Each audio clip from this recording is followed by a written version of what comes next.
Hello and welcome to the Craig Jones Invitational, day number 2. And as you can see, we're going to be giving not $1, but $2 million away to 2 of the grapplers this evening. On top of that, we've got 2 outstanding super fights. Josh Palmer, Hal Teague, Brandon McGarren on the call for you this evening. The Craig Jones Invitational now closes out the semi-final round with the second matchup in the under 80 kilogram division, set for 3 5-minute rounds. Ready to now enter the alley with 2 dominant decision victories yesterday. He represents Fight Factory and fights out of Austin, Texas. This is Andre Tackett. Entering the alley now, the division's #1 seed, dominant as well. On day 1, he represents Altos Jiu-Jitsu out of San Diego, California. He is the 2022 ADCC World Champion, presenting Craig Jones. Your referee for this one, legend Vitor Shaolin Iberio, and here we go. Cade immediately engaging. Oh, it's going to be immediate engagement and non-stop engagement the entire match. Tackett pushing forward hard, big whizzer. Now, we should point out, these guys have fought each other once, but it was so long ago as a juvenile division. Yeah, so they were little kids competing in the IBJJF. Oh, big pickup on the counter. Man, Andrew actually acknowledged that with a big smile, but he's right back at it again. He's upside down on the alley. He tries to get and he's coming right back up. Look at that. First guy we've seen really get up effectively. The alley wall keeping them in. Running against the other side. He's going to take the back. Gabriel in trouble here early against Andrew Tackett. He's got the body triangle on. Look at the position. Yeah, he's getting that full palm on the face, scooping up continuously. You rarely see He's going to take a run out of here. And he's across the face. Andrew Tackett. Squeeze. Got me. Really jumping his way out here. Gabriel turns and he comes up on top. Straight into the guard passing. Tackett scrambles back to his feet. And just listen to that crowd. They appreciate that escape. They really love to see these guys scrap. We'll then look for urgency now from Ruotolo. 2 minutes left in this. Oh, big sweep with the throw by. If Andrew goes shallow on the underhook like right there, there. There it is! Milok! Standing Milok from Cade Ruotolo. I was about to say, don't be surprised if you see him smash that on. Guys, how do you score this one going forward? I mean, you've got to say Tackett's still ahead. What a throw!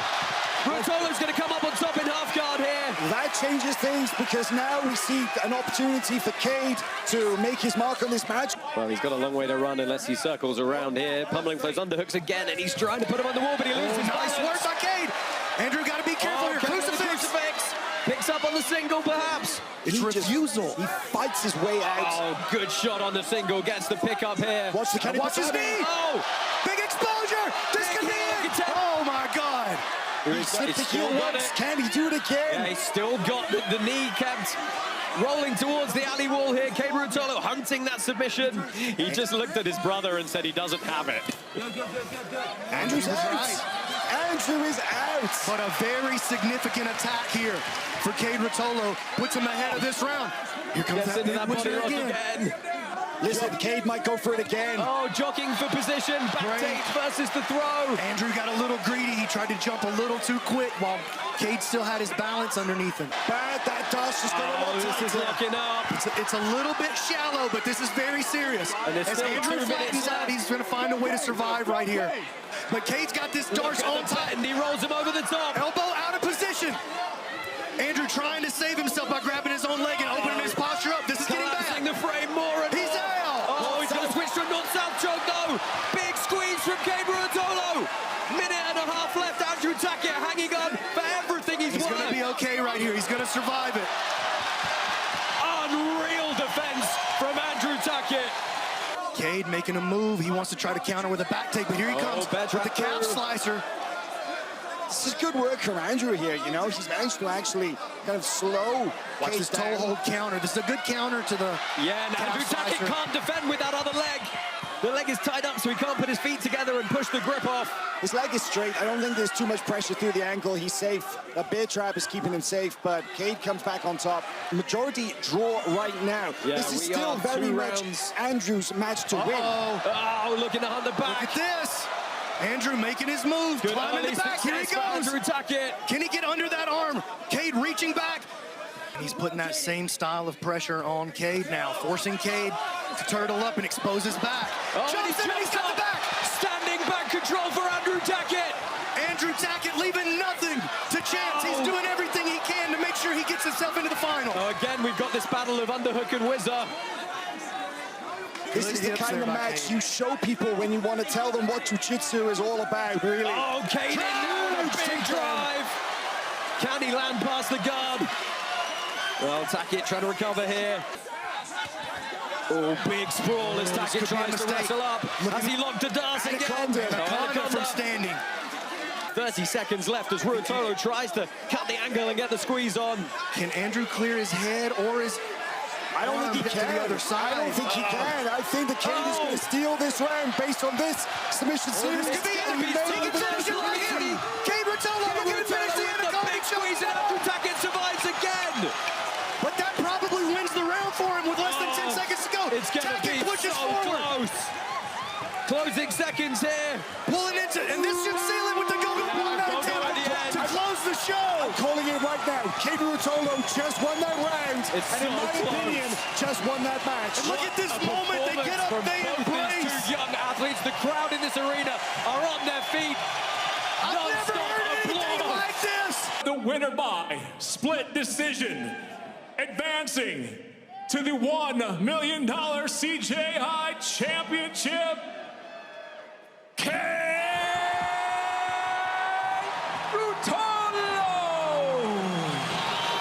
Cade Ruotolo is going to take the split decision victory over Andrew Tackett and book his place in the final of the Craig Jones Invitational in what is, without doubt, one of the greatest jiu-jitsu matches to have ever happened. Alex Wendling is Matt's side. Let's go ahead and get a quick word from her. Not only are we awarding 2 elite athletes with $1 million each tonight, we'll also be elevating the sport of women's jiu-jitsu as a whole. Coming your way now, this is the first of our 2 super fights, and it is the most high-profile and prestigious women's match in the history of jiu-jitsu. Mackenzie Dern returns to competitive submission grappling to take on the current pound-for-pound #1, Ffion Davies. Ffion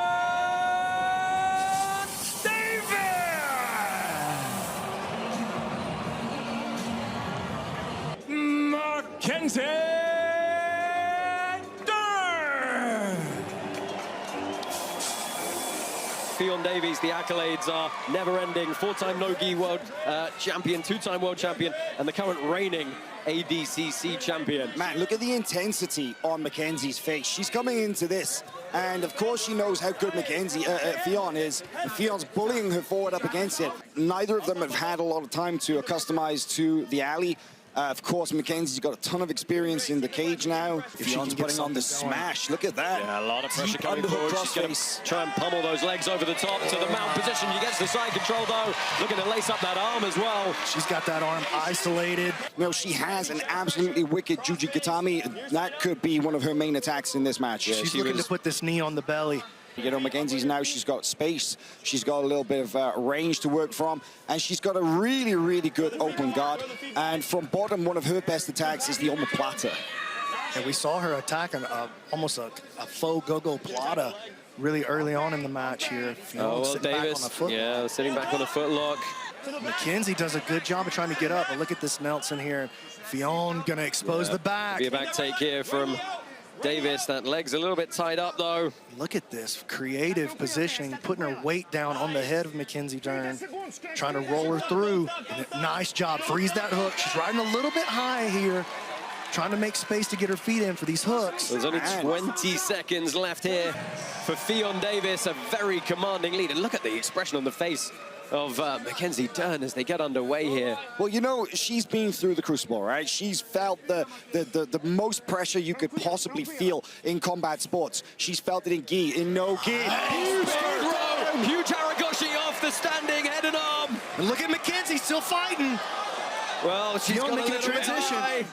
Let's see what Davis can get working off the Fion's on the arm. Fion's on the arm. She's got an arm back here from the reverse triangle. The hips extended. She's dropping in, rolls Dern over. Oh! Trying to get the extension. She can't quite find the angle. Locks up the triangle as well. Mackenzie's still alive for now. If that arm goes in, She gets the tap. Fionn Davis submits Mackenzie Dern in the second round. What a play, the 2-on-1 off the feet into the big throw. And look at these ladies, they threw down for all of women's jiu-jitsu. And listen to the crowd respond. What a finishing sequence. We've got a couple of $1 million to hand out. Let's go ahead, take a look at that over 80 kilo bracket. And there you have it, Nick Rodriguez versus Felipe Andrew. Please welcome Felipe Andrew.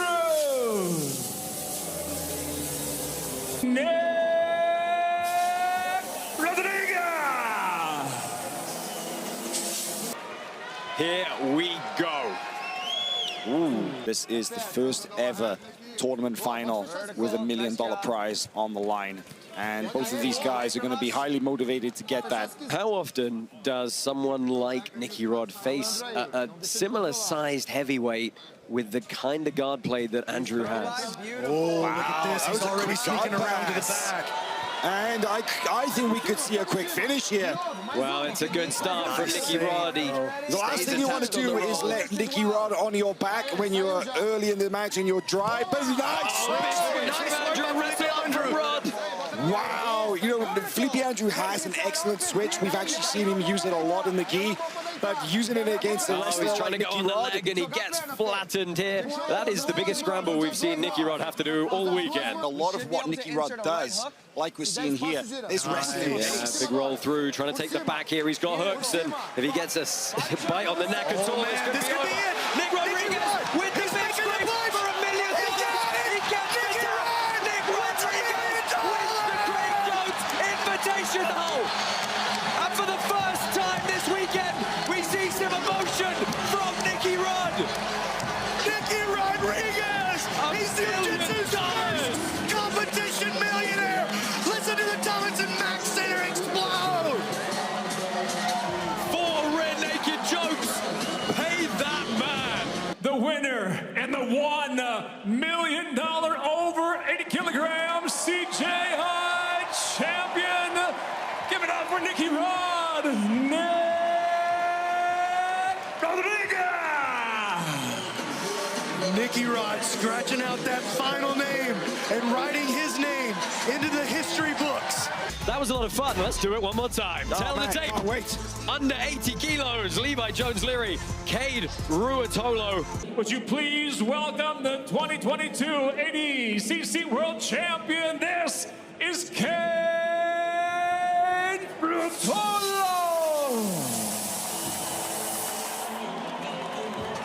And now his opponent entering the alley.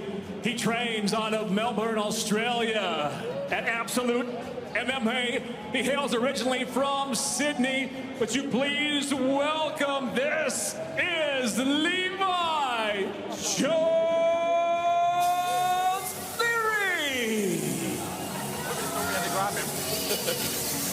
A European and Pan American champion facing the reigning ADCC champion.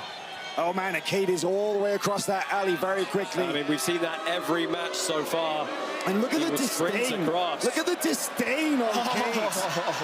Yeah, well, Look at that as he tries to pull out how sticky Levi's guard is.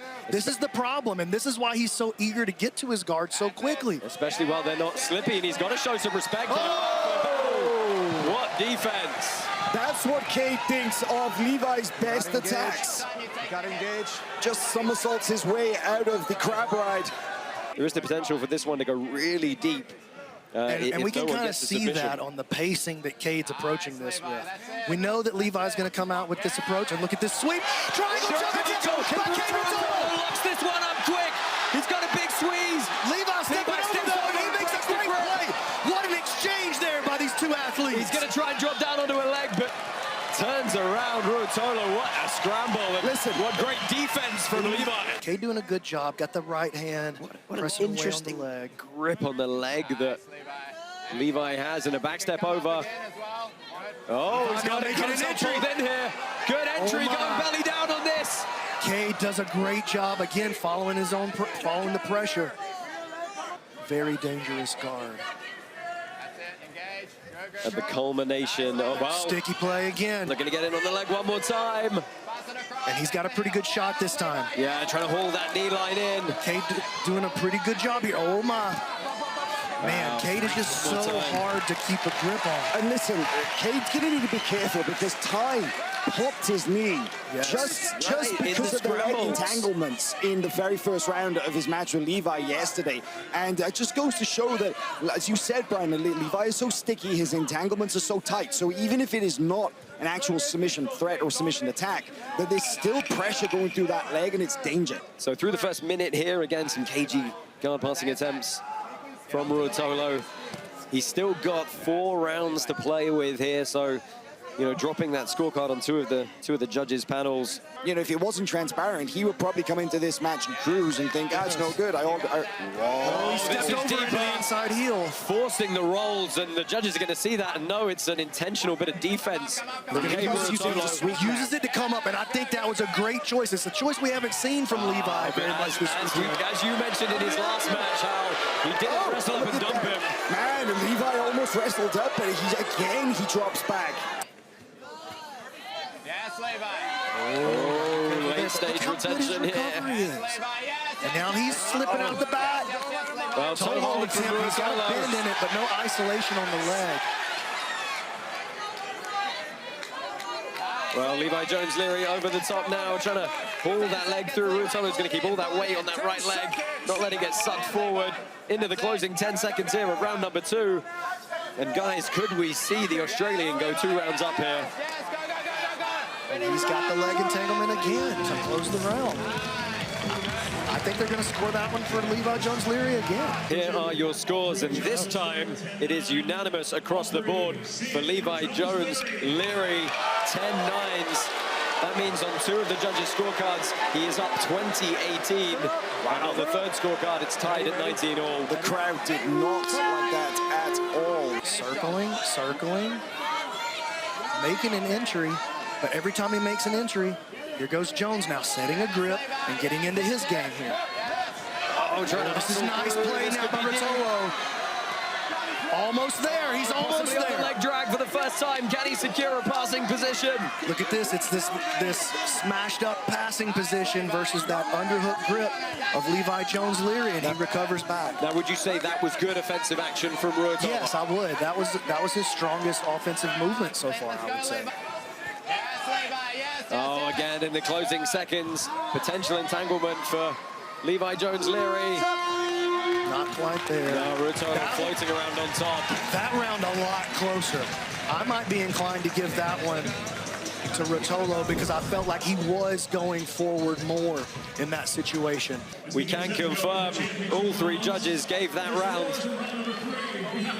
to the young man, so bearing a little closer, he's ahead on one of the judges' scorecards, 29-28. The other 2 judges, 29-28 in favor of Leary.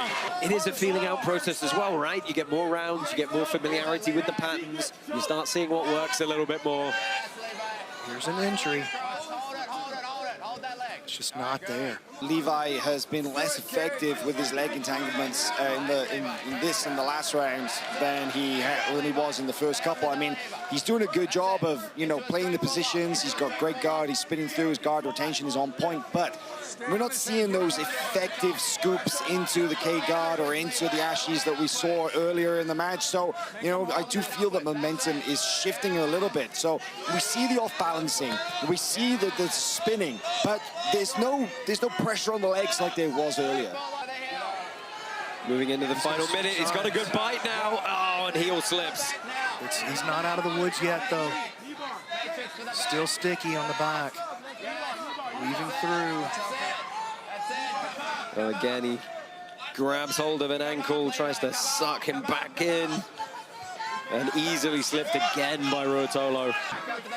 Now, there's been a few sequences now where Levi Jones-Leary's got a little bit deeper. Ruotolo sitting through now. Has he put himself in danger? He's using a similar pattern of camping out in the guard right there. he seems to have figured out the safer spots to hang out in the guard. But the problem is then Levi will do this. Oh, trying to come up on the back, but Ruotolo attacking the leg now, potentially. There's no leg attack there. There's no leg attack there for Cade. It's a knee crunch potential. Yeah, It's the wrong position, the arm's on the wrong side. Levi's basically in a leg drag. Oh, time expires there. It was a wrong side. That is going to be a very, very tight round on the judges' scorecards. I think they're going to go Rotolo again on that one. It's your final round. Round 4 scores in. They are all in favor of Ruotolo, which means on 2 judges' scorecards we are tied at 38-38. And on the 3rd judges' scorecard, we have a 39-37. Listen, it all comes down to this round. Whoever takes this round takes this match and takes $1 million. Cade actually does go to bottom, and I do feel that this is not a bad strategy. I mean, we haven't seen a single bit of passing play, really, from Levi Jones-Leary the whole weekend. There is 1 minute left, and I got to say, this is Cade's round. I think so, too. The pressure that he has put on. The willingness to show the bottom game as well. He came out, he showed that he'll play either way.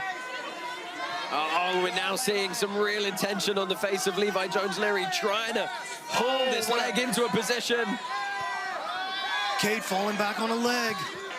We're seconds away from seeing who's going to come out of here with $1 million. The crowd spurring them on here. Cade's going airborne for sure. Final 15 seconds. Ruotolo, I think he thinks he's done enough. I think I have to agree with that. I'm of the same opinion. I'm saying it right now. I feel like Ruotolo maybe took that one, but it's just our opinion. We'll see what the judges say in just a second. Your first judge, Zach Maslany, scores the fight 49-46, while judges Johnny Souza and Miha Povek both see it the same, 48-47. All have it for the winner by unanimous decision. And now the under 80 kilogram, $1 million CJI champion,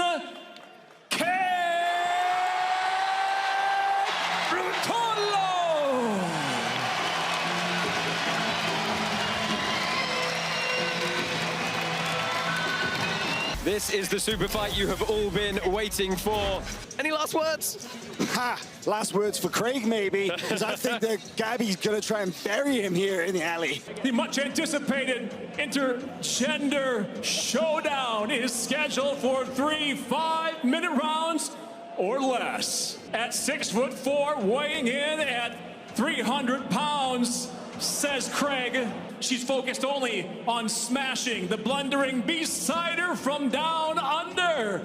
Please welcome, four-time ADCC Women's World Champion, Gabby Garcia.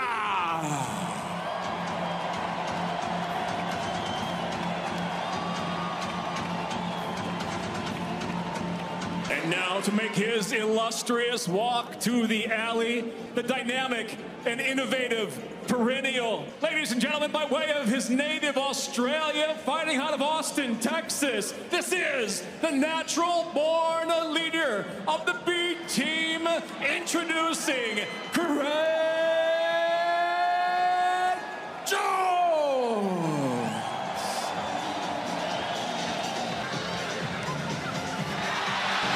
Oh my God. What is happening in my life right now? For some reason, it's become our job to put words to this. Craig Jones, 3-time Polaris champ, 2-time second place ADC Oh my God, thank God, but Craig is actually putting some shorts on. The crowd disappeared. He enters the alley against Gabby Garcia. And ladies and gentlemen, Craig Jones quickly out on the legs. Heavy pressure from Gabby Garcia to sprawl here. You know, Craig is wondering what his method of victory is going to be. And there's a bit of a side wager as to whether he can footlock. And, you know, they were joking about it in the measurements earlier on. They said that Gabby was 300 pounds. They said Craig's 175. He's not. But he's still significantly smaller than Gabby. That is absolute fact. Playing half guard here. Oh. It's the triangle. There you go, my brother. Oh, we got Renato Laranja in the corner as well. Nice to see he got his gi on finally. The braid is in the way. You gotta move the braid. You gotta move the braid, my brother. That's a horse weave. You gotta watch out for that. Manages to extract her leg. She's driving forward, trying to sit Jones down. I think Gabby's going to try and smash him now that she's out in the fun and games. You know, Gabby's taking this one seriously, and she's known for her grinding pressure. Rolling through into the back. Now you're going to slip on a banana peel now. Never mind the Eddie Bravo bullshit. Oh, straight over the flying bell. mounts. That's high. Yeah, now. And the braid is blind her from that one. She have an Indian's burn. Yes, use that to your advantage. Now she don't know if she's coming or going for. Watch the bloody knee line. I got a channel, João Adena here. Yes. You're safe here. 19 seconds left. Is he going to get the finish? You're falling off at that one. You're getting greedy for her. Oh, now Gabby's on top. Never mind foreplay, you're gonna slip on a fucking banana peel. Do you need me to speak Australian to you? You're fucking losing, mate. You're fucking losing the match, mate.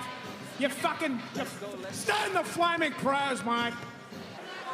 So Gabby Garcia with a second crack here from the standing position, and a Imanari roll attempt from Craig Jones.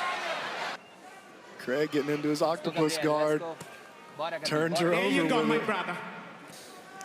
Yeah, athletically, it's very hard to compare men and women, and you can see. Oh, he might go for the twister. He's going to go for the twister. Go for a twister. Craig Jones locking that in. He's trying to get the spine crank. Don't do it, Mike. Don't you fucking do it, Mike. Oh my God, he's going to go for the twister for real. He's in position. He's going to crank it. He's got the submission attempt here. All he's got to do is pull, and the torsion on the spine is going to be too much. Gabby Garcia is going to be forced to tap. He's trying to be kind here, I feel, but the question is Greg willing to snap Gabby's spine to finish this? I mean, he's putting a lot of pressure on her, and it slips. Oh, for the calf crush. That's a leg lock. I mean, that qualifies, trying to get the right? pull. That's nothing too hard. Oh, switching off Here now. we go, This inside heel hook.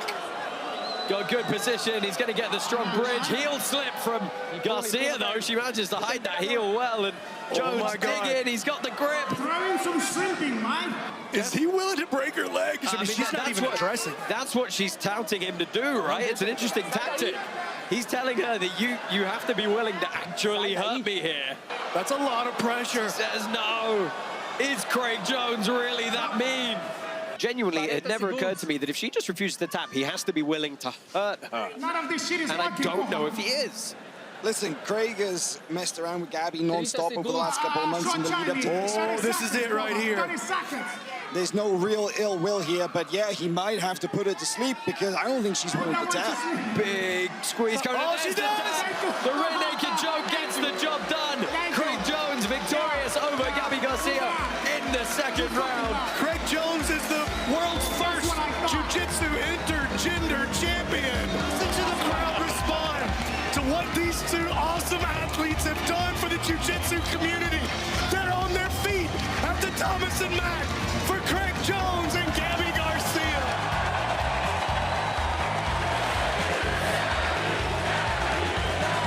Thank you for everybody who come here. Thank you, Craig, for what you did for the sport, man. Is amazing. Never fight for medal. Fight for like what you love, what you believe.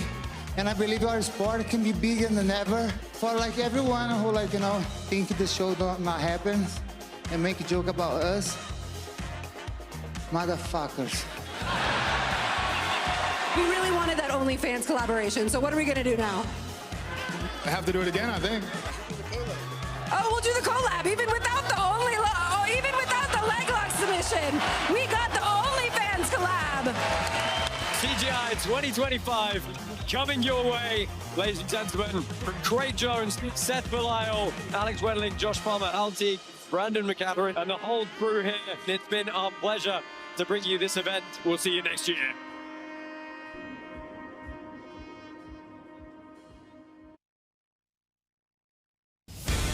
Welcome to summertime Las Vegas. The energy in this city is at an all-time high, and it's about to get even more electric in the Thomas and Mack Arena when jiu-jitsu fans lose their mind watching the elite grapplers of the world go head-to-head in the sport's most exciting format, all for $1 million. Welcome to CJI2. I'm Alex Wendling, and it was 378 days ago before the lights went out in the Thomas and Mack Arena, and Craig Jones stood center stage and said, "Guys, do you think we should do this again?"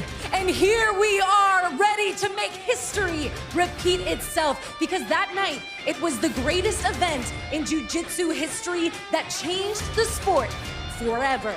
Now, before we showcase why this is going to be the most exciting format, let's reminisce on the inaugural CJI.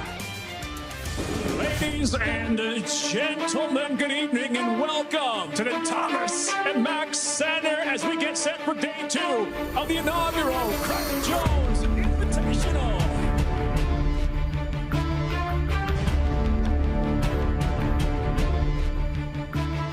It all comes down to this. We're going to give out $1 million. Oh my God, this is going to be war.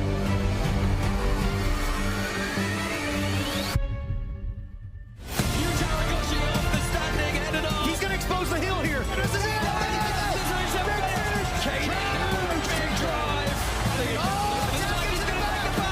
Having trouble dealing with the hair here. That's one of the best back takes we've seen all weekend. Watch his knee. Big exposure. This could be it. Oh my God. Possibly one of the best jiu-jitsu matches ever at what is turning out to be the greatest jiu-jitsu tournament ever. 4 red-naked chokes. Hey, that man. They want one more. Crowd in this arena are on their feet. I've never heard anything like this. Listen to the Thomas and Mack Center for CJI. CJI2 finally underway. I'm Alex Wendling, and with CJI President Seth Belisle, it feels unreal that we're finally here. What are the emotions that finally are accumulating to this point? It feels great, to be honest. It's been a lot of hard work, a lot of time, a lot of effort, and overcoming a lot of challenges. But here we are. It's about to kick off. We're really excited about it. We feel like we put on something super special for the fans in a new format, in a new way, to showcase jiu-jitsu with an entertainment aspect to it. And I'm just really proud that the day has come, and I'm ready to get it going. And the inaugural CJI absolutely delivered. We had over $650,000 in donations to charity. But this year, we're partnering with The Guardian, and I want to understand and have our audience understand why this is different and why this helps grow the sport more. Yeah, so, in the first CGI, we really raised a lot of money to charities within our community, and we were really proud about that. But we wanted to do something more tangible this year, and so we partnered with Guardian, who has schools all around the world where they vet and sponsor kids to train jiu-jitsu for free. And so when we saw that personally, Craig and I had the light bulb moment. We're like, you know what? We could actually build schools to help these kids train for free and be self-sustainable and give them an opportunity to aspire to something. That's why it's live and free on YouTube. They can look up and say, hey, maybe that could be me one day on stage. But, jiu-jitsu fills a lot of voids in life, and I feel like giving someone the opportunity to have a space to train for free, it helps grow the sport, because the more kids that are in the sport, the more families support.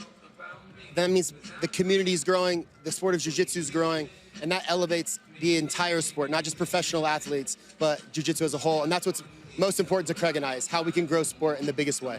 Not only to grow the sport, but also give back. And tonight, we want to prove why this format is the most exciting jiu-jitsu format. So what are you anticipating in terms of the chaos? Well, we have 45 of the best athletes in jiu-jitsu, and then we added a little mystery reveal, so it has a little bit of the unknown. So no one's going to know who's coming out into the pit to compete first. There's going to be some amazing matchups. All the athletes are super, super excited, and you get those fantasy matchups that you might not see, because all organizations have come to support to allow their athletes to compete on this stage. So you don't have any issues like you have with pro boxing or other sports where you don't get to see the best matchups. Tonight, you get to see the dream matches, potentially, that you've always wanted to see. Yeah, there's going to be some crazy mismatches and a lot of opportunities for people to build their brand, make their name. Do you have any fighters in particular that you think might have a show out tonight? Oh, man, I think they're all so excited, and they all down here to put on a show. I'm also super proud that we're able to put on the largest prize in women's grappling history. We have 4 of the best female athletes in the world out here to compete for $100,000, and it's just another feather in the cap to be able to do something that has never been done before. So I'm super pumped about that. I know without a doubt they're gonna put on a show. But all the athletes we have legends of the sport, some of the most entertaining athletes in jiu-jitsu and in sports in general. So I'm really excited. I mean, I can't say that I have a favorite because there's just too many. Yes, it's gonna be an absolutely amazing night, a historical one. Thank you, Seth. Thank you. Well, hello and welcome to CGI 2 live on Flow Grappling's YouTube channel from the Thomas & Mack Arena here in Las Vegas, Nevada. My name is Josh Palmer, joined once again by Hal Teague and Brandon McCatherine. Guys, last year, arguably one of the biggest events in the history of jiu-jitsu. We gave away not $1 million once, but $1 million twice. I'm going to do it again this weekend. It is fantastic to be back. Really is, really is. I mean, obviously, you know, we captured lightning in a bottle at CGI 1. And we were kind of wondering, is it possible to capture that again here? I actually don't think it's possible. I think it's going to be even better, especially considering the new format that we have here at CGI 2. Yeah, Brandon, Team Jules format. Just something special. Well, something special, and the reason it's so special is we have no idea who's going to face who. We could see some 66-kilogram guys versus some over 99s, and we might see that in every matchup. And the part that I love the most about it, we don't know any more than you know.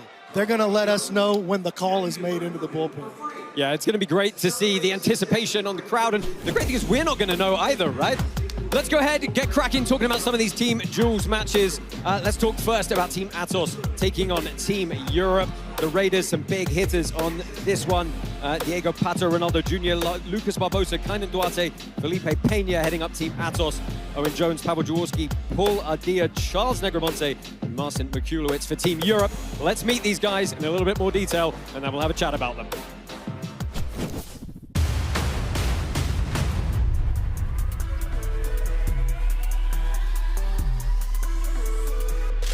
Welcome to our thing. 1, 2, 3. Ronaldo Jr. Ronaldo, no-gi world champion. Every time I step in, people know that I always bring the fire, bring the show. Whatever comes, can prepare for everything. Lucas the Hulk Barbosa. Double world champion, 4 times no-gi world champion, close to 250 matches as a black belt. Lucas Barbosa has just looked absolutely unstoppable. We don't stop. This is the Hook Show. Diego Pato. The champ is back. Diego Pato Olivarez. Pato, known as one of the deadliest submission hunters. He's just literally good everywhere.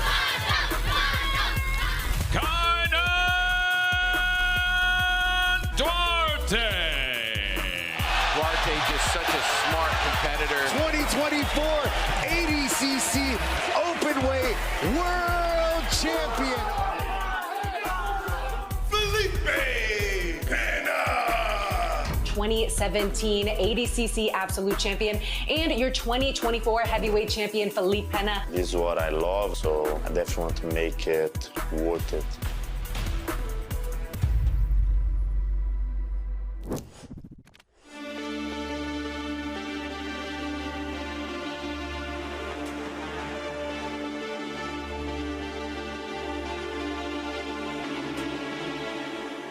Hey, let's go, baby. The Trials champion from B Team, Owen Jones. Leveling. I think it'll be like a historical event. We're going for it, trying to make history. Paul Ardilla. His wrestling's amazing, his passing's amazing, his guard's amazing, so he could take the match anywhere he wants to, and find a way to win. Marcin Maciulewicz. Polish power indeed. ADCC Trials champ, he won the European Trials. Charles Negromonte. I cannot believe the speed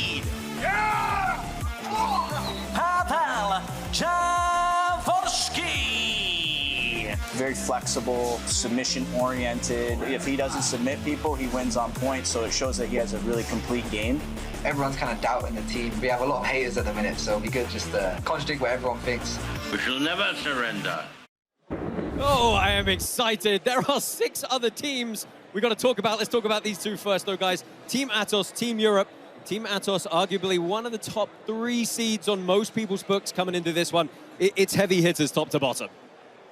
Yeah, well, I think one of the most interesting thing about both of these teams, they both got a 66-kilogram guy that I think can take out people from any weight class. Pato, dude, Pato against anybody, you got to feel like he's got a shot at the sub. Owen, maybe not quite as much as the weight classes go up, but that kid's exciting. I think he's one of the most exciting guys in the sport. Yeah, Owen Jones has even been calling out Kaynan, saying, I want a shot at the big guys. There's something about the Europeans people are maybe overlooking. These guys are finishers.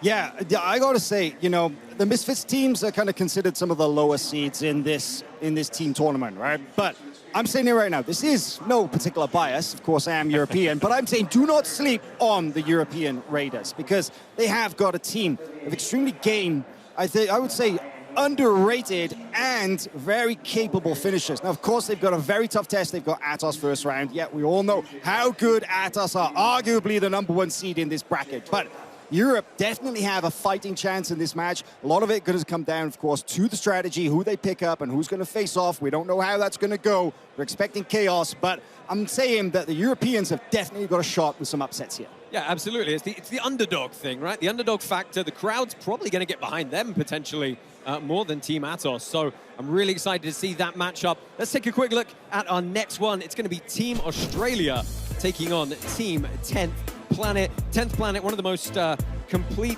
insular teams in this. Gio Martinez, Alan Sanchez, PJ Barch, Ryan Aitken, and Kyle Baim rounding their lineup out. They're facing, of course, Fabricio Andre is the wild card for Team Australasia, Kenta Iwamoto, Lucas Cannard, Declan Moody, and Bilal Etiabari. Let's go ahead and find out a little more about these gents.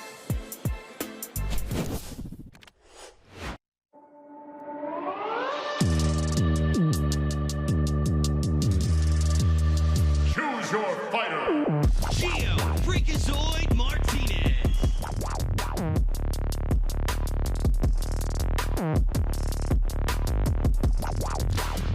Freak don't sleep. Oof.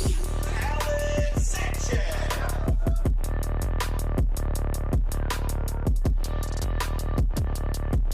Alan Sanchez, he's going to be a problem for all the guys at the top.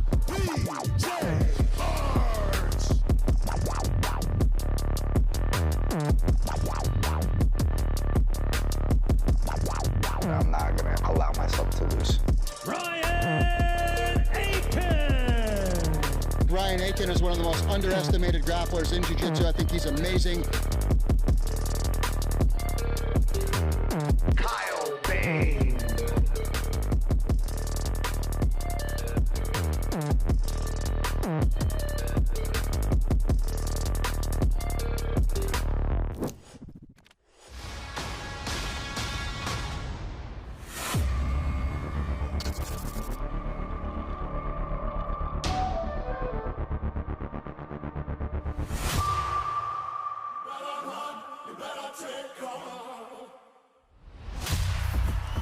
Declan Moody.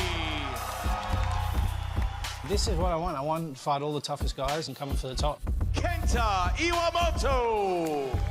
Now, this is different Kenta Iwamoto. Man, he is like a train on the track. So hard to stop.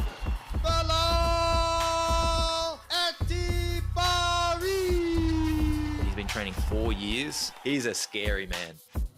Lucas Cannard.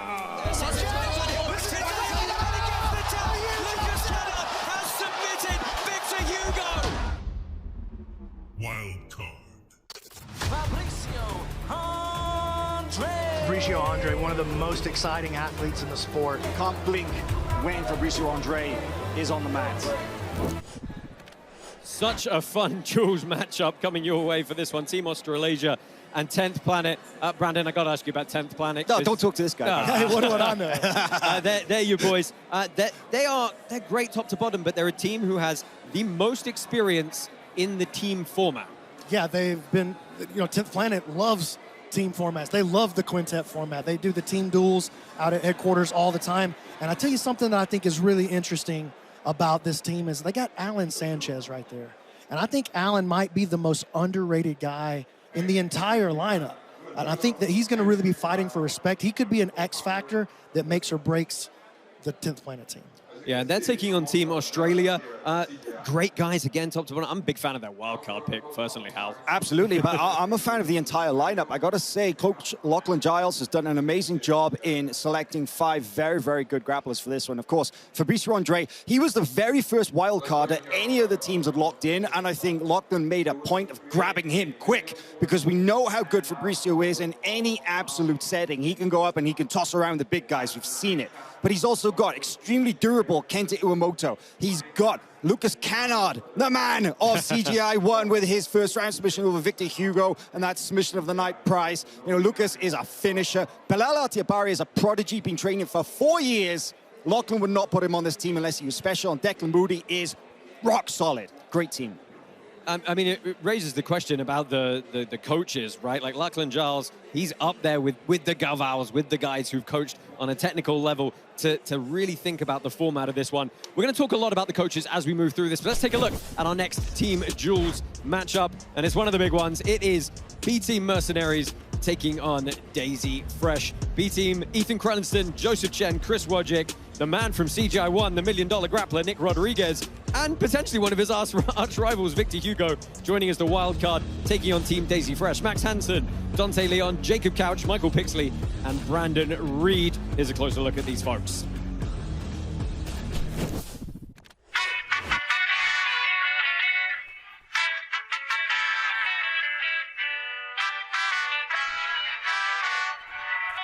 Get ready, let's go!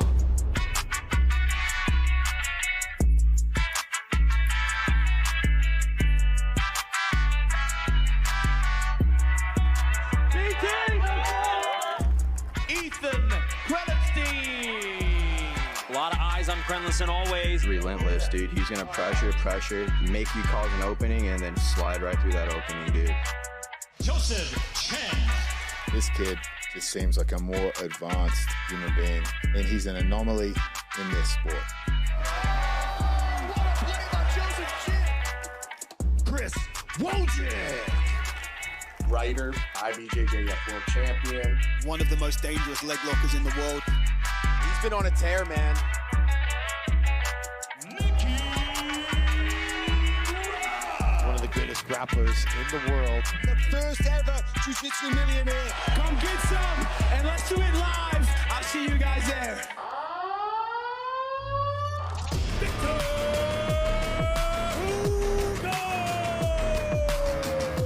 Victor Hugo on the B team roster. History be made here at CJI.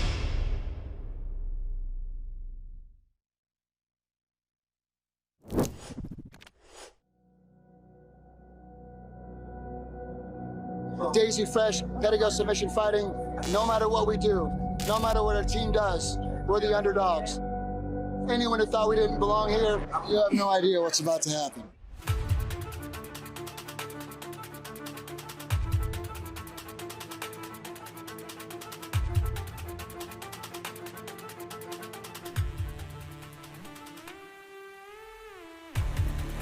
My name is Maximilian Hansen. I'm here to fulfill my dreams in Brazilian Jiu-Jitsu.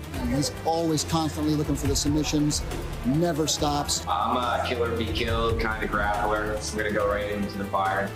Dante Leon. Dante Leon's got the experience. He's got the accolades. I've won a black belt world title. I've won Who's Number One. I've won AIGA. I've established myself as a top in the sport. I kind of dismantle these people. The Hillbilly Hammer, Jacob Couch.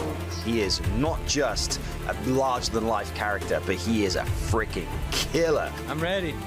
I'm coming. Oh my God! Pixley submits Maragani! Anyone who is a jiu-jitsu fan should be a fan of this guy. Michael Pixley's the motherfucking man, baby. What? Brandon Reed, purple belt, ultra heavyweight world champion. Incredible wrestler. You know, the hype don't talk, the work does. I cannot wait for this match.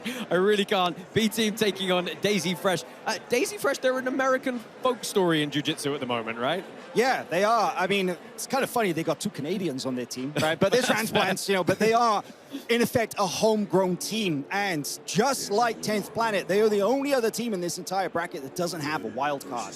I respect that so much. These guys are so proud of their heritage, of being a grassroots team. They said, you know, we're always the underdogs. I feel like they've kind of gotten past that point in their careers now, but still, they have that hunger, and that has to be respected. Yeah, they're bringing a real wrestle-heavy style to this. But so are the guys at B-Team, Brandon. And, you know, they got 2 guys at the top of their roster in under 99 and over 99 that can just lights out this thing, Nick Rodriguez and Victor Hugo. Yeah, and the top of their roster really gives them like a weight advantage over all the other teams. But, you know, when I take a look at that roster, my X factor is Chris Wojcik. I think that Chris can submit literally anyone in this tournament at any moment. He's probably the most dangerous leg locker out here.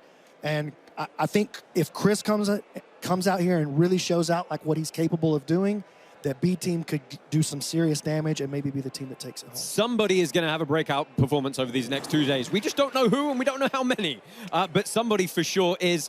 Also tonight, before we look at the last team duel, we're going to kick off our women's bracket. It's the largest prize in women's jiu-jitsu history, $100,000 at under 145 pounds. On the left-hand side of the bracket, Helena Cravar, the prodigy, taking on double ADCC gold medalist Adele Fornerino. On the other side of the bracket, Ana Carolina Vieira taking on the young 19-year-old prodigy in Sarah Galvao. Heil, what are you most excited for in this women's bracket? I mean, is it unfair to say I'm looking forward to it all? Because I genuinely am. You know, we've assembled 4 of the very, very best women on the planet in this weight class right here. ADCC double gold medalists, you know, up-and-comers, ready to just shake up the entire world of grappling, grizzled veterans. We got it all. We got 4 of the very, very best female grapplers right here in the CGI pit. I'm very excited for it. In regards to the bracket, it really is a pick-em because it could go either way. You've got Helena, the finisher, Adele, the champion. You've got Anna, the veteran, and Sarah, who could come in and shake it all up. So hard to pick.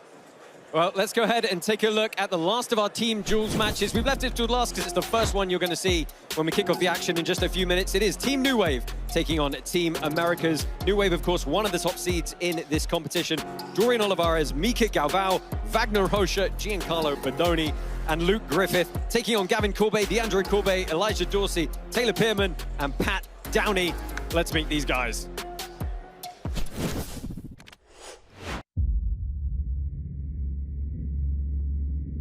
Can you confirm that yourself, that you guys are entering a team into the CJI 2 event?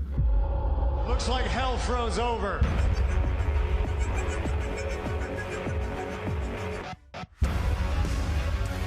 That relentless pressure of Olivarez, Nogi Pan champion, folk style national champion wrestler, EBI combat champion. He's got like the wild dog in him, man. Just doesn't stop. It's crazy.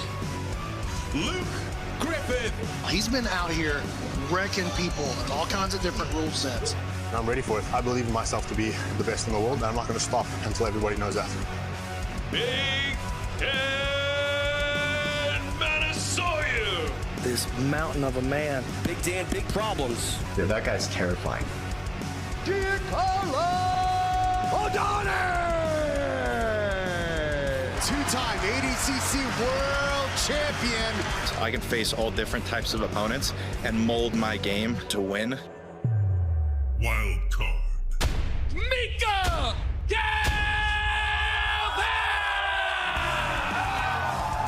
One of the greatest pound-for-pound grapplers in the sport today. He is a submission sniper. I couldn't participate on the first CGI. Let's go for the second one and look for that million for the team.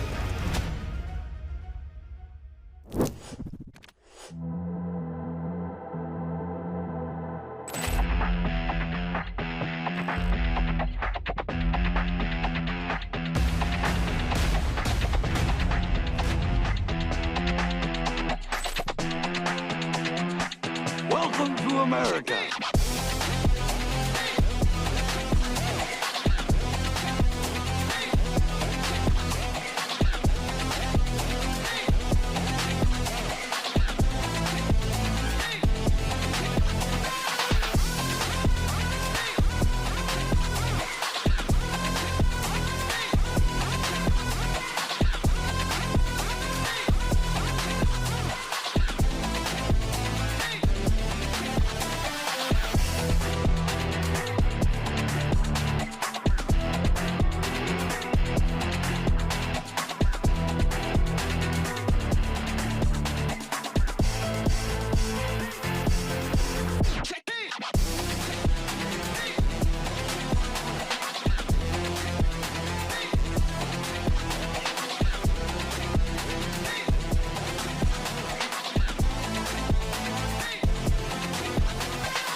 What a first duel we've got on the cards tonight.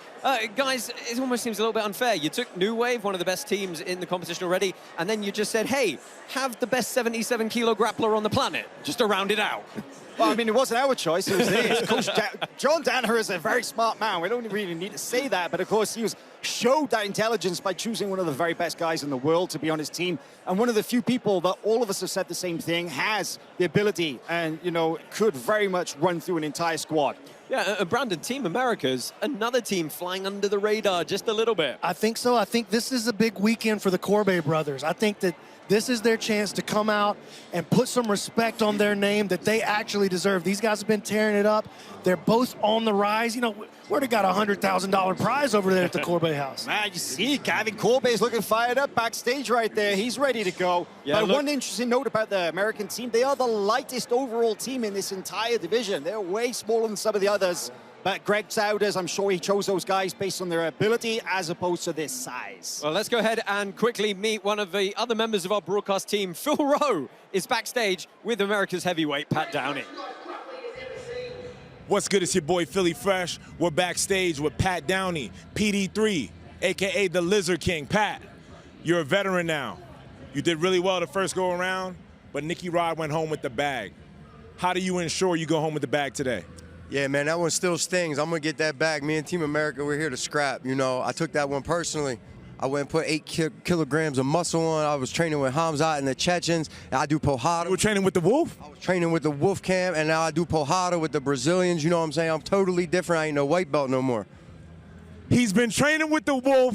He's locked in. He got the extra weight on him. PD3's coming with it. Let's go, bro. Well, the wait is almost over. We are about to get CGI 2 cracking. Before we do, let's go ahead and get a quick word from everyone in the broadcast team on what they're feeling. What are they looking forward to tonight? Phil, let's start with you. What are you expecting from tonight's festivities? Look, man, tonight's going to be crazy. And when he sees this, he better not get gassed up because I'll still choke him out. Dante Leon, 77 kg. I think he's not a dark horse because people know he can grapple, but with his size, I think he's going to be able to maybe eliminate a bigger guy. He's durable. He's tough. I think Daisy Fresh got a good one with Dante Leon.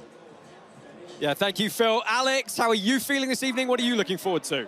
I'm looking forward to the potential of an upset. Last year at the inaugural CJI, everyone thought it was Victor Hugo and Nicky Rod slotted before Lucas Conrad came in and shocked the world. Which first-round matchup could we see a crazy upset? I guess we're going to find out soon. Yes, thank you, Alex. Hal, put you on the spot, my friend. What are you looking forward to? Number one, I'm looking forward to the chaos. That is what I'm most excited about. But if it's a match we're talking about, I want to see it actually happen. I want to see Owen Jones. He's been calling him out all week. Let's see if he actually gets Kaynan Duarte. Brandon, last word from you. I want to see the call to the bullpen. That's the part that's got me the most excited. The chaos, the unknown, the mystery fact, and the fact that we're not going to know it at all either. Well, we are just seconds away from CGI 2 kicking off here at the Thomas & Mack Arena in Las Vegas. Join live on Flow Grappling's YouTube for all the action coming up shortly. It starts now.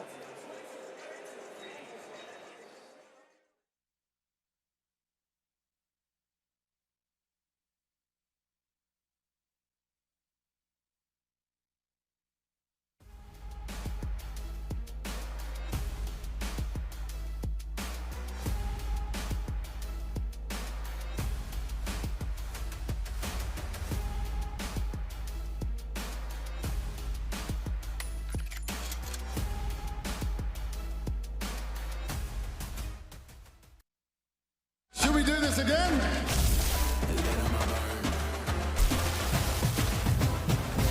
I am the leader, I am the king. I can bring nightmares to your dreams. You can't defeat me, but you can bring it. I'ma be right there on the scene. Ready for action, ready for war. Attacking my option, they can't say no more. It is your choice, what you waiting for? The prize money would be $1 million US for the winning team. Basically show the most entertaining form of the sport.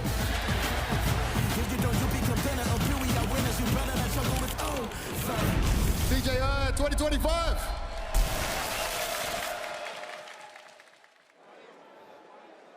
Well, this is it. It is CGI 2 live from Las Vegas, Nevada. We are absolutely happy to be here. Josh Palmer, Hal Teague, Brandon McCatherine on the call for you this evening.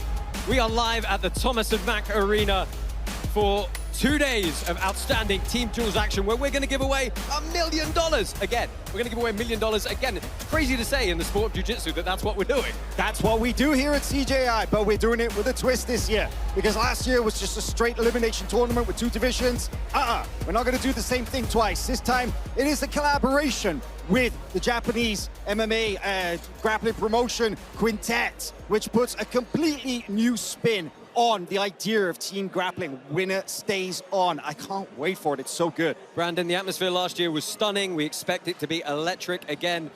This is the event, isn't it, my friend? I mean, this is the big Super Bowl for every year now. Like, this is the way it looks. I absolutely can't wait. I feel like there's just so many potential things that could happen. We have no idea who's matched up against who, and that's the best part. Yes, there is so much to look forward to this weekend. Of course, you can go along and follow along on the SmoothCom app on Android and iOS. Go ahead, get that. You'll be able to follow all of the grapplers in detail. Of course, thank you for joining us live and exclusive on Flow Grappling's YouTube channel. We are here all weekend. We don't want to make you wait anymore. Let's remind you of the rules real quick, and then we'll get going. Let's go ahead. Here's the rules. The Craig Jones Invitational is back with a brand new take on team grappling. In partnership with Quintet and the Japanese grappling pioneer Kazushi Sakuraba, CJI will feature a special team duel format. 5-on-5, winner stays on. Victory is earned by eliminating your opponents one by one. The action takes place in the CJI pit. Each team has 5 members at different weights. 66 kilograms, 77 kilograms, 88 kilograms, 99 kilograms, and plus 99 kilograms. The action starts when the coaches call out their first athletes. Every match is 8 minutes long, regardless of the weight difference. There are no points, and elimination occurs when an athlete submits their opponent. All submissions are legal. Chokes, arm, leg, and joint blocks. Slamming is only allowed to escape a locked-on submission. The winning athlete stays on to compete against the next opponent, and could potentially face all 5 members of the rival team. In the case of a draw, both competitors are eliminated and will leave the pit. The special CJI twist is that nobody knows which matches will happen until the competitors step into the arena. The coaches call out their next competitor at the end of each match and can strategically choose their athlete based on the opponent waiting in the pit. Whichever team eliminates their opponents first will win the duel. If the team duel ends with 5 double eliminations, the judges will decide the winner with an aggregate tally of the matches. There is no open scoring. The referees will keep the action going by issuing penalties for inactivity, stalling, or trying to flee the pit. Whichever team finishes off their last fighter is the winner, and will move on in the tournament as they look to take home the $1 million cash prize.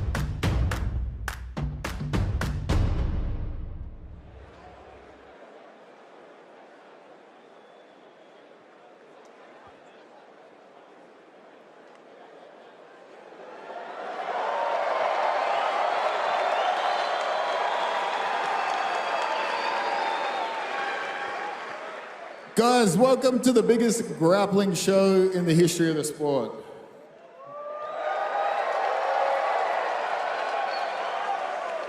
They said we couldn't pay the athletes, we did that. They said nobody be watching, everybody's watching. And lastly, they said it would be unsustainable and we couldn't turn a profit. Well, we made a fat fucking bag off this one.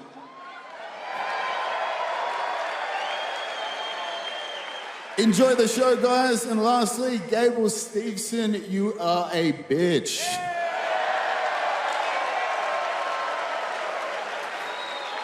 Oh, thank you, Craig. Unusually a man of few words this time around, guys. Not much to say. I think he said everything that needed to be said. We're going to hear Gable call out. We're going to hear a lot more from Craig over this weekend. Of course, he has a super fight tomorrow against none other than Jael Sonnen. A rematch of their ADCC from back in the day. I can't wait to see that, but we'll talk about it more. Guys, quick word on the rules. We just saw a rules preview there. What's the kind of nuance that you just want to get across for folks at home? Man, it's got to be the fact that the mystery reveal, you know? The fact that in the case of an elimination, you just don't know who is coming out to compete next. We don't know. They're not telling us either. Nobody here knows. It is just between the coaches and the athletes. They call backstage, the next guy is out, so we're going to be equally as surprised as you are when it happens. Yeah, that's going to make for complete chaos, and that's what's going to make this thing so interesting. We're going to potentially see matchups that we would never see in any other format and that we may never see again. Yeah, so let's go ahead and take a look at the first matchup that we've got coming up. It is going to be the New Wave Warriors taking on Team America's The Misfits. Do not blink. This is a cracking duel to get kicking off with. For the first time tonight, let's meet your MC for this weekend, Mr. Michael C. Williams. Ladies and gentlemen, live from Las Vegas, tonight, one arena, $1 million to the championship team, and a $100,000 history-making women's tournament. We're back at the Thomas and Mack Center. Good evening, everyone, and welcome to CJI 2. Benefiting the Fair Fight Foundation, we are live and free worldwide on YouTube here at the Craig Jones Invitational number 2, a modified quintet format with 8 teams competing. We'll have matches that are 1 round, 8 minutes apiece. And now, with that, the time has come. Our 8 elite teams are standing by with $1 million on the line. We start now with our first team duel. This is the first in our quarterfinal round. We'll introduce our first team coach. He'll be in the blue corner. This is the founder of Standard Jiu-Jitsu, one of the top no-gi academies in the world today, known worldwide for pioneering his own methodologies for training. He is responsible for bringing up some of the top rising prospects in the sport today. Ladies and gentlemen, put your hands together for our first coach, Day 1, CJI 2, out of the blue corner from Team America's Greg Soder. Greg Soder's the Team America coach coming up here. Guys, what should we know about Greg for those who might not be familiar with him? Listen, Greg's a big personality with strong opinions. He's definitely ruffled quite a few feathers over the last year or two in his thoughts on how people should be training jiu-jitsu. Well, you know what? If you disagree with him, this is his opportunity to prove you wrong.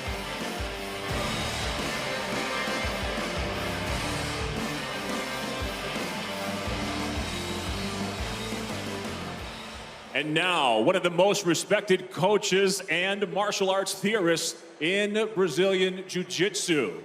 Responsible, the mastermind behind the Danaher Death Squad. He pioneered the leg lock revolution. And now, ladies and gentlemen, please welcome the one regarded as one of the greatest minds in our time in grappling. This is the coach from Team New Wave, John Danaher. If you've been involved in jiu-jitsu in any capacity in the last 20 years, you probably know who this man is. John Danaher, guys, he said it, Michael said it the best, right? One of the top minds in jiu-jitsu of recent memory. Yeah, probably one of the most influential minds in jiu-jitsu history as well. And dude, he's in rare form this weekend. I got a chance to sit with him yesterday. He is having fun. He feels really locked in and loose. It's kind of rare to see John, you know, out in the spotlight like this. He very much prefers to let his students kind of get all the attention, but it's great to see both the coaches getting the love that they deserve. So let's go ahead and find out from Michael who the blue corner's first athlete pick is going to be. And now you know the modified rule set brought to you by your very own Craig Jones, and this is where it plays out. We go now to our first coach as he makes his first selection. Coach, do you have your first athlete selected? Yes, sir. What is his name? Pat Downey. Here we go. Team America starts it off by throwing their weight around inside the pit. Would you please welcome a CJI 1 veteran and the NCAA Division I All-American at at plus 99 kilograms. First up, for Team America's, this is Pat Downey. Guys, they went with the big boy up first, the wrestler, Pat Downey. Veteran of CGI 1, of course, took out Luke Rockhold early on in that encounter, ended up losing to Adam Bradley. But the guy's game, he's tough, he's going to club people, he's going to move them around. Yeah, it's awesome to see Pat back in the pit. I do feel like there's a lot of pressure on him, especially as the first guy out representing the USA. We know he's a patriot. We know this is going to mean a lot to him. Not the first time he's represented his country in high-level competition, but under these circumstances, definitely a very different challenge. And now, we go to the red corner. Coach Danaher, it's time to make your first selection. Do you have your first athlete? What is his name? Luke Griffith. Yes, sir. Team New Wave matches it up. This is their athlete also. At plus 99 kilograms, he's the 2024 ADCC silver medalist. Please welcome New Wave's Luke Griffith. So Luke Griffith on the other half of this one. It's the big boy again, plus 99 kilos. This man is an ADCC silver medalist. He's also a three-time IBJJF Nogi World Champ at brown belt. And guys, here's the kicker. He has a phenomenally high submission percentage. Yeah, I gotta say, I'm just absolutely really impressed by the fact that, blind draw, both guys elected to go with the heavyweights first. No saving anything in tank here, right? Yeah, very interesting. I sort of expected to see some of the middleweights, maybe like the 77, the 88 come out first, but man, this is gonna be a banger straight out the gate. Well, let's go ahead and take a look at the tail of tape for this opening bout. Luke Griffith, Pat Downey, both of these guys weighing in a touch above 100 kilos. The younger of the two is the South African Luke Griffith at 24. Pat Downey, a lot more experience in overall grappling, but a lot less in the jiu-jitsu format. And straight away, touch of hands, Luke Griffith sits down and probably to be expected, looking to play that leg lock entry from guard. Yeah, you might have just missed the first 2 seconds. Literally from the handshake, Luke was already sitting down to guard. And you mentioned it earlier, Josh, about how he has a phenomenally high submission rate. 92% submission rate. That's one of the highest I've ever seen among any professional jiu-jitsu competitor. Brandon, for a dominant wrestler like Pat Downey, what's he got to do to, well, I was going to say try and stay on top and pass the card, but he's got to scramble here and he's given up a seatbelt quickly. I mean, this is looking bad already. This is we talked about that 92% submission rate. This is one of the places where Luke does his most damage. This rear triangle position, it's locked in. That's not good. Oh, Downey's out. What a good entry. What a great first match we've got here in this quintet format CGI. So guys, one thing to be aware of course, is if these matches do go to a draw, both athletes are eliminated, but the match is still scored by our 3 pit side judges. And should the overall duel be a draw, we're going to get those scores playing a role here. Listen, so if it keeps going like this, we're not going to get any double eliminations. We're not going to get a draw. Right now. And Luke is immediately on it. He's got that shoulder crunch grip. He's going over the back. He could be looking for that triangle again, but Downey's out. As long as Downey is in the top position, he's going to find a way to try to survive. What he's got to really watch for is while he's standing to pass, while he's opening space under his hips, that's where he's going to be the most vulnerable, just with his own personal game, much less dealing with this animal right here. And he's going right back to that same attack again. This has been a rough 90 seconds for Pat Downey. He's managed to pop his hand out here. This is a real one here. This is just a regular triangle, front triangle. It's not on the back. This is going to be way harder for Downey to slip out of. Yeah, looking to lock that leg down. He's trying to turn the angle, but this is tight. That's going to get tighter and tighter. He's over the shin now. I believe this is it. I think Pat Downey might go to sleep. Oh, his head's out of there, though. He's going to live. He's got to watch his arm. He's compromised. He's okay. He's okay. Man, that is the 4th deep submission attack that Luke Rockhold has made in basically less than 3 minutes. I am dying to see if Luke Griffith can keep up this submission attack rate. Well, not just in this match, Josh, because this is the thing. Right. If he wins, taps out Downey, he's got to go again. He's got to go again, and you do have to consider pacing yourself. You got to go out fast in quintet style. You got to look for the finish, but you got to consider that, hey, you get a 90-second break and you're back out at it again. Here's the thing. We talked about it before in teams matches, right? It takes a certain type of guy to know, hey, I'm going out there until I lose. if I don't run the team on the guy, somebody's going to submit me or we're going to draw and I'm going to be eliminated. You've got to clue yourself in that that's the game you're playing. We have not seen one significant attack yet from Pat Downey. We haven't really seen any opportunity for him to pass the guard, to put Luke under any kind of pressure, snag hold of anything. Well, Luke's just done such easy arm drag. But you know, that could be part of the strategy, because maybe Greg's like, you know what? Maybe Greg, maybe Pat's in a position to take out one of their heavy hitters. Is a double elimination the best option here for him? Well, Pat's got to be, you got to think of Pat as one of the stoppers. Right, like, right. You need in a quintet team, any kind of team format, each guy kind of occupies a different role. And I think for this team, for Team America's in this tournament, Pat may be occupying that role of stopper. And so far, so good. If he could take Luke Griffith off the board, that's massive. You take out a heavyweight with a 90% submission rate, that's kind of a win. Yeah, I mean, we've got great finishers on the New Wave Warriors team, but Luke is definitely one of the most dangerous. So Pat is, I mean, just luck of the draw, right? Pat is the great guy to take out one of the favorites, but wait, we still got a little over 4 minutes to work, and Luke is still on the attack here. Again here, and he's going to find his well almost to the back. I feel like Pat is settling down a little bit now, though. Got that first wind.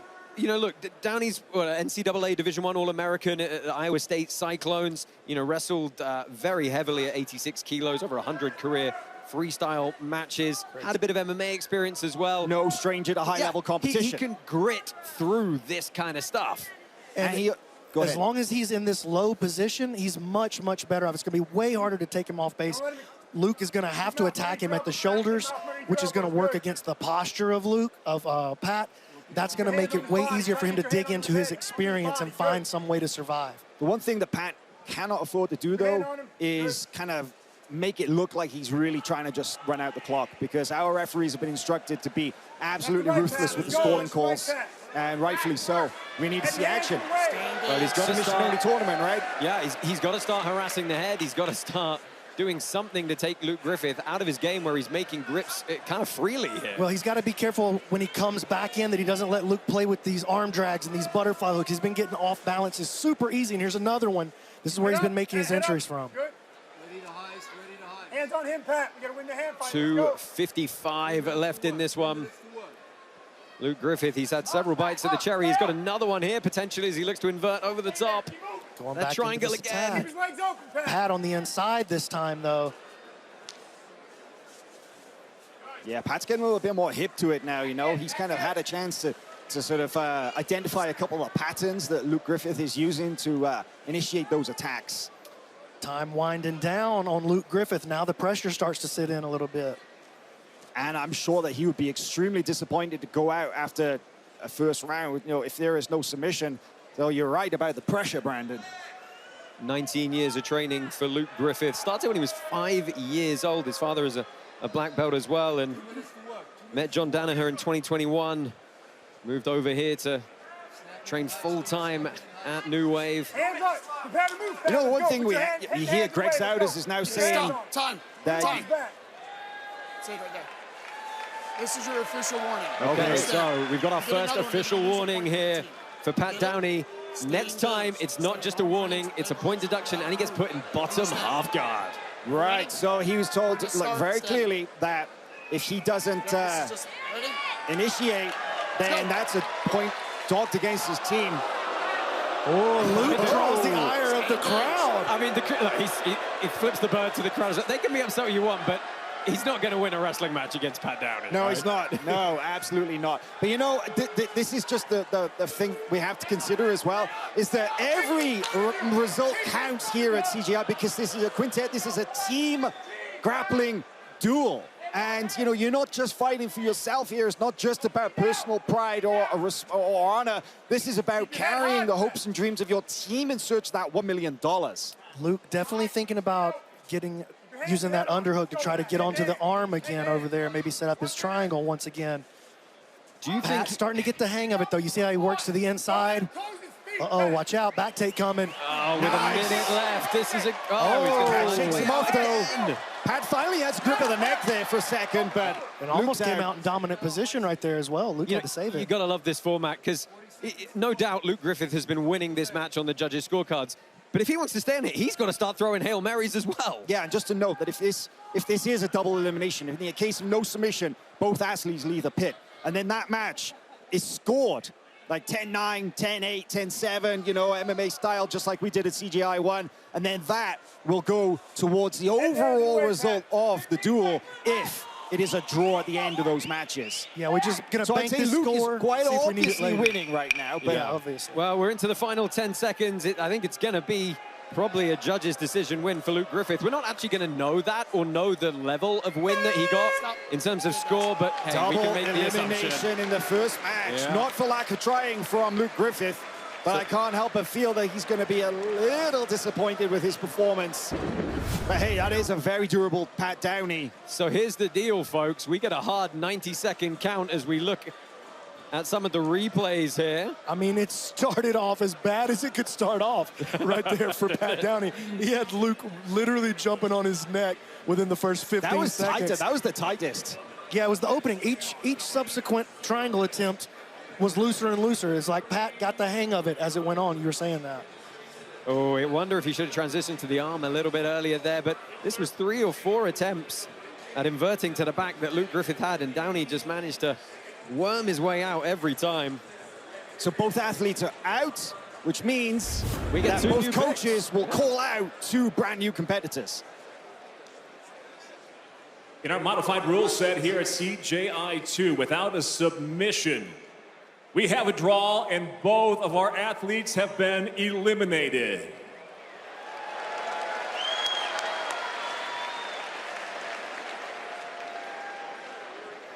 So that is a double elimination, and guys, who does that result favor potentially? I don't think it favors either of them. I think this is still very much just almost like, you know, the starting point. Of course, New Wave have the advantage here. They clearly won that one on the judges' scorecard. Well, you've just seen the timer expire in the corner. Let's find out who the next pick is. And now we welcome our next athlete out of the blue corner. He is the top 4 ADCC 2024 at 88 kilograms from Team Americas. Please welcome to the pit, Elijah Dorsey. Well, so they drop down to 88 kilos, does Team America. Elijah Dorsey, 4th place at ADCC last year. Also European champion and East Coast Trials champion as well. Formidable guy at 88. No, listen, Elijah is a workhorse. You know, he won the ADCC trials of 77. He's gone up. He's definitely undersized for the 88, but it doesn't matter because this is in effect an absolute tournament. Weight doesn't really matter. Greg has chosen his athletes based on their skills and what he wants to see from them here at this event. And now out of the red corner, the 2022 ADCC bronze medalist and the 2024 ADCC silver medalist from Team New Wave, Vagner, Rocha. You gotta love both teams are trading weight class for weight class right now. The late replacement on Team New Wave, Vagner Rocha, one of the most experienced veterans, maybe the most experienced in the entire competition. 43 years old, has fought almost everybody before, except Elijah Dorsey. I just thought Elijah Dorsey, man, Vagner gotta be, you gotta think about him as almost impossible to put out in an 8-minute match. How, same thing kind of for Dorsey, like how do you put either one of these guys out in 8 minutes? They're gonna come out, wrestle, smack heads. I think this is gonna be a rough match, dude. Yeah, I'll be honest with you, I'm kind of surprised to see Vagner out so early in a submission-focused tournament like this. I kind of felt like Vagner was gonna be the guy that you brought out if you had a guy on a hot streak and you needed to take them out. That was always the thought that people thought, but tail of the tape here, and I've got to correct myself, these guys have fought before. They fought at ADCC 2024. It was a loss for Elijah Dorsey by decision against Vagner, so a chance for redemption here for the man on Team Americas. As you can see, 20 years, the junior of Vagner Rocha. Let's go ahead, get this one started.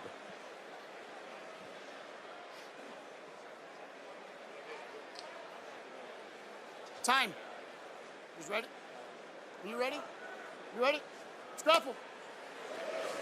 All right, here we go. So, brand new match here at CJI 2. New Wave versus the Americas Gorillas.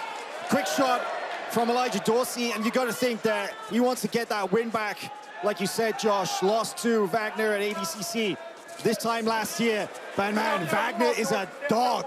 So that guy is one of the toughest veterans in the game. So here's the thing, right? Elijah knows what to expect. A lot of people know what to expect from Vagner, right? It's going to be heavy clubbing, collar ties, some very, you know, aggressive gripping up in the wrestling. Don't sleep on his submissions, though. Oh, for sure. Vagner is a veteran for a reason, and he's got some really, really nice attacks. He's got a great leg lock game. He's actually got a really, really nice back triangle system. I think he calls it the slot machine. And don't forget, if he gets your back and he has that hand over your face, the Python, oh man, game over. Yeah, one of the meanest grapplers, arguably. He's a nice guy in real life, but on the mat, he is mean as can be sometimes. And he's rock solid. Like, he is incredibly physically strong. He has, because he used to do like day laboring. He was a contractor. His grips are insane. I think it's an interesting choice here by Dorsey to go ahead and pull guard. Look, he knows you're not going to necessarily just come out and put Vagner down on his back. And if you do manage to get the takedown on Vagner, it's going to have been through great labor. It's going to take me 4 or 5 minutes to get something like that done. If I want to advance in this thing, I have to sub him. Let's go ahead, pull guard, get the party started, and let's see if I can pull something off for my team. Yeah, Elijah Dorsey was one of the folks Vagner beat on his way to his silver medal last year at ADCC. Took out Jeremy Skinner, Janata's Gracie, of course, then losing in the final to Mica Galvao, who is a teammate tonight. That's the beauty of this competition. Yeah, they've always been pretty close, actually. There's a kind of connection through the fight sports that goes back a few years. But Vagner, you know, a 4-time ADCC medalist, first winning a bronze medal in 2017, and then getting a silver last year in 2024. This guy's been at it a minute, that's for sure. Elijah doing a great job so far, utilizing his frames to keep that big, heavy pressure off of him. Vagner reaching back, kind of threatening the toe hold. We might see him turn towards it, but Elijah tying up that wrist on the far side so he can't make that easy turn. Yeah, Wagner's going to make Dorsey at least carry a lot of weight here, try and wrist lock from Dorsey right there. See that? Little wrist lock attack from bottom. That's some Lloyd Irvin stuff right there. Vagner threatening that toe hold again. Yeah, of course, yeah, he is. Of course, Dorsey, we know that, yeah, of course, he's with Saudas right now for the Team Americas, but he's a Lloyd Irvin, the black belt, from white to black through the kids program. He's one of that amazing team, homegrown right there from Camp Springs, Maryland. And a really underrated closed guard player, too. He's really dangerous right here. So, gotta watch yourself if you're Vagner. You can't get loose with your game, which is not really a hallmark of Wagner's game. He's going to play it conservative for sure. So here's Philly Fresh. He had a bit of a word with John Danaher earlier. Stay on those, Dorsey. Initiations and threats, Dorsey. Initiations and threats.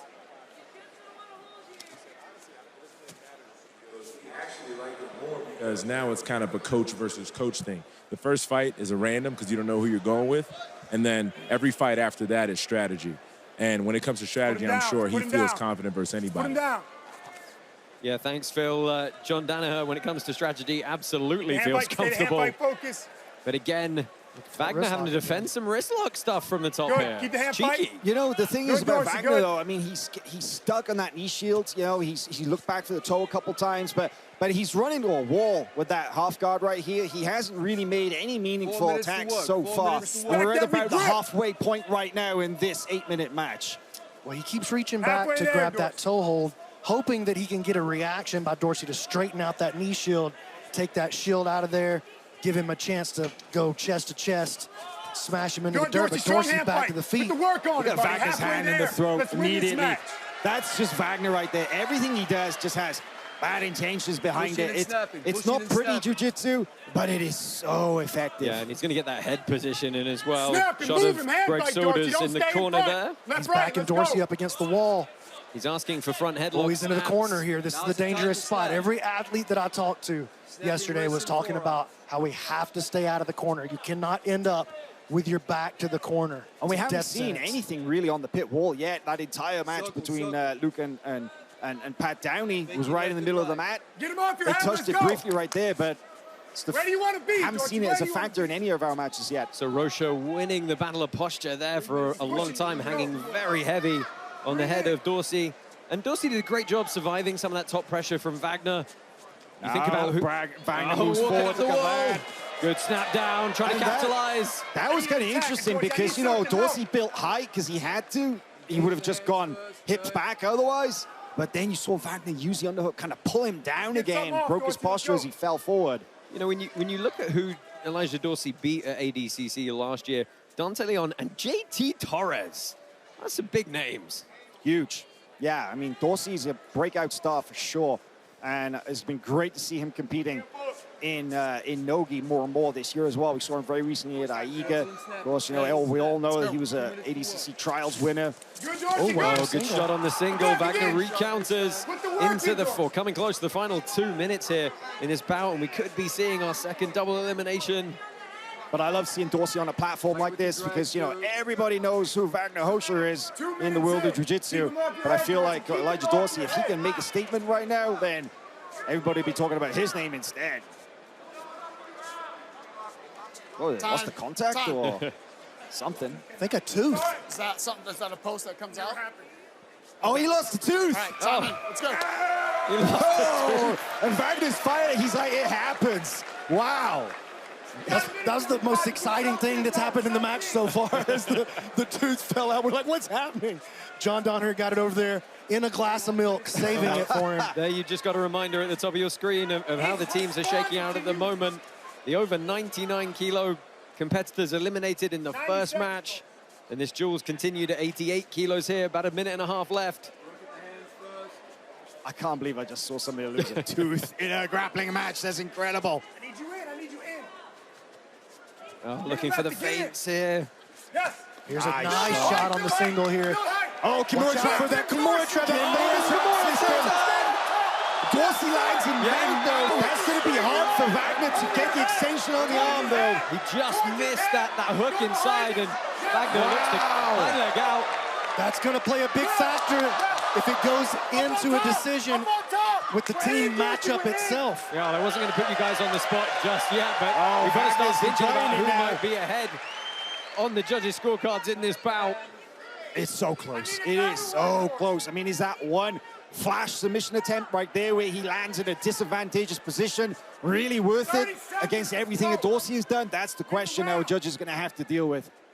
Yeah, it was fairly even on the ground for the most part. A couple of little wrist lock attempts from Dorsey, but a lot of heavy top pressure on that knee shield from Vagner. And then a nice single leg from Dorsey, which is why he had to counter him with that Kimura trap and then end up on the bottom position. So you got to say that if it comes down to that one exchange, Dorsey probably wins that exchange. Oh, tries the flying jump at the end. But time is going to expire. We go to another double elimination. Elijah Dorsey, Vagner Rocha. Now, they gave it their all, but they stall out. Let's take a look at some of the replays here. And I think we got a shot of Wagner's tooth being ejected from the pit. See how from it his happened. mouth. Is it a headbutt? Oh, it looks like it's going to be a headbutt here, maybe. Let's have a look. This was the late shot on the single. Where he snatched up. See, it was that mercy grip on the hand that kind of left the arm hanging. And then Vagner just dived over the top for that double wrist lock for the Kimura attack. But Dorsey was so smart the way he landed, right? He played it perfectly, landed clear with the mount, really shut down Wagner's ability to lock him into position so he could rotate around and get the movement that he needed out of the shoulder. So guys, we've got that hard count on the screen, top right corner for you, 35 seconds. We're gonna go ahead and find out who the next options are gonna be for each of these coaches. And guys, it's really a stalemate so far. Yeah, 2 double eliminations, and I would argue that there's probably one apiece. I was just about to say that. I think each team probably got a 10-9. Well, we've got the lighter guys for the most part still coming, but real superstars waiting in the wings. Oh, it's almost time before we get our next reveal. I can't wait. And I'm so intrigued to see who they bring out next. Well, time is up. Let's go ahead and find out who's the next up. And once again, in our modified quintet format, without a submission recorded, we'll go to the judges' scorecards, and both of our athletes at this point now have been eliminated.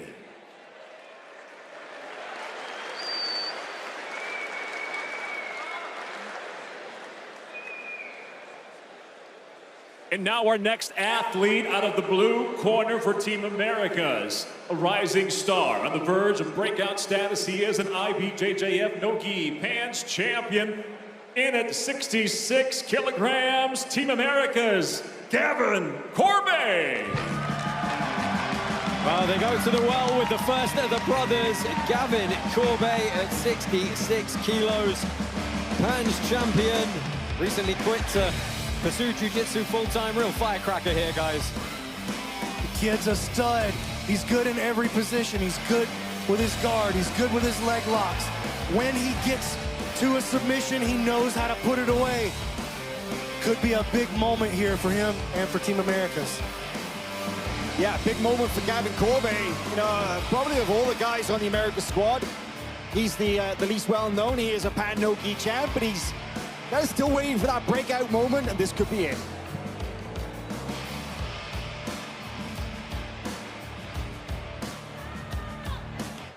And now out of the red corner, last year, he went back-to-back. And now he's the two-time ADCC champion at 88 kilograms. Please welcome tonight competing at 99 kilograms, Team New Wave Giancarlo Bodoni. Well, we wanted some David and Goliath matchups. This is arguably the first one we're going to get. Two-time ADCC champion Giancarlo Bodoni, upper weight class tonight. And boy, is this guy technical. He's aggressive. As you heard in the VT earlier, he can mold his game to almost beat anybody. Yeah, you mentioned it, Josh. You know, our very first round, look at the draw, we had two heavyweights. The next round, we had two guys who are representing the team at 88. Now, we have our first match where we've got a guy who is 2 weight classes, or 3 weight classes bigger than his opponents. Tail the tape for this one. Gavin Corbe, 25 years old, just 29 years old. Giancarlo Bodoni, but you see a coming on for 30 kilo weight difference here. Oh my goodness. Yeah, that's going to be a tough challenge for Gavin. And just a note about that, if there is a 2 weight difference, a 2 weight classes difference between the two guys, and it does go to a draw, double elimination, and the judges, they can only score at a maximum of 10-9. They can't score at a 10-9 or 10-8 or 10-8, 10-7. Well, Bodoni Corbe already trying to getting pushed up against the wall here. Trying to make his weight found, and he has slammed Corbe to the mat. Giancarlo just ragdolled and bullied him up against the mat there. Right against the pit wall in front of our commentary position here. Bodoni looking to split the legs and get up, get some weight on that foot. Straight ankle lock. Going a lot of pressure. Very low on that. Well, Giancarlo's looking to come out on the back, though. That's it. Is he going to give up his back here? Does he still have that ankle grip? He does, and I love that Corbe just comes out and goes straight to work. He's in attack mode. He's not playing around. No, he didn't really have a choice there, did he? With how Bodoni was treating him early on, but he's doing a good job of off-balancing the larger man here. Looking to bring his head through. Going to end up in this ham sandwich position, yep. And always on the attack here, doing a nice job. Bodoni clears that inside hook. Beautiful work rate from Corbe and switching sides there on the legs now. He's attacking the other leg. Yeah, he's moving Bodoni around, ensuring that he can't get really solid, stable, wide base easily. Outside Ashi, but he's kind of, looks like he's lost the ankle grip somewhat. Giancarlo's starting to put the smash on a bit now. Yeah, so the question is going to be, can Corbe get back to his feet if it ends up in a scramble without the leg? Corbe has done a great job. Oh, this getting close on the heel hook there. Got to be careful once the heel hook slips, that you don't get your back taken from this double outside position. Bodoni now scooping in on the opposite side, splitting the legs. Look at that forward pressure from Bodoni. It's got the hips elevated. If you get a little chest pressure forward. Beautiful old school style guard pass there, but Corbe, nice recovery. Oh, so far, so good, though. Corbe holding him off. Well, Bodoni like switched sides and he's settling down. Yeah, just about establishing side control here, and it's up against the pit wall as well. Not a nice place to be for Gavin Corbe. He got the half guard back. And he's still on his side, important. I was kind of surprised to see such a strong start from Bodoni. He's not known for it. He's a very methodical kind of grappler.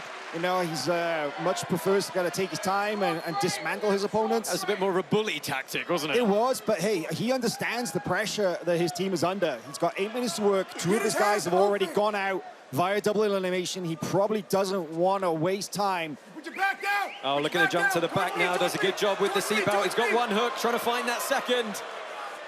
Body triangle here as well. This is going to be tough for Corbe now.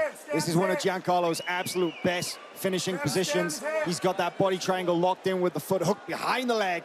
Well, taking a look up at the screen, actually, to check out some of the grips here. He's hand fighting.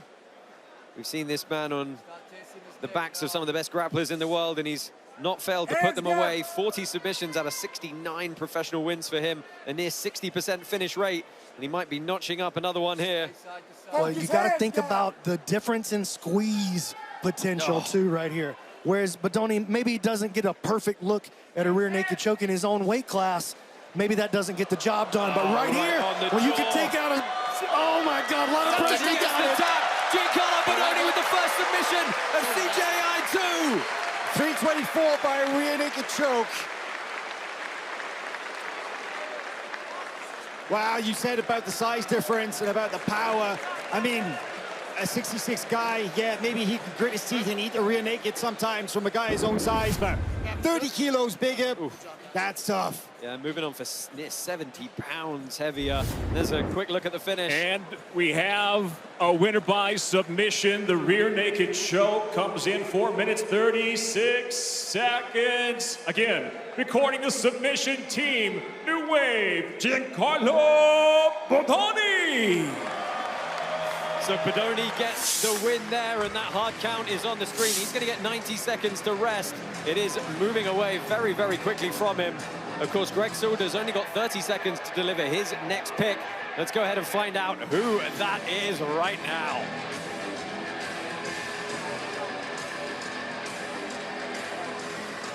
Greg doesn't have a lot of choices left. No, he doesn't. It's either Deandre or Taylor. And I think he's probably going to wait and send Corbe out last. That's his dog. That's his boy. Well, Taylor Pearman, a bit of a wild card on Team Americas. He is, of course, hailing from the UK. Let's see if he is the solution here. I mean, if you want to send somebody out of equal size, it's obviously got to be Pearman. With the submission, Bodoni stays. And now, coming out to the pit, fighting out of the blue corner from Team Americas, the 2024 ADCC Trials winner at 99 kilograms. He is the wild card pick for the team. Please welcome Taylor Pearman. Yeah, I kind of felt it had to be Taylor, to be honest with you. I didn't think that Gavin was going to risk putting in another undersized guy against Giancarlo Bodoni. So Taylor Pearman, he did, of course, win ADCC European Trials last year before. Absolute breakout performance for him, 6 submissions there. He also has a lot of experience in the teams format via Polaris squads. Yeah, Taylor's a finisher, man. Do not sleep on it. You know, but the only caveat to that is it is no secret that his leg locks are the threat, and Giancarlo is going to know that. So let's say for this matchup, again, Giancarlo Bodoni, 93 kilos. Taylor Pearman, technically the same weight class as him for the purpose of the competition, but a bit undersized there at 82 kilos, hailing from Essex in the UK. Certainly one of the toughest opponents he has faced to date, but he's going to be game for the challenge.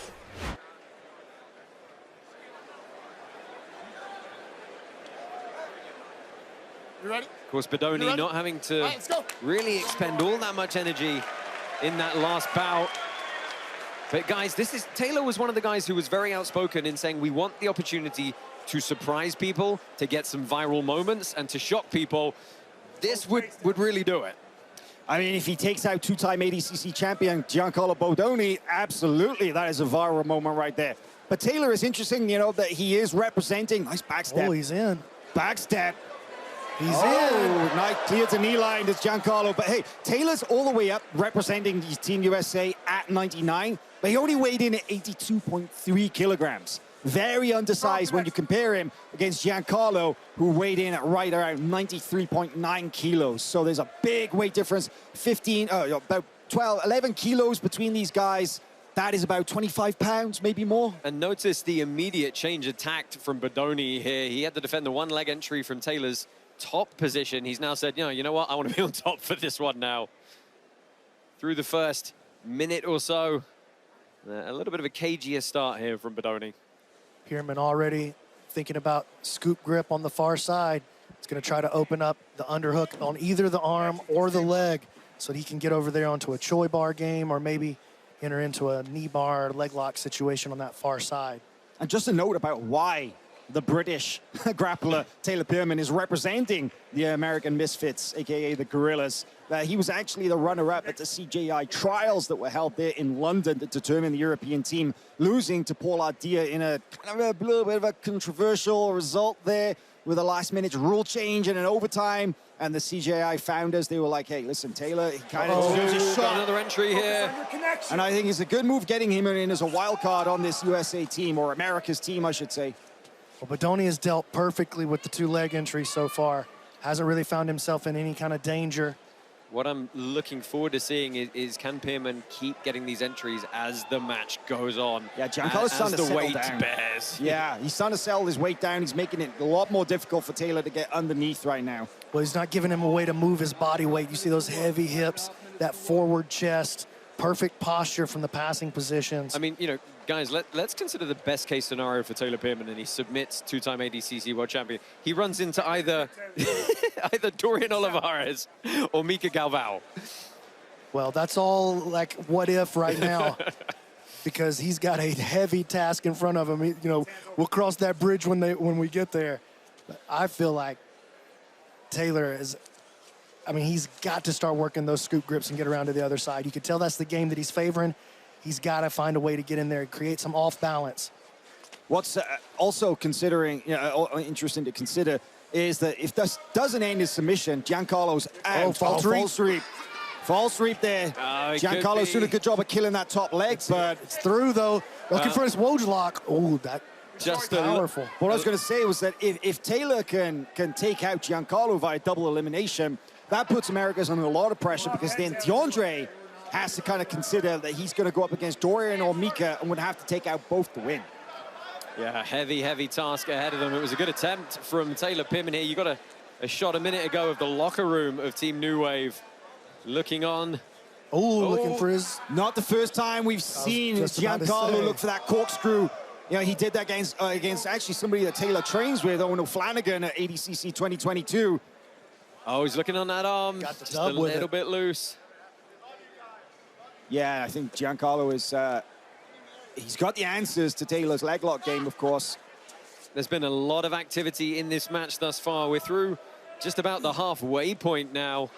The key thing is, I think, for Taylor, if I was kind of in his position or if I was his coach, is like the leg lock entries. There is another one looking again for that false sweep. Giancarlo doing a good job backstepping out of it over that bottom leg.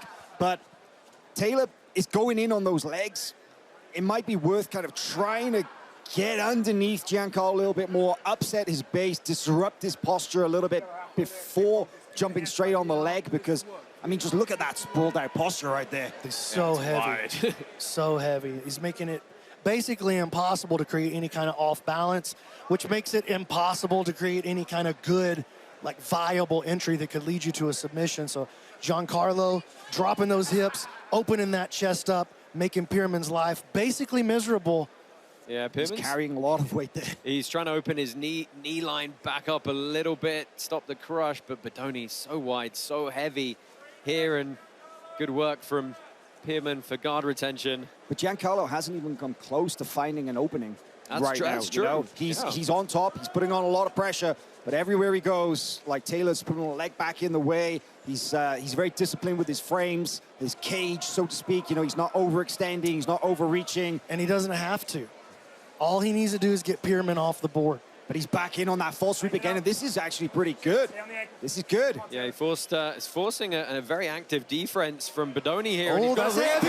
That's heavy. He's on it. I thought he tapped. Pearman let it go.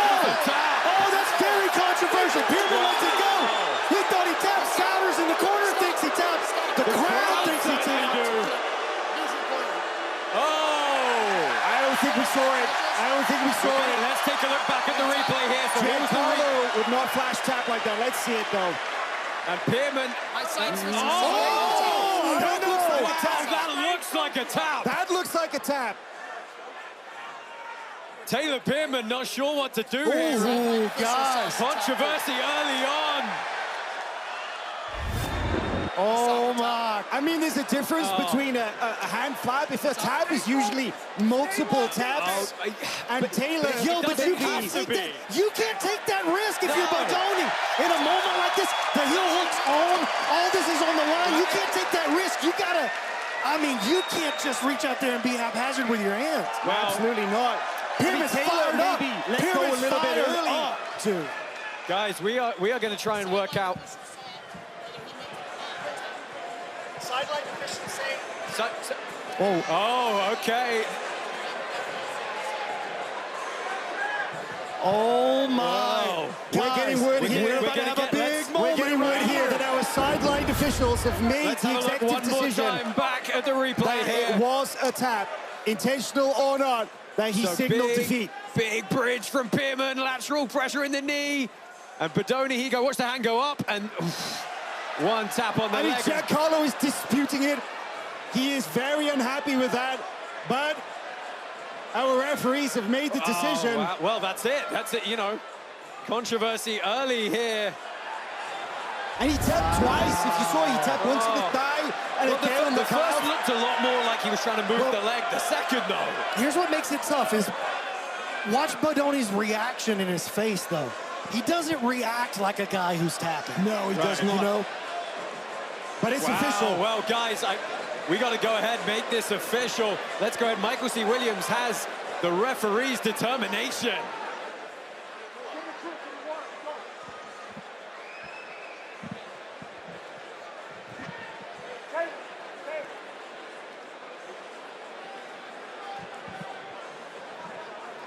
Technical submission, I guess you can call that. Yeah, guys, so we're just getting things situated here, obviously. There's got to be a bit of communication running around the pit here to make this one happen. The hard count's already on the screen for Taylor Pearman. That's a rough go for Team New Wave now, because that now puts this match even. Augusta got 2 double eliminations, and we would say potentially two judges' decisions each way, and then a submission apiece. Yeah. Very, very controversial scenes here, but hey, we're expecting chaos. We weren't quite maybe expecting this. Yeah, you know what? In my interview with Downey yesterday, ladies and gentlemen, inside the pit, chaos. The sideline official made the call, the tap to the heel hook. The winner, Team America's Taylor Pearman. Wow, the crowd are in agreement here. They like the decision, guys. I mean, they saw the tap as well, or at least what looked like the tap. And Giancarlo is protesting. He's doing his absolute best. I mean, he can't now. I would put an asterisk next to that result on his record for sure. But hey, the judges and the referees made the call. We gotta go with it. Yeah, no asterisks tonight, baby. There's no asterisks tonight, and tonight's when it counts. So Team America back in the game. One last look back at the replay here, and that was the tap. What are you gonna do? Oh, it's tough. And Taylor Pearman, to his credit, he sold it. He definitely sold that. Well, he believed it. Yeah, he did. 50 seconds left. One more replay for you. Look, there's no reason for him to... Oh, man, that was the best angle. That was the best angle. There's no reason for him to let go. He had the pressure still. Why would he have let go if he didn't think it was a tap? Well, 30 seconds on. John Danaher's got to send out either Pato or Mica, sorry, not Pato, Dorian Olivarez or Mica Galvao. Oh, and now, how the tables have turned. Taylor's the big man now. Well, we're saying we got 2 judges' decisions and 2 submissions, one apiece. So it all comes down to this final now. 10 seconds. The crowd are waiting with bated breath. What is John Danaher going to do? Taylor Pearman's got a tough match either way. Coach Danaher has made his decision. Now, making his way to the pit out of the red corner, the 2023 ADC Trials winner, the IBJJF Nogi World Champion, competing at 66 kilograms. Team New Wave's Dorian Olivarez. So John Danaher saves his wild card in Mica Galvao for a possible last match. It is going to be Dorian Olivarez coming out to face Taylor Pearman. Guys, ADCC Trials winner. He's got a Nogi World Championship win at brown belt as well. Real heavy wrestling background to him. Oh, Dorian's a stud. He's an absolute animal. Work rate like you've never seen before. Does not know the word stop. Just never takes a step backwards. He is go, go, go. And you know, he's young. He's 19 years of age. Just got his black belt. But man, such a hungry veteran. Tape for this one. Dorian Olivarez, just 19 years old, but a lot of grappling experience. Pretty high submission rate as well, taking on Taylor Pearman. He's got the weight advantage, but he has, of course, just been through the ringer a bit, defending the top pressure of Giancarlo Bodoni. Let's see if he can cause an upset once more. Taylor looks fresh. Yeah, he's got that first go out as well. Adrenaline you know? going, right? He's warm. He's warm. He's going up against a cold Dorian Olivarez. You know, that's actually something I think, you know, you're always better in your second round in training or competition, right? So. And he wisely pulls guard early here. Yeah, you're not taking Dorian down, but look at the difference in passing style. Dorian's all about that long range, outside passing, side to side, non-stop movement. Never stops. He never stops. Olivarez, a fairly newly minted black belt, January of this year under John Danaher. And his father, Mike Olivarez, let's not forget, because Mike has been training Dorian since a very young age to be a very well-rounded combat athlete. He's a wrestling champion. He's got aspirations to be a professional MMA fighter, and we see him here in one of the very best high-profile grappling tournaments in the world. Not the first time we've seen Dorian. You know, he won the ADCC trials. We saw him in AIGA this year. He's one of the best, and he's this brand new generation coming through from the American scene, who's just ready to become a superstar. He looks stacked at 66 as well. Oh, he's a bulldog. Looking to get some leg work going over the top here. He's got that folk-style wrestling background. Took first place at the USA Folk-Style Nationals a couple of years ago. You know, hardest thing that I think for Taylor in this match is making a meaningful grip on Dorian. I think you're right, and just dealing with the non-stop. It's not the same kind of pressure that Bodoni gave. This is the kind of pressure that pushes your cardio. Yeah, forces you to dig deep. He's going to play 8 minutes of guard retention, basically. Yeah. And for a lot of guys, that's unsustainable. But all he's got to do is get him off the board. Look how double elimination. Changes directions.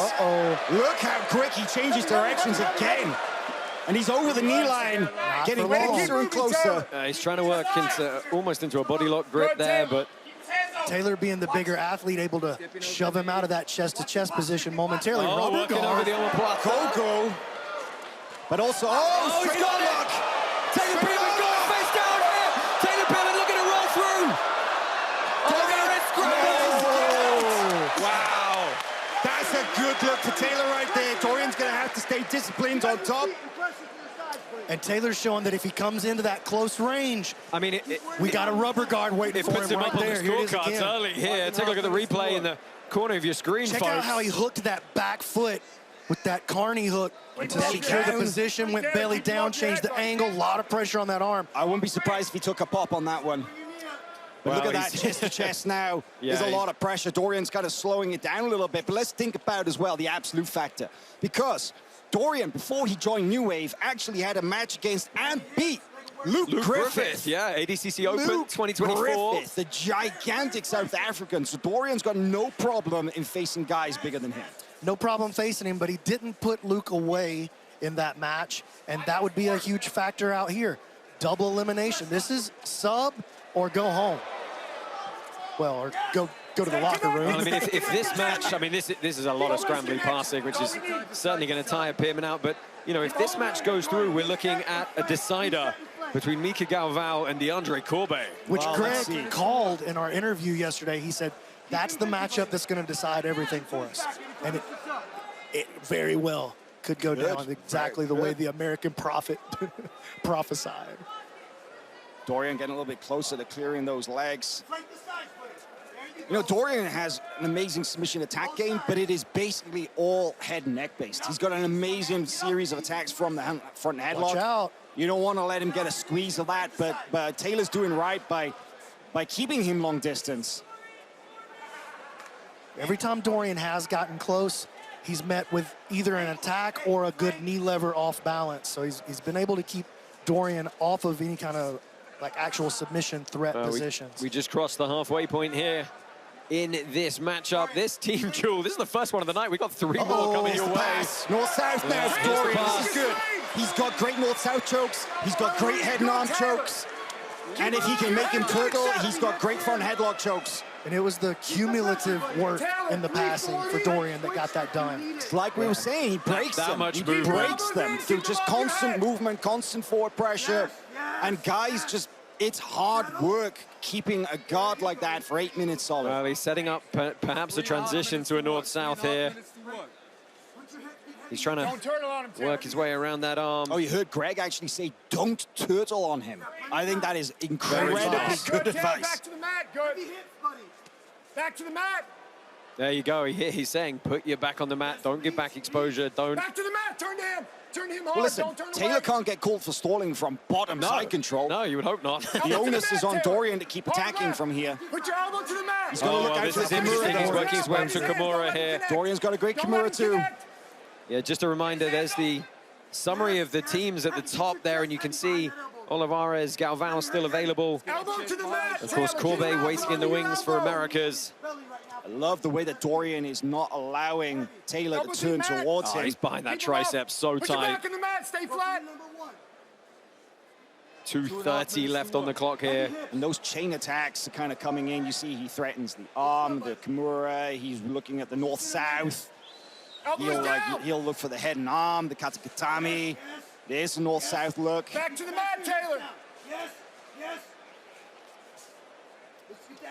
You know, one thing you've definitely got to give credit to Taylor Pin for is he's listening so well to the bellowing voice of Greg Souders. He spent a month training at Standard with Greg Souders and the crew there, which I think was a real smart move because, you know, team unity is a major factor. You know, you don't want to just bring a guy in who's going to do his own thing. You want a guy who's coachable, who listens, and who does what's right for the team, not just for himself. So, Brandon, look, this has been a lot of top control for Dorian here, and he's not been able to find an opening. What does he do from here? Does he change tack? Does he keep trying to just cook him from this position? What's the move for him here? Well, he wants his north-south position, but Taylor's doing such a good job of keeping his wrists, keeping his forearms up there and protecting his neck. You can see Dorian already now thinking about changing strategies. He goes to the knee on belly. He's got that upper body control.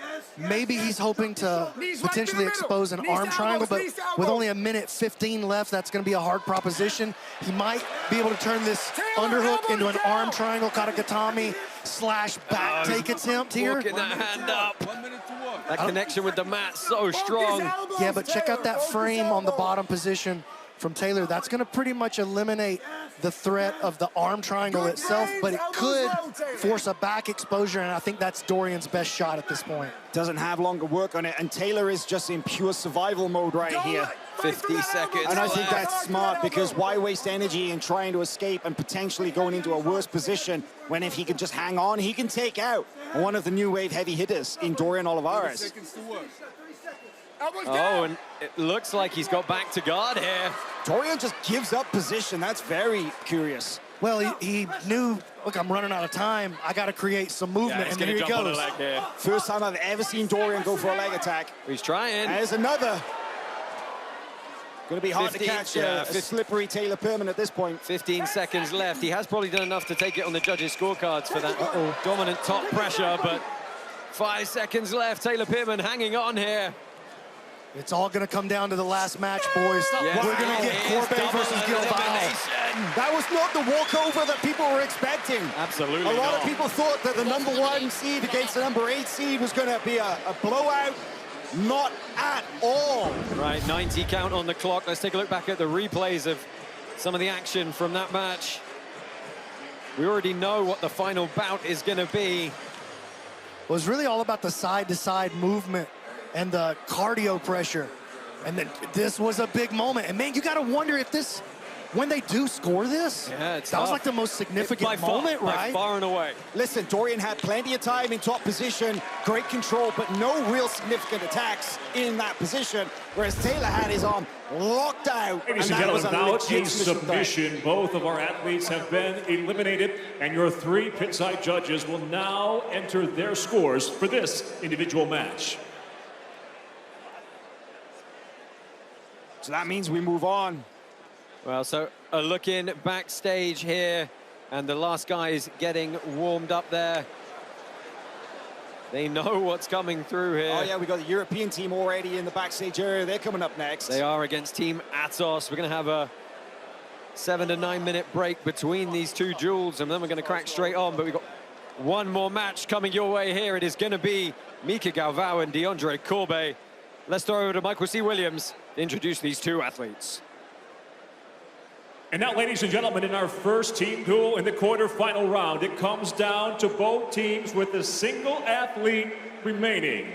We introduce to the pit first, fighting out of the blue corner. He is the IBJJF No-Gi Pants champion, an ADCC trials winner. He is the elder brother, competing at 77 kilograms, Team America's Deandre Corbe. Well, Deandre Corbe at 29 years old. No stranger to big money matches, already took home 100K at a domestic event in the US not that long ago. Of course, an ADCC trials winner. He's got a fantastically high submission rate as well. And as you said, Hal, you know, this is the guy who his coach put the money on him to seal this one out.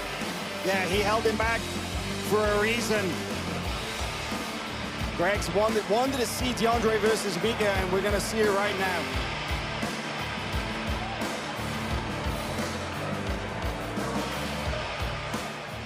And now we welcome to the red corner, the IBJJF Grand Slam winner in 2024, the ADCC champion at 77 kilograms in 2024. Tonight, at 77 kilograms, he's the wild card for Team New Wave.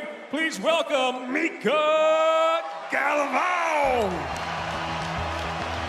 Well, we welcome Mica Galvao to the CJI pit for the first time. If you've not been watching a lot of competitive jiu-jitsu, I urge you to go back and watch pretty much any of this guy's matches. He's one of the most electric and exciting submission attacking athletes in the game today. Interesting to see that Mica Galvao is in the corner.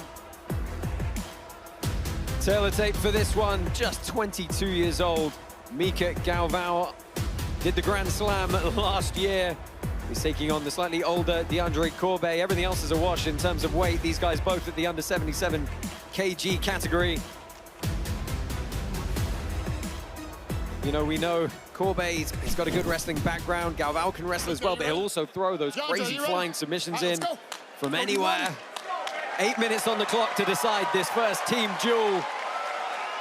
Both of these athletes are absolutely fearless. They will throw caution to the wind, they will take risk, and they will push to try to find the win for their team. You know, and both these guys came in right on the limit. 77.65 kilos for Mica Galvao, 76.65 for Deandre. But look how much bigger Mica looks than Deandre. Yeah, looks very, very solid as he sticks a foot sweep in at the side there. It all comes down to this. If Mica can get the submission, New Wave guarantee victory and will go on in this tournament. If it's a double elimination, then it will go to the judges' scorecards, and we really don't know how it will go. Yeah, it's going to keep these guys pushing the whole time. But you look at the guys who Mica Galvao has fought, and guys in this tournament as well, it's not just wins, it's wins by submission. Listen, one thing we have to remember is that if USA do manage to win, if Deandre wins by submission, or if they get the decision after the end of this, that could be one of the greatest upsets we've ever seen in grappling history. Oh, Galvao collects the leg. He's going to try and wrestle through on this single. Looked like he got stuffed for a second. He's trapped up in this high ground game, both the overhooks. For Corbe, he could turn this into a front headlock position, like a submission off of a front headlock pretty easily, or back into a crucifix. Mica's going for a knee bar. He's going for a knee bar. It's almost like a... It's a Turk. He's controlling the leg. There's not breaking pressure on it, but it's definitely kind of making it a little bit tricky for Deandre to move right now. But Mica's stuck. Yeah, tactical grip game from Galvao, trying to find his way out of this. Okay, now Mica is in a good position to start getting his game going. They're right in front of us up here against the pit wall. Galvao controlling that offside or outside foot there. You got to watch for those flash toe hold submissions. Yeah, Mica has got a 76% submission rate, Mica. Yeah, over 82 victories, or 82 submissions, should I say, from 108 victories. And that's just in his recent years Sure. as well. That's not even considering the colored belt the brown career. belts. Yeah, because, you know, don't forget, he's only 21 years of age, and he's already so experienced, and has been on the highest level since he was a teenager. Yeah, got his black belt from his father, July of 2021. Youngest IBJJF champion in history. Corbe definitely going to be limited with some of the things he can do from his guard with his head up against the corner of the pit like that. That was nice elevation. Yeah, and he's looking to get a grip up around the shoulders here. Look at the sweep. Off balance. Trying to get the sumi going, but good base from Mica. Look how flexible he is, the way he just bases out. It's going to be hard to get a good leg entry going, getting underneath Mica. And the way he switches his feet like that, nice footwork. Tries the hip switch, ends up back in this double butterfly position. Corbe frame in on the left side, looking to win the grips. It's a real battle over here on the inside, the position we can see on the camera. Who wins that grip becomes the offensive player here, maybe. Galvao looking to get into his body lock. Corbe digs the under. I'm not sure how much opportunity Mica has had practice on a pit wall. I'm not sure how much opportunity Deandre has had, but it is a game changer. And getting stuck up against the wall right here is not great. Galvao slowly inching his way through this guard. Now has the body lock. That knee shield is out of there. The butterfly hook is out of there. Corbe really left with just his half guard and the frame from his left elbow to protect him. Mica steps over. Oh, and he's slowly inching his way up here. He sat on the legs, not quite the upper body. Uh-oh. Nice recovery so far by Corbe, trying to fight Galvao off of his back. Beautiful work there. He's going to come up in a leg drag, though. He's going to miss the back. Yeah, he's looking to ride his way up, and it was good guard nice retention recovery from Deandre Corbe. But this is all positive forward pressure and points on the judges' scorecards for Mica Galvao. Oh, we're past the halfway mark. And Deandre... Yeah, this one's going quick, right? Yeah, he hasn't just hung in there. You know, he showed that he's not an easy target by any means. Yeah, again, Galvao trying to chase the back. You know, well, he's again looking for a grip here under the arm. We've got to start thinking, if this goes another 3 minutes, you know, this match will be a judge's decision, along with, who we got, Vagner and Elijah, Luke and Pat, and then, of course, Taylor and We're not accepting. Dorian.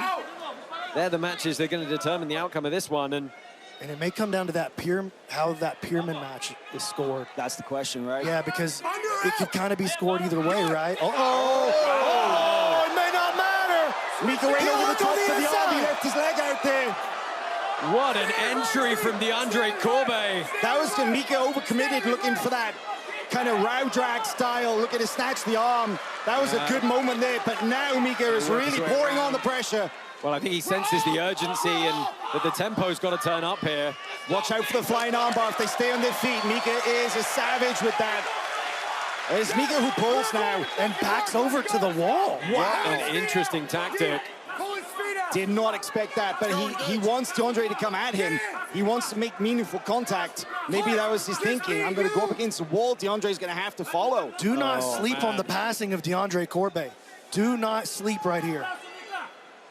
But it's the arm lock game of Mica Galvao. That's the thing that he's most known for, and that's the most dangerous. Mica definitely trying to sneak that arm through. He's very, very dangerous with his closed guard. His violent arm lock and stuff over the top, just absolutely brutal. But this is for everything here. Minute and 45 seconds. If this match goes to the scorecards, it really is up for grabs. It's a pick 'em. It really is. Mica's thinking about this mirror lock here. Or he switches out for the close guard armbar. He's so good. Switches sides. Switches sides. Looking to attack here. Corbe turns into offense for Corbe, maybe. Mica now switching to the legs. Wow. Chasing the back was Mica, but doesn't get it. You need submission bites at this point. It's all about the aggression, racking up the intent to finish the match. Into the final minute here, crowd trying to get behind them. Mica's got 1 minute to try and get past that guard. Deandre has to grab something meaningful and try and crank it because he needs a legit submission. Oh, here we go. Galvao loose and he falls off. I can't get over the contrast in the corners. Danaher saying nothing. Saunders is screaming his lungs out. Well, Melky is the vocal coach in the corner right now. He's coaching Mica in Portuguese. If there's anybody who can talk Mica through this, it is his father. But look at this position. You don't often see Mica get stuck like this. And that's a deep underhook. If he can free his knee, he can make a turn here. Something could happen right here at the very end. Look at Mica throwing his leg into a crazy position to save it. That's some incredible flexibility right there. And dexterity. He didn't like rip his leg in there. He physically put it there. That was nuts. Final 10 leg pummeling from Corbe over the top. I think we're going to go to the judges' scorecards. I never would have thought that we would see this duel go down like that. Well, we're going to let them connect their thoughts, and anxious folks looking on in the dressing rooms. I cannot wait to see how this decision goes, because right now, I am in no position to make a prediction on who gets the nod here. I was just going to ask you that. We've got 4 matches, folks, that went to double elimination. The scores in those matches are the ones that are going to determine who took this. And guys, you've been sort of tracking the whole way along. You think it's kind of down to how was Taylor and Corbe, how was Taylor's match scored against Dorian? And I think there's some question on the Vagner versus Elijah Dorsey match, too. Yeah. Because Vagner did get the more meaningful submission attempt with the Kimura, but it was a counter to a takedown that ended with Dorsey in the dominant position. So maybe there's a little leeway on how that one gets scored as well. I could see that being a split. So just a reminder, folks, we have tremendously experienced judges pit side here. They're all extremely high-level grapplers, competitors, black belts themselves. On top of that, they've been having regular conferences for quite some time, the same as they did last year, studying matches, going through examples, rescoring old matches under the criteria. They're dialed in here, and you've got to figure it is a tough one for them. Yeah, they know what they're looking at, but even still, that is a very tough. That is one job I do not envy here tonight, is the judge in a duel like that. And now we're getting all 5 members of each team right here in the pit for the official verdict. And Team America's, if I was on that team, I would be feeling pretty good. I'd be feeling pretty good they even got to this point, and it wasn't like a clean sweep or a blowout. I like that Pat Downey came out in his Moneyberg socks. Shout out. Big Money B. Well, Michael C. Williams, I'm guessing at this point, knows. We don't. We're going to find out at the same time as you. Whew, guys, I'm so anxious. Ladies and gentlemen, in our first team duel here in the quarterfinal round of CJI2, we go the distance.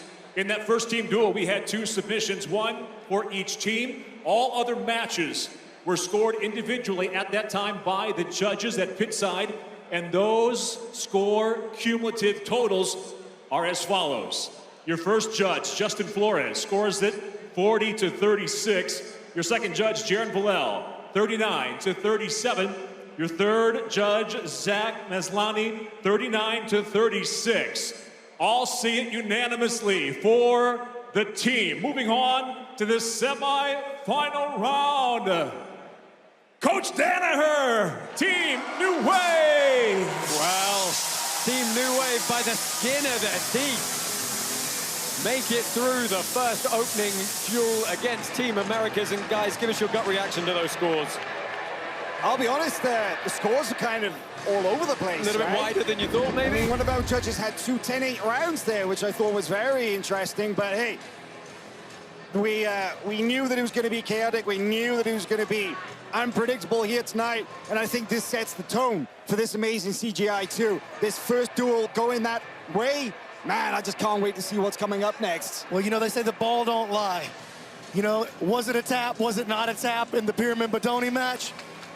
It worked out so that it didn't matter that much. The ball don't lie. Well, let's go ahead, and Alex Wendling is with Giancarlo. Standing by Bodoni. with your 2-time ADCC champ. It went to the decision. I know that's probably not what you guys anticipated, but we got to talk about that tap out. Do you feel like there needs to be a more definitive criteria to call a tap out like that official? I mean, I think everybody in the arena knows that that wasn't a tap out if you just look at it. But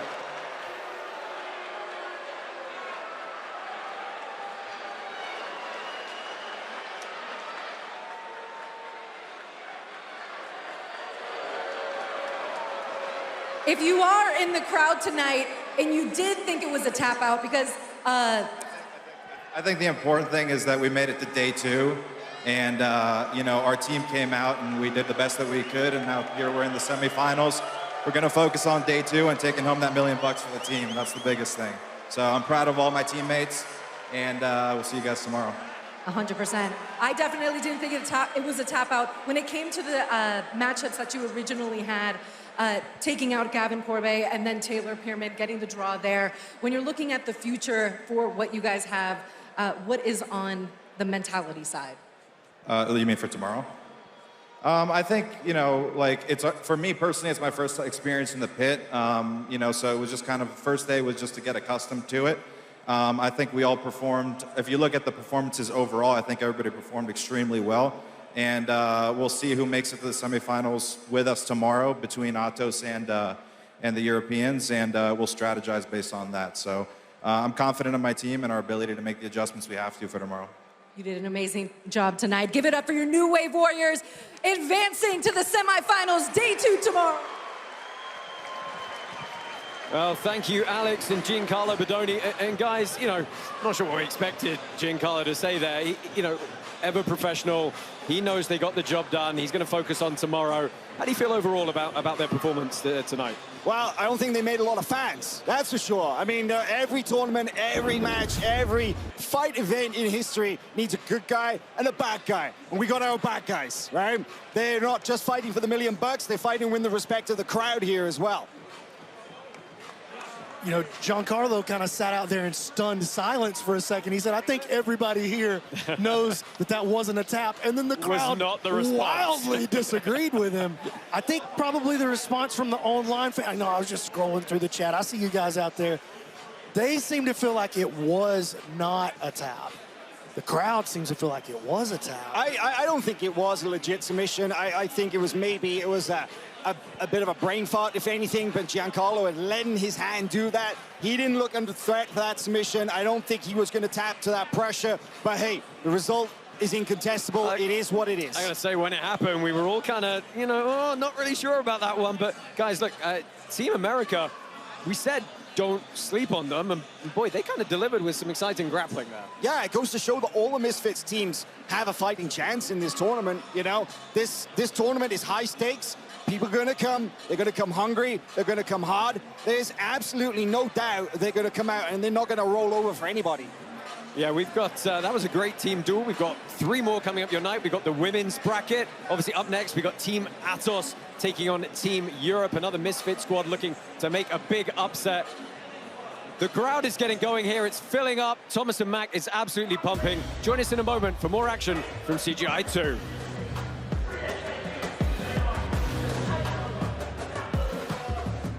Guardian is the largest global nonprofit with the sole mission to giving kids access to jiu-jitsu for free. With CGI 1, the Fair Fight Foundation was able to raise $650K to donate to charities within the jiu-jitsu community.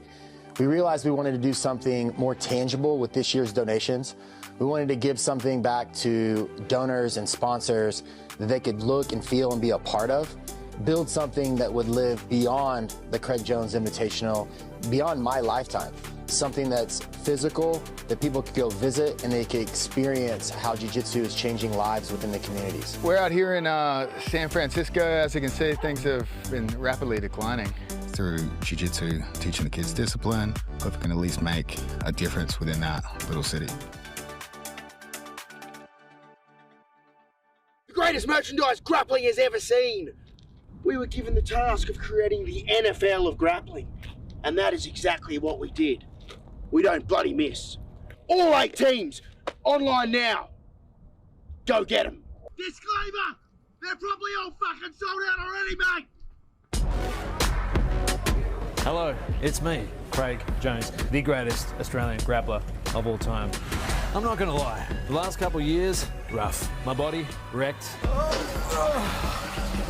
The only thing keeping the lights on is Flow Grappling. Live events, technique, rankings, they have everything. So, where do I, Craig Jones, go to watch the best Australian grapplers? Where do I, Craig Jones, go to watch match breakdowns, technique, and 10 years of archived footage? Where do I, Craig Jones, go to feel something again? Oh, yeah. FlowGrappling.com. They're number one, and I know my place. It's me, Kit Dale, the funniest and best looking Australian grappler of all time. Remember that, Craig. Oh, and make sure you watch Flow Grappling.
Merrick Health. Merrick Health.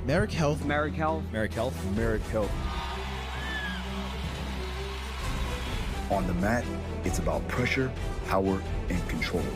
Off the mat, it's about preparing your body and mind for the next role. That's where Merrick Health comes in. Jiu-Jitsu's trusted for total enhancement. Get dialed in with over 195 lab tests, one-on-one expert guidance, and personalized treatment protocols, all built to boost recovery, sharpen performance, and maximize strength. This isn't guesswork, it's precision. The kind that keeps you in control, not getting controlled.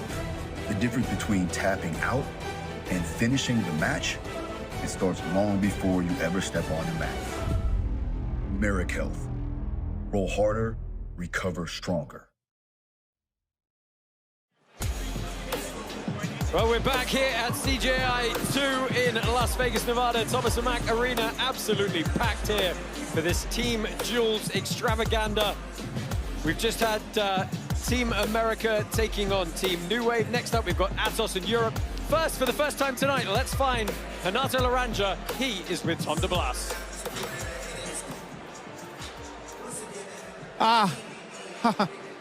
Fala, galera. You know who I am, but my guests need a lot of introduction. Welcome, Tom DeBlas. Thank you. Pleasure to be here, Renato. The pleasure is all yours, my brother. A funny story. You know, I didn't know that they was going to be playing rap music over a fucking interview here. But you know what? It's probably going to be beneficial to you, okay? So the thing is, when they first told me about this gig, they said to me, we're going to be having Cham Hardy. You're going to be interview Cham Hardy. You're going to talk jiu-jitsu and other stuff to Cham Hardy. A couple days ago, they came to me. They said, hey, we got bad news and we got good news, okay? The good news, Cham is in. The bad news is Cham DeBlas, porra. Sorry. But, you know, that's either here and there because you don't have any control over that. And frankly, I feel good about getting a platform through a proud Puerto Rican jiu-jitsu legend here. I'm not Puerto Rican. I'm half Italian. I'm not Puerto Rican, Renato. I was giving the wrong information. What you got? Where you got the curls? You have? I'm not. I don't know. It's just in the family. Some of our family has curly hair, but I don't have anything against Puerto Ricans. But I'm not Puerto Rican. Fair enough. One of your family have Down syndrome? No. Okay. Next question. So it says here you have a string of 75 Jiu-Jitsu studio. Am I correct on that one? Yeah, 75 affiliate schools under Tom the Blast Association. Well, why people want so many of that one? They just come to me for some guidance and how to run their academy. I have a successful school, so I try to help as much as I could. Oh, wow. I mean, what's unique about your school and stuff like that? I think I really give them freedom to, like, do what they want to do, and I'm just there for a backbone if they need some extra help. Okay, never mind all that shit, okay? You know, since you seem like you have very interest, you have little interest in making money, because I've heard you don't buy gis and stuff like that at that one. But let's not talk about that, because we have a very short amount of time here. You know, growing up, I was taught that a man don't gonna, you know, express their feelings so much here. You know, they're not gonna talk about depression, anxiety, and cry in front of people and stuff. Yeah. You think that's appropriate for people? I think it's important for men to express their feelings. You know, there's a lot of mental health issues out there, and I think men need somebody to talk to for sure, instead of holding it all in. Well, why you don't take some St. John's watch or maybe some chamomile tea and just relax yourself? You know, turn that frown to be upside down, caralho.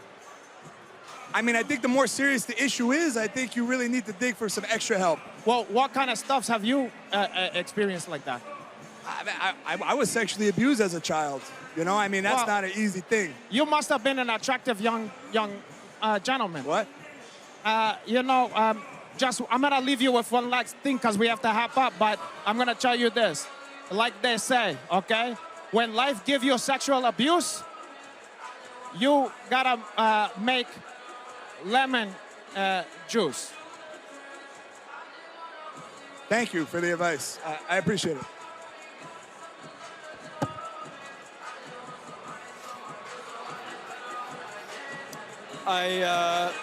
Yeah. Well, yeah. Insightful. Insightful indeed. Guys, Team Jules continues, second matchup on the way here. Team Atos taking on Team Europe. Guys, another team of misfits who've said, hey, we want the opportunity for a huge upset. You know, you're going to talk about Atos, probably the most stacked team in terms of credentialed athletes, multiple world champions, gi and no gi, ABCC champions, and so on, up against the severely overlooked European Raiders. That is a tough match on paper, but we saw it in the first duel. Anything can happen. I feel like this is a matchup between the favorites on paper and the favorites of the people. Definitely Team Europe, the most fun. I mean, they were a blast. We said, guys, you know, that they're going to get behind the underdog. People always do. There's big underdogs here. Let's go ahead and get this one going. Let's go. Michael C. Williams, please introduce these people for us. Ladies and gentlemen, tonight here at day one of CJI2, seen live and free by Craig's Director worldwide on YouTube. One team has already advanced into the $1 million semifinal round, and now it's time for the night's second team duel. This is your second in the quarterfinal round. First off, we'll introduce the team out of the blue corner. This is the coach, one of the brightest rising minds in competition and jiu-jitsu today. Making his mark in the colored belt divisions, he's racked up plenty of titles in the IBJJF and the AJP, and now he stands as the newly crowned Masters World Champion. Would you please welcome the coach of Team Europe? This is Faris Ben Lamkaville. So Faris Ben Lakadem makes his way here. The surprising pick as the coach of Team Europe. And you heard there that newly minted. This guy yesterday, he went ahead and won Masters Worlds and then rocked up in his gi and his medal. Yeah, and he's going to get a prize for being the best dressed coach at this event. Look at that. Vegas style, baby. Is it Vegas or Magic Mike? I'm curious which way this is going. He could choose either. He's a man of many talents. And now, on the other side of the pit, out of the red corner, we welcome the team coached by one of the greatest champions in the history of Brazilian Jiu-Jitsu. 6 times an ADCC world titleist, 6 times an IBJJF world title holder. Now he leads a team built on faith and the relentless pursuit of perfection and excellence. This is a living legend in Brazilian Jiu-Jitsu. Would you please welcome the coach from Team Atos? This is Andre Galvao. Well, another man coaching who needs no introduction, really. Andre Galvao, one of the most elite competitors in the history of jiu-jitsu. Oh, Galvao's a living legend. This guy's done it all. He leads Atos from the front. There is absolutely nothing that he asks of his athlete that he hasn't done himself. And he is such a great mind for jiu-jitsu. If you look at the actual titles won, this guy there's an argument for being called the most successful coach in grappling history.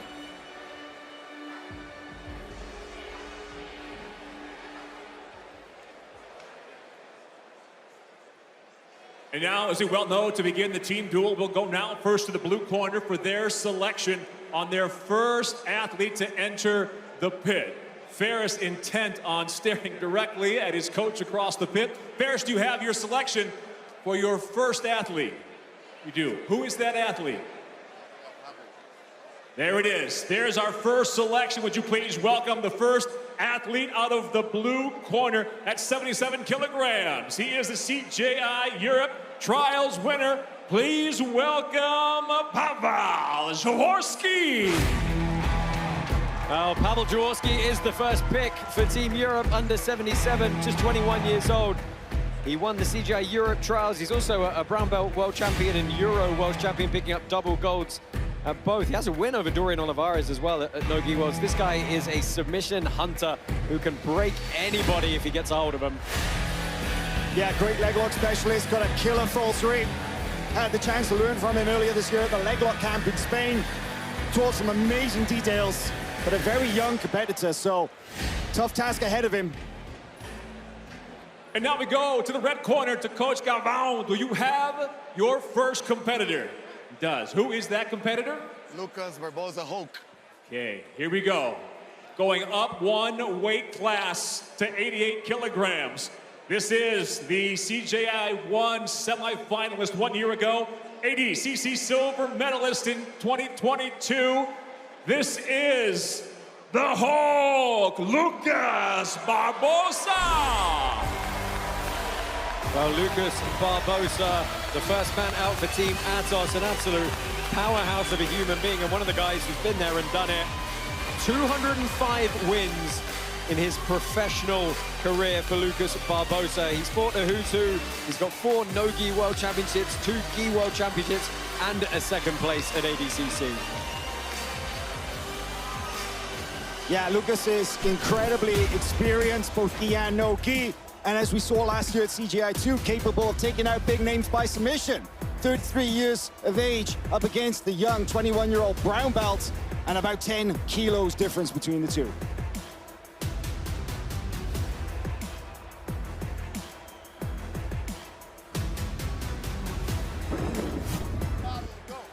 Something to make sure that they can put some fire in their eyes, in their hearts, so they can, go for it. I believe that's big, because the athlete needs to be ready to fight for 8 minutes non-stop. So that's what we're gonna do. Well, let's get this one cracking. The first bout in our duel between Team Europe and Team Atos. Pawel Jaworski of Poland taking on Brazilian Lucas Hulk Barbosa. Well, our referee, Big John McCarthy, says those iconic words, let's get it on here in the first match between the European Raiders and the Atos Knights. Lucas Hulk Barbosa on top in black, up against Pawel Jaworski. Look at that pressure from the Hulk. But look at how well Pawel deals with the first attack. He's gonna play inverted. He's gonna be looking to scoop the arms, scoop the legs, and if he gets onto your leg, he can finish anybody here. This kid is super underrated. Yeah, he's on the come up for sure. He's a huge opportunity for him, just like it is for so many others here at CJI, to get that highlight reel moment But somebody like Hulk, man, he is so solid, rock solid. I mean, he competed here last year at CGI 1 with he dislocated his shoulder just a couple of weeks out prior to the tournament and still made it through to the semifinals. Yeah, he took good wins over Kenta Iwamoto and Joseph Chen as well. Tapped out Joseph with that incredible leg lock. Iconic submission. So Hulk, you know, I kind of a little bit surprised by the first round picks by both team here, because I really thought we were going to see the lightweight, the featherweight Owen Jones from Europe going up against Kaynan, the 99-kilogram guy from Atos, because they were calling for it all week. We've always been saying, right, how are the teams going to start? Are they going to start with fast guys? Are they going to start with slow, methodical guys? Well, I like this pick. You know, it was really going to be a risky move for them to send out Owen as their first play, but I like sending out your 77 guy because he can flash submission anybody here.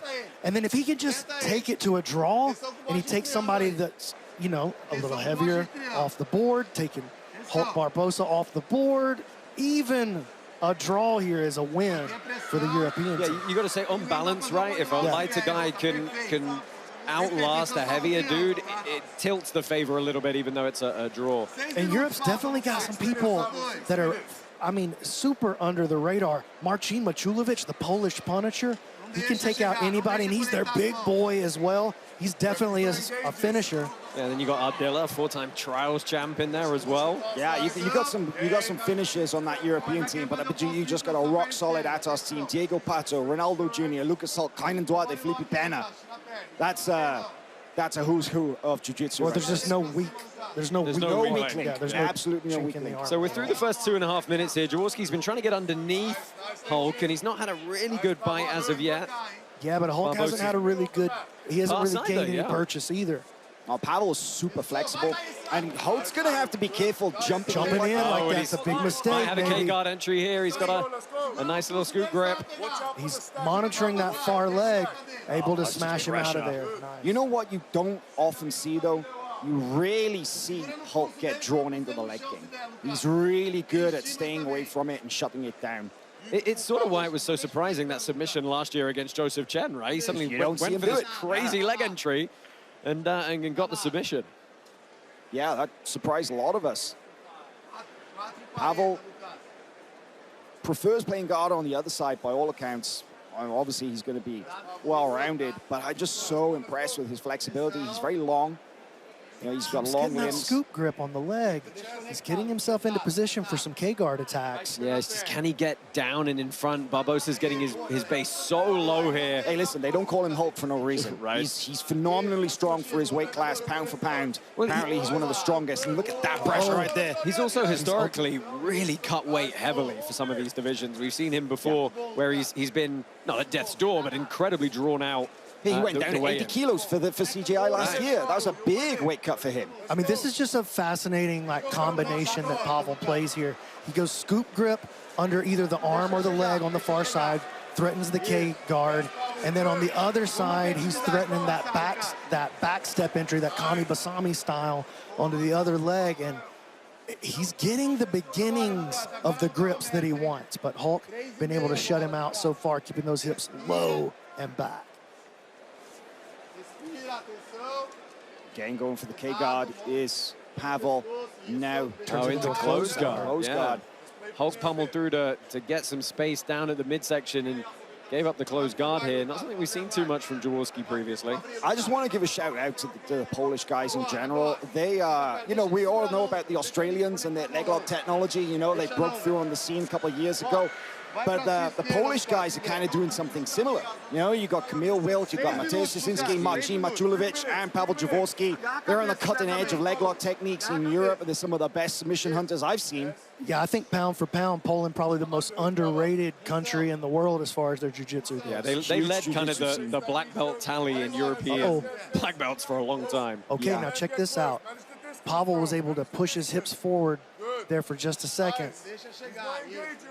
Hulk's he's out of there, man. He's not going to let Pawel. So this is interesting, guys. If you're a judge, are you looking at, you know, the initiation of the position is coming from Barbosa moving forward, but he's then having to retreat every time because there's a bite of an entry in defense. You know, what are the judges weighing up here? What are the judges weighing up? I don't know, but like if you ask me, I feel like this is Pawel's round. Yeah, this is Pawel's round. He's the one that's creating the connections that could lead to the next position. Hulk gets in there, Pawel creates a connection, and Hulk has to back out. Yeah, it's a tough one, isn't it? Because, like, Hulk is not, he's never really been caught in a compromising position. He's been shutting down the attack too early. But he's been putting on lots and lots of pressure, but hasn't found any real space or opening. You got to kind of ask yourself, who's getting the grips they want?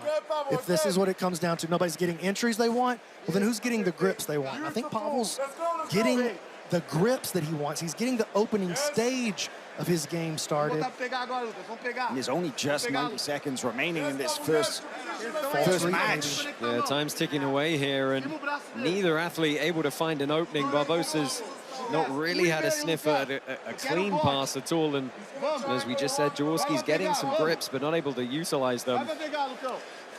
There hasn't been a massive tempo change from either athlete yet as we approach the last minute.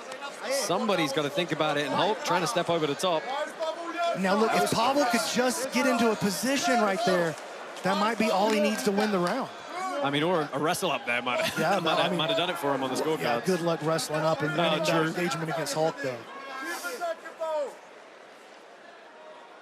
Less than a minute remaining, and Pawel's got a decent grip now to start going for the false sweep, but Hulk puts his head, wedges it behind the knee, shuts that down early. Perfect response from Barbosa. He just gets so low to the ground, really closes off any and all space, even with the crazy inversion and flexibility, dexterity. He closes off all the space, but he also closes off all the attempts for him to do something dynamic in those moments. Oh, well, Jaworski gets it off balance here. There it is. He's in on a knee bar. That's going to be enough. Tying it. That's going to be enough to win the round, though. Hulk was saying no. Well, 15 seconds left on the clock here. Hulk is probably going to survive, but that absolutely forced a meaningful active defense. But look at the position he lands in. Not enough to pass the guard. Wow, we go to a double elimination in the opening match of this duel. Lucas Hulk Barbosa and Pawel Jaworski stalemated out at the end, but it's another one the judges are going to have to think long and hard about. You know, and as we sort of alluded to a little bit earlier, guys, as we take a look at some of the replays. This is the only real moment of significance here. A turn towards a knee bar. Pawel doing a great job changing directions, following the flow, and Hulk doing a good job too. Keeps slipping, and you see right there, he's like, nothing's going on. But the problem is, nothing was going on the entire 8 minutes. Right. And so it really comes down to that one attack. And I think when this goes to the judges' cards, if it comes down to that, Pawel's gonna get the dub. A quick look at Coach Eddie Bravo in the stands there. His team 10th Planet, are up. In our first match, a little bit without later. a submission, your 3 pit-side judges have now entered their score totals. They will go toward the cumulative team totals. In this match number 1, again, without a submission, both of our athletes have been eliminated. All right, so both guys are out. And that means we're going to find out pretty soon, 30 seconds. So we'll find out who the next guys are coming out. Still lots of options, guys. You got anyone you're thinking of sending out next if you're the coaches? It's a great question. Look at this little backstage view right here. See if we can get a sense. Owen doesn't look like he's coming out next. So. I mean, we know he wants to come out, but he's going to have to wait a little bit longer, like a caged tiger in the back there. Well, let's go ahead back down to Michael C. Williams. We're going to find out what our next match in this duel is going to be. And now with 2 new athletes on their way to the pit, we go first to the blue corner out of Team Europe. He is the 2024 ADCC Trials winner, competing at 99 kilograms for us here tonight from Team Europe. This is Charles Negromonte. So Charles Negromonte is out next. Very, very established heavy hitter, 118 wins to 44 losses on his professional record. He does, of course, also actually, I believe, have a win over Andre Galvao back in the day in 2018.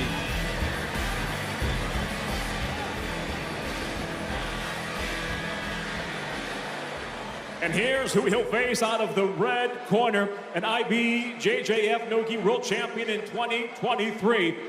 For us, at 77 kilograms, from Team Arcos Ronaldo Jr.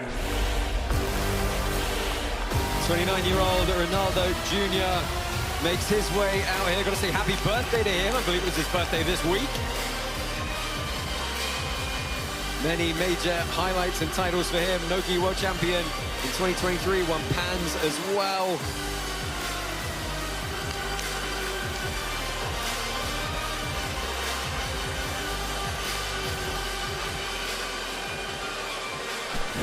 So tail of the tape, going to be a bit of a weight difference in this one, about 20 kilos going the way of Charles Negromonte. 7 years the elder, he's going to bring a lot more experience to the table. But Ronaldo Jr., no slouch himself. He's been doing this a hot minute.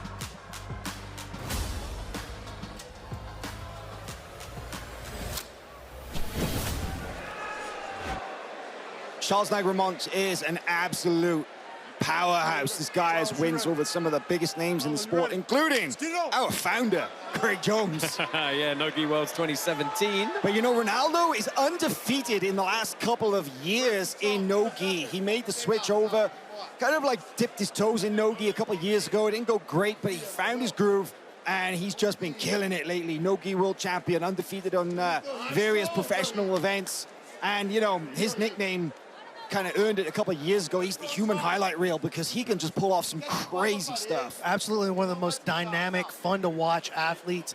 Killer anaconda choke, and he breaks people with his pace. Yeah, it's crowd-pleasing jiu-jitsu, right? It holds up against those tacticians, but it's just plain old good-fashioned crowd-pleasing grappling. It is, but you know, Charles, man, he is so tough to take out. And as we saw at ADCC last year when he got his knee bar win against Isaac Michel, you know, turns out he can tap people out when necessary too, but he has spent years and years training with guys like Roger Gracie, Braulio Steamer right there in London, England.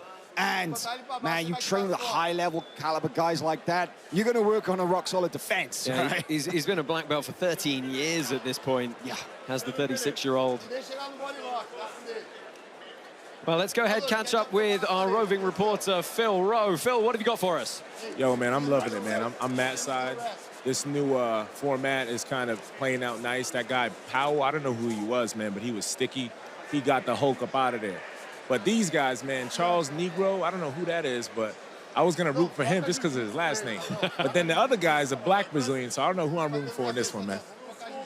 Well, we'll give you another 6 minutes to make your mind up there, Phil. Thanks. Negro or Ronaldo? I don't know who to root for, man. It's staying on the feet thus far. Heavy collar ties. Nobody able to get an entry as of yet. And Negromonte, you know, he's the bigger guy on paper. It doesn't seem all that bigger yet, and he's not imposing that weight difference. Nah, Ronaldo's got a massive frame for a guy competing or representing the team at 77. Obviously had to cut a bit of weight for this. I think he weighed in right on the limit almost. Negromonte a little bit undersized for 99. He's 94.5 kilos or 94.9, so he's not the biggest guy on the squad, but he's solid and strong, physically strong. Look at him pushing against Ronaldo now. When they get that pommel going, Negromonte, he's driving that attacks that underhook so strong. He punches it, huh? Yeah, trying to get it really high and deep there, but you know, I think this is why we haven't seen Ronaldo pull. Now see a little look at the shot right there. Love how Negromonte catches it. Yeah, it was a head forward power double, but he didn't really get a level change out of it. But it's so hard to sweep. Charles, his base is really difficult to budge. So this is why I think we're just not going to see Ronaldo elect to pull guard. But we could see a flying attack. Yeah, Negromonte made an appearance at ADCC 2024. He won the Brazilian trials and then submitted Isaac Michel, actually, before losing out to Chris Wojcik, who's in this competition for Team B Team. And winning Brazilian trials is no mean feat, man. That is a marathon to win that one. Our referee, Big John McCarthy, asking the athletes to pick it up a little bit. He's like, look, you're not giving us anything to scream for. We need something to scream for. I think that's a fair call there. It's not a wrestling tournament. We need to see some jiu-jitsu too, huh? Hey, we can see some wrestling. Just let's get it going. Yeah. We're trying to make the crowd pop out here. And this is the other thing, when you have matches like this where half of it is this kind of on the feet thing, and we're going to stop for a potential eye poke here, you know, the intent to have those shots, the intent to push the action, the half entries start mattering on the judges' scorecards. And we're looking for risk-taking actions. We're looking for risk-taking athletes right here. We got to make the Thomas and Mack Center make some noise. So take a look at the replays here at the, looked like a thumb, the accidental eye poke.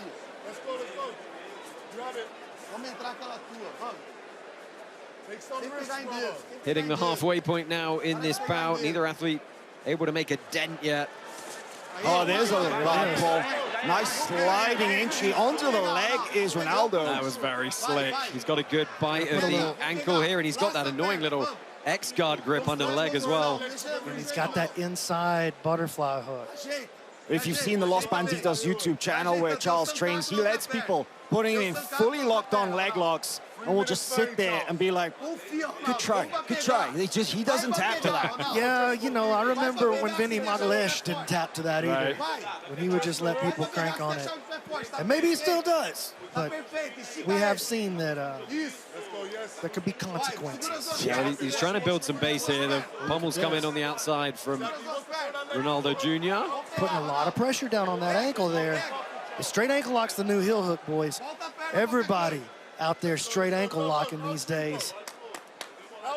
It's just, you know, it's an easier grip to get, and you can put a full deadlift into it when you Well, and get going. there's some new technology attached to it in the last couple of years.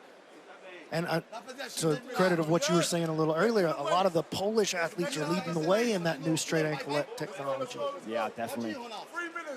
But Charles, look at that, the base we were talking about, the way he's in that camping position. Well, we're going to get to see a chance of some of his passing here. He's pretty methodical. You know, he really likes to put on smash, kind of slowly grind through the guard, but there's just under 2.5 minutes remaining, so. It's not a lot of time to find your way to, you know, you got to pass, you got to get a position, and you got to get a submission. You know, we lost half this match basically to wrestling.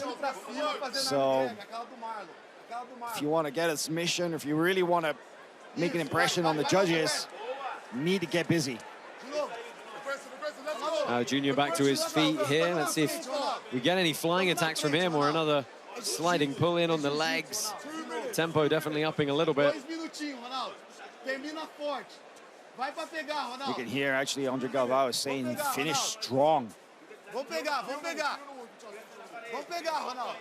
And it's kind of a cliche, right? But it is oftentimes that, you know, if you make a real strong statement towards the end of the match, you can kind of steal that judge's decision sometimes, right? Well, you got to wonder if maybe that isn't the strategy.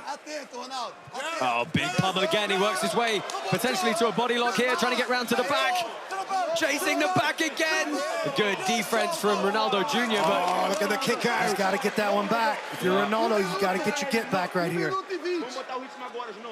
And he perhaps should have immediately gone. That kind of shot-reshot mentality. Disrupt the tempo a little bit. He can back him up against the wall here. Yes. Faz jiu-jitsu com ele, Ronaldo. Yes, faz jiu-jitsu com ele, Ronaldo. Termina forte, Ronaldo. Now you can hear Galvao saying jiu-jitsu against him, not wrestling. But I think a little too late now. I mean, we've basically got 45 seconds or so on the clock. Yeah, it's going to take something crazy like a flying submission to avoid a stall here. So, and my friends, if it goes to a judge's decision, I gotta think 2-0 Team Europe so far. Really? I think so. I feel like Pawel I see a case for it. Got the 10-9, and I feel like, he called him on. He goes for the counter, and that's going to be a takedown. I got a little too excited too quick. Yeah, Negromonte's accepted the bottom position here, so that's going to earn a takedown for Ronaldo Jr. 15 seconds left as he looks to scramble on top. That's the work rate from Ronaldo that he's known for. That was the work rate at the last 15 seconds, though. Like I said, strong statement right at the end can sometimes steal that decision. Well, so what do you think? Are you still saying 2-0?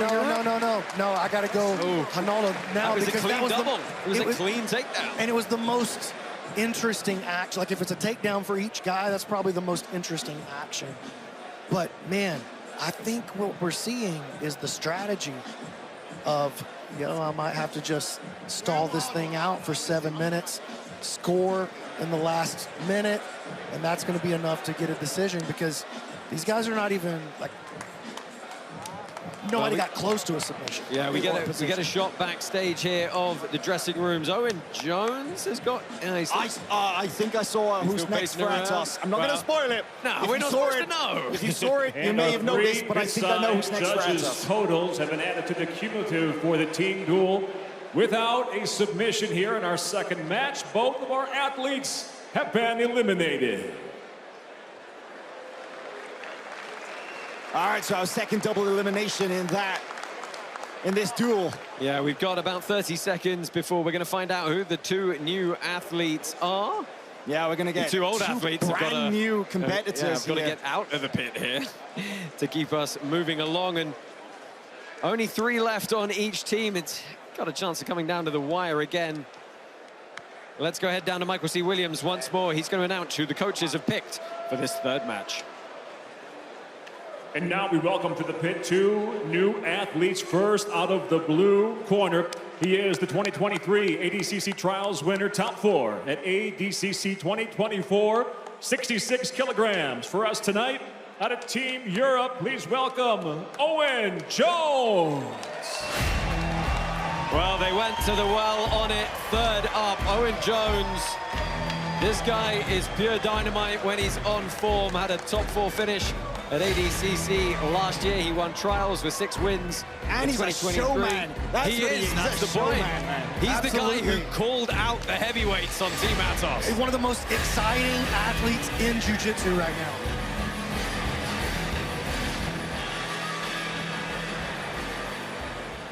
And now we welcome to the red corner the 4-time ADCC champion, including 2024 double gold at 99 kilograms, Team Atos, Kaynan Duarte.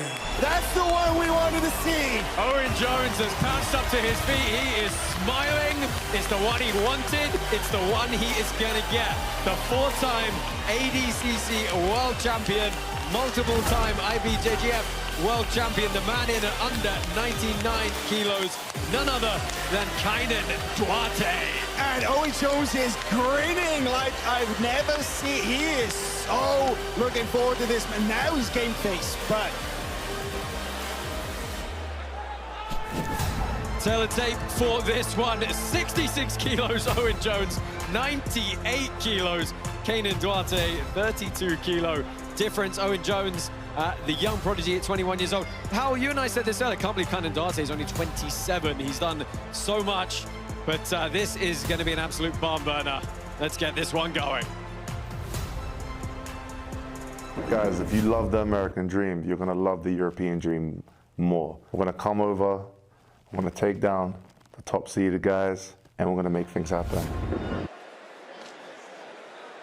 Well, Big John McCarthy's going to get us underway for this one. 8 minutes on the clock. Owen Jones, Kaynan Duarte. And guys, the question has always been, how fast is Kaynan Duarte going to start? Well, Kaynan historically is not a strong, he's not a fast starter. He's a slow starter. This is uncharacteristic to see him come out like this and start throwing his opponent around. But hey, I'm sure he's aware. He didn't bite, but I'm sure he's been aware of what Owen's been saying. And he's like, yeah, get this little pipsqueak out of here, you know? Oh, he's very aware. I made him aware during the interviews yesterday. And I said, what's going to happen if you get your hands on Owen Jones? And he said, I don't think he's going to like it very much. But here's the problem, right? If he gets drawn into that scrap, it opens up scrambles. It opens up entries for the smaller guy. Well, if Owen Jones was going to win this match, where would it happen from?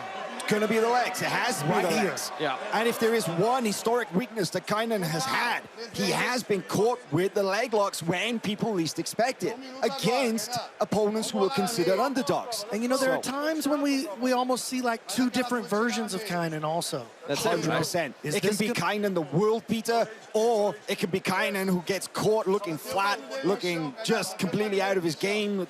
It is a little bit bipolar sometimes like that. Owen able to keep Kaynan's weight off of him right now with his open guard. Kaynan got both hands on the ankles. He's going to look to put some weight down, but every time he goes to do that, Owen inverts. Yeah, Duarte started very fast, trying to collar tie, club him, bully him around, but this is the more methodical process we've seen from Kaynan. We see him just lean weight on people, really tire them out, just crush through that knee shield. Those double ankle grips are very interesting, and they're definitely making it difficult for Owen to get his leg entries. Very smart strategy. He is from, attempting Kaynan. to initiate the whole time, though, from the bottom. Absolutely, yeah, of course. He's not going to wait for Kaynan to just walk into his guard, right? He's going to have to chase after him.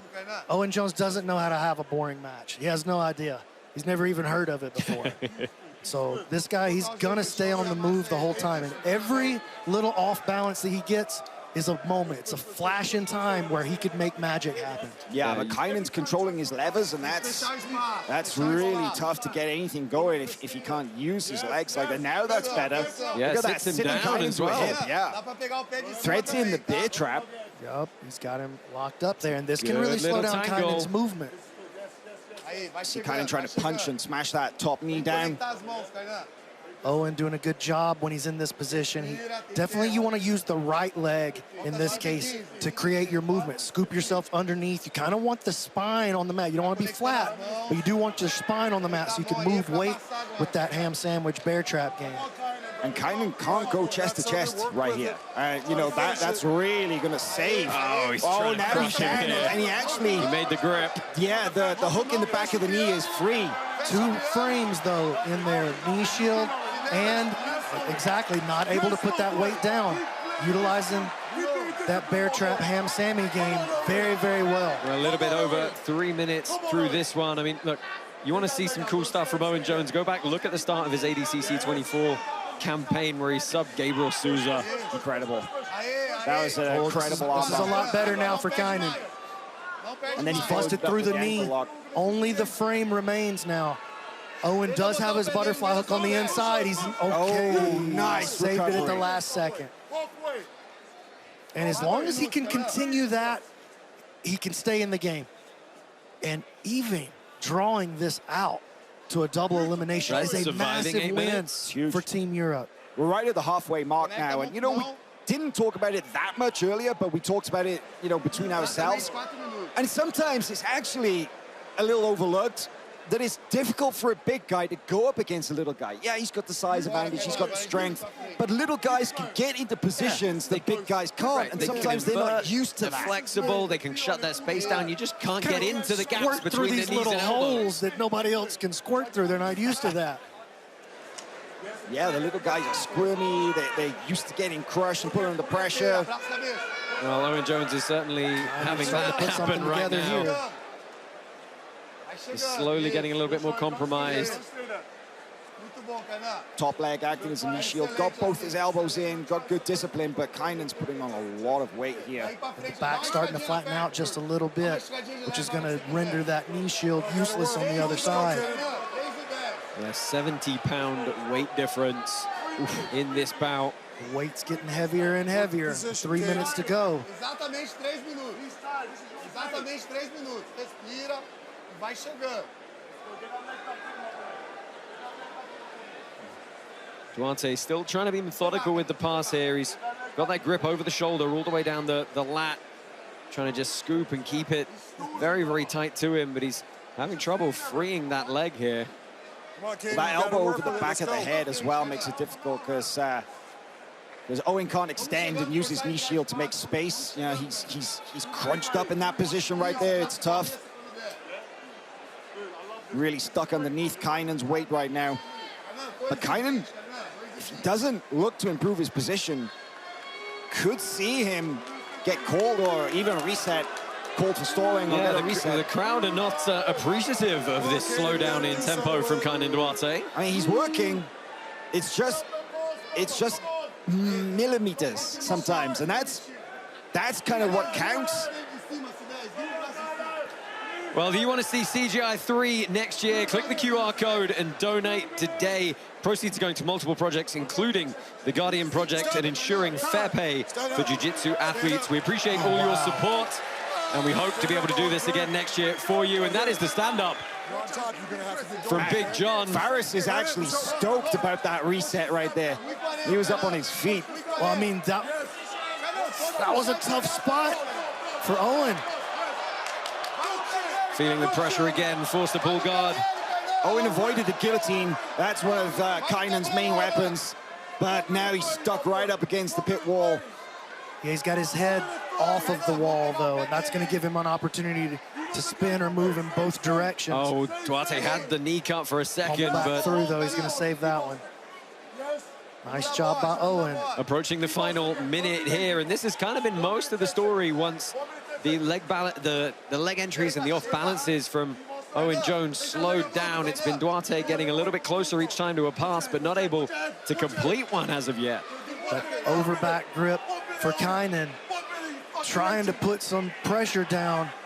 You hear Faris in the corner pushing on Owen. 45 seconds remaining. Kaynan again, just driving through, but those legs, I mean, this is where, being a short king has his advantages, because every time Kaynan tries to go forward, there's something in the way. There's some kind of obstacle. Owen Jones coming out in the middle of the lineup for Team Europe. 17 seconds left, that guys. Recovery as well. That top knee saved him. And he's even grinning. Look at that. Owen Jones. It's definitely loving it. He's going to take it as a win here. He survived 8 minutes against one of the most prominent ADCC champions in history. And now you have to consider, how does that match get scored? Oh, it's so hard. So hard, but for him, that's the moral victory. He went 8 minutes head-to-head with the 4-time ADCC champion, Kaynan Duarte. That's incredible. Well, hard counts on the clock. It's going to be a double elimination for both these guys, and we're going to be down to the final 2 athletes on each squad. Guys, we're having a fantastic night here at the Thomas and Mack Arena. The crowd has been filling up. It's been a great atmosphere. You guys feeling good so far about all the action? Hey, so far, so good. This matchup that we just watched, absolutely chaos, man. I mean, the matchup, it didn't involve that much action, but the tension because of the way that it all played out. And that's our 3rd double elimination in a row. Owen Jones stuck to the rule book that Coach Faris stuck gave to the him. game plan, right? Stuck to the game plan and took out Kaynan Duarte, 4-time ADCC champion with a double elimination. Now that's huge. The judges' score that's huge for the match to for the him, team total. that's as good as a win. And he's so happy about it. Even Kaynan's kind of joking about it. He knows. Yeah, he knows. But even Kaynan's kind of laughing about it. Well, we got 10 seconds left here. Let's find out who the next 2 athletes are going to be. There's not many left to choose from. But we're going to find out right now. Let's see who's next. And now, we welcome the athlete out of the blue corner from Team Europe. He is the CJI Europe Trials winner, an ADCC Trials winner at plus 99 kilograms. Please welcome from Team Europe, Marcin Maciulewicz. The Polish Punisher at over 99 kilos. Won the CGI Europe Trials. He did, of course, win ADCC Trials as well. Fell to Nicholas Marigali in the first round last year. He's won No-Gi Worlds a couple of times and, of course, No-Gi Europeans. This is my boy right here. Marcin is my dude.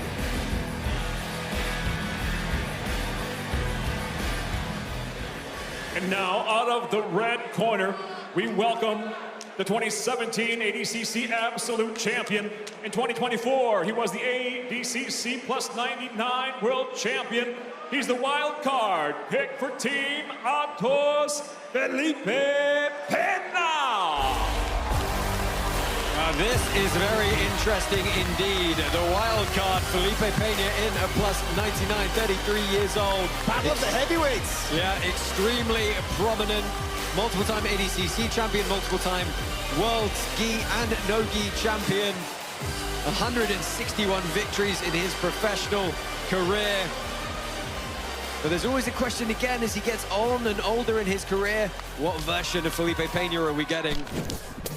Tailor-tape for this one, battle of the heavyweights, all fairly even, couple of kilos advantage to Felipe Pena, that 33 years of age, giving him a fairly hefty experience advantage.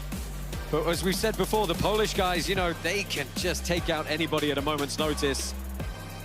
And Marcin is a finisher. That's the thing with him. He's a submission hunter. Yeah, he competed on your event, PGF Season 7. Had some great performances there, Brandon. All the way into the semifinals. We got to watch him. I got to see him 14 times up close. And this guy is an absolute monster. I'm just going to let you talk for this match then. 8 minutes on the clock. Dreads for Marcin Maciulewicz from Poland. Felipe Pena in the all-black. Listen, Pena, again, is not the quickest of starters. Again, quite slow and methodical in his kind of approach to jiu-jitsu, whereas Marcin, definitely more of the guy, the kind of opportunistic submission hunter. But you want to talk about experience, Felipe Pena, like you said, you know, he's 33 now, and he's been in the game a minute. I think he won his first black belt world title way back in like 2015. So he is extremely accomplished. You don't get to the position that he's in by accident, and there's a reason Andre Galvao called him as the wild card for Team Atos. Some heavy collar ties there, trying to get the foot sweep going.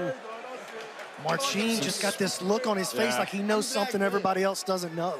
Well, he's just loving this opportunity, you know. Even at the CJI trials, I spoke to him after that in London, and he was just so hyped for the opportunity. And, you know, he's pretty... Okay. He's going to get a warning for using the head, but let me ask you this, guys.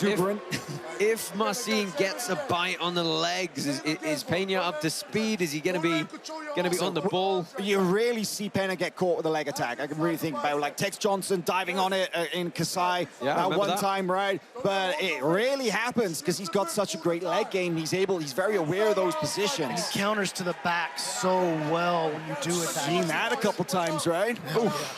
Well, that foot sweep turned into a low calf kick for sure from the big boys. And, you know, Marcin is your typical stoic kind of Polish guy. He doesn't give a lot away sometimes, you know, a little, not very emotional, but that changes when he's on the mat like this. I'm surprised we haven't seen more wrestling from Pena. He's been working on it a lot. You'd think that he would probably prefer to put Marcin down and maybe work from there. Well, you know, I think a lot of this is these guys are not necessary. I mean, I know they're thinking and they're taking it's 8 minutes, but they're used to having matches that are so much longer and matches where you really, it benefits you to tire the guy down and then score on points. Maybe later. Look at this. Onto the leg, Marcin getting active. Uh-oh! He's got to watch his back right here, though, man. Again, Pena's so good in countering. Can he get him off balance? Big split squat sprawl from Pena. Marcin doing a good job. He took his foot off of the hip, though. He was keeping his foot planted on the hip to stop Pena from progressing. Now he starts to open something up, but Pena's got a scoop. This is where Pena's so good at hitting that back take, though. Marcin's got an ankle lock grip, it looks like, but... Yeah, but he's going to get stacked horribly here. Pena's separating the legs. Oh, he's got a bite, potentially. He can get belly down with this thing. He can create a lot of pressure. What a great attacking sequence for the pole. This is smart by Marcin, trying to get his feet back to the inside, now back into this DOA. Driving pressure, Pena just eating it, though. He's not letting it go as of yet. Keeps having a re-pummel and trying off balance. Oh, this could be something. He just needs to get 3 points on the ground. If he can get both of his knees and his head down while his hips got some height built, he can drive in and you can break anybody's leg like that. It almost doesn't even matter what grip you have. 2 points. He's got the shotgun head on the ground. Well, he had the shotgun grip there briefly. He's got to watch his back here now. He's still in a good attacking position, but Pena's starting to establish better posture. He's hitting his ankle a bit better now. He's got some weight on it. He had some weight on it briefly. Marcin's adjusting. Marcin's adjusting, but here we go. Oh, here we go.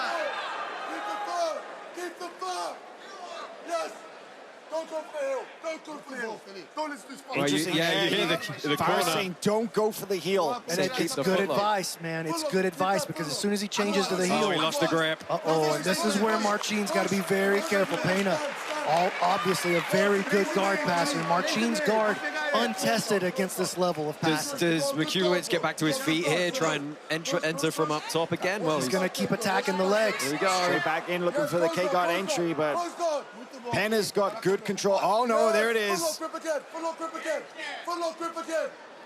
I mean, here's the thing. Pena has spent a couple of minutes now defending a footlock grip. He's got to be behind on the judges' scorecards here. And the tension as we go down further and further in this match. There's only 2 athletes left. After these guys, the stakes are just ratcheting up here. You're right. Pena hasn't initiated anything yet in this match so far. He was very much on the defensive. Nothing happened in the wrestling phase. Now this is better. Creating some space here. Nearly cleared the legs. Nice recovery. Marcin inverts, gets his shin in between. Oh, that's a pass for Felipe Pena. But what can he do with it? He's going to have to go top spin to the back. And Felipe is one of the best finishers in the world from the back. Well, he's getting an overhook grip on the arm. He's got a chin strap grip. He's putting some pressure down on this guillotine against Maciulewicz. Adjust the hands, adjust the hands. You hear the switching. Short arm Dorsey. He's going Islam style with this one. Marcin keeping his elbow on the outside. Oh, that's tightening up now. Oh, there's a lot of space, though. He went back flat for a second.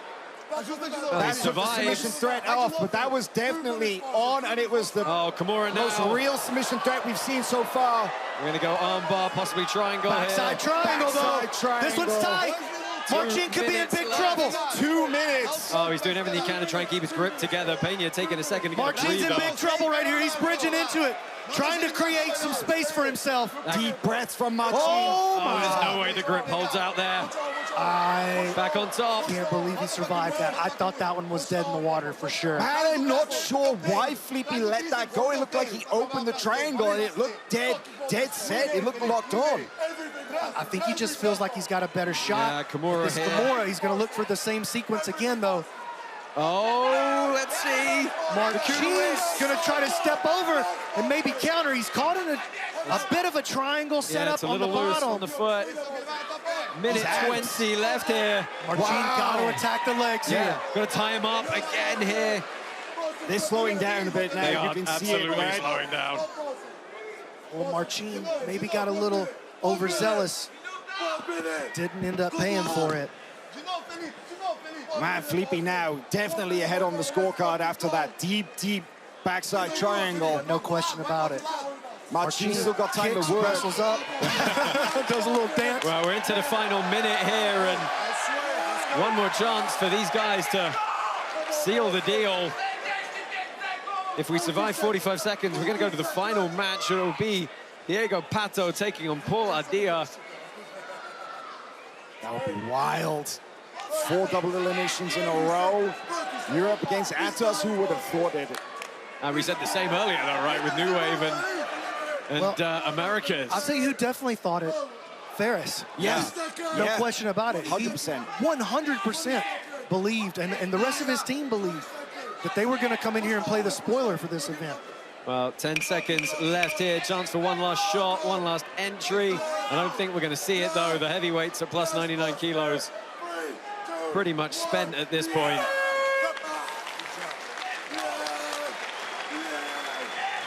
Very interesting indeed. Marcin Maciulewicz lasts the distance. He had such a good chance earlier on. And you have to feel for him if he hadn't given up. The backside triangle entry, possibly the Kimura as well. And definitely evened the score. It was just the guard passing, the accumulated pressure of the passing for Pena is what put him in a position to be able to do that. He lasted through the opening leg barrage from Marcin, finally broke through the guard, got a good look, almost certainly won the round for him, but it started off like this. Marcin jumping to his guard and getting active on the legs right away. This Darce was pretty tight. That was, so and the judges' score totals are now being added to the team cumulatives for the duel. With that, no submission. We have both athletes once again eliminated. Wow, so we have 30 seconds, but it's not a surprise because we know it's a process of elimination. It's Pato versus Paul Ardila. Yeah, it's going to be a real barn burner again. There's a big weight discrepancy we get to play with. But, you know, it's Diego Pato Oliveira. We know he can deal with it, so... Yeah, but the final match, I kind of like it for Europe, you know? You got a guy at 88, up against Pato, 66. Big weight difference. And now here in our second team duel, both teams just one athlete remaining. We welcome first to the blue corner, the CJI Europe Trials winner, the three-time ADCC Trials winner at 88 kilograms, the wild card for Team Europe, Paul Ardila. Well, you got to figure Team Europe feeling pretty okay with this guy being the last one up. Three-time ADCC Trials winner in 2015, 2017, and 2022. Originally born in Colombia. This guy is a real all-around overachiever. As a law degree from Notre Dame, as well as being an elite grappler. And he's handsome too, I hate him. Leave some for the rest of us, bro.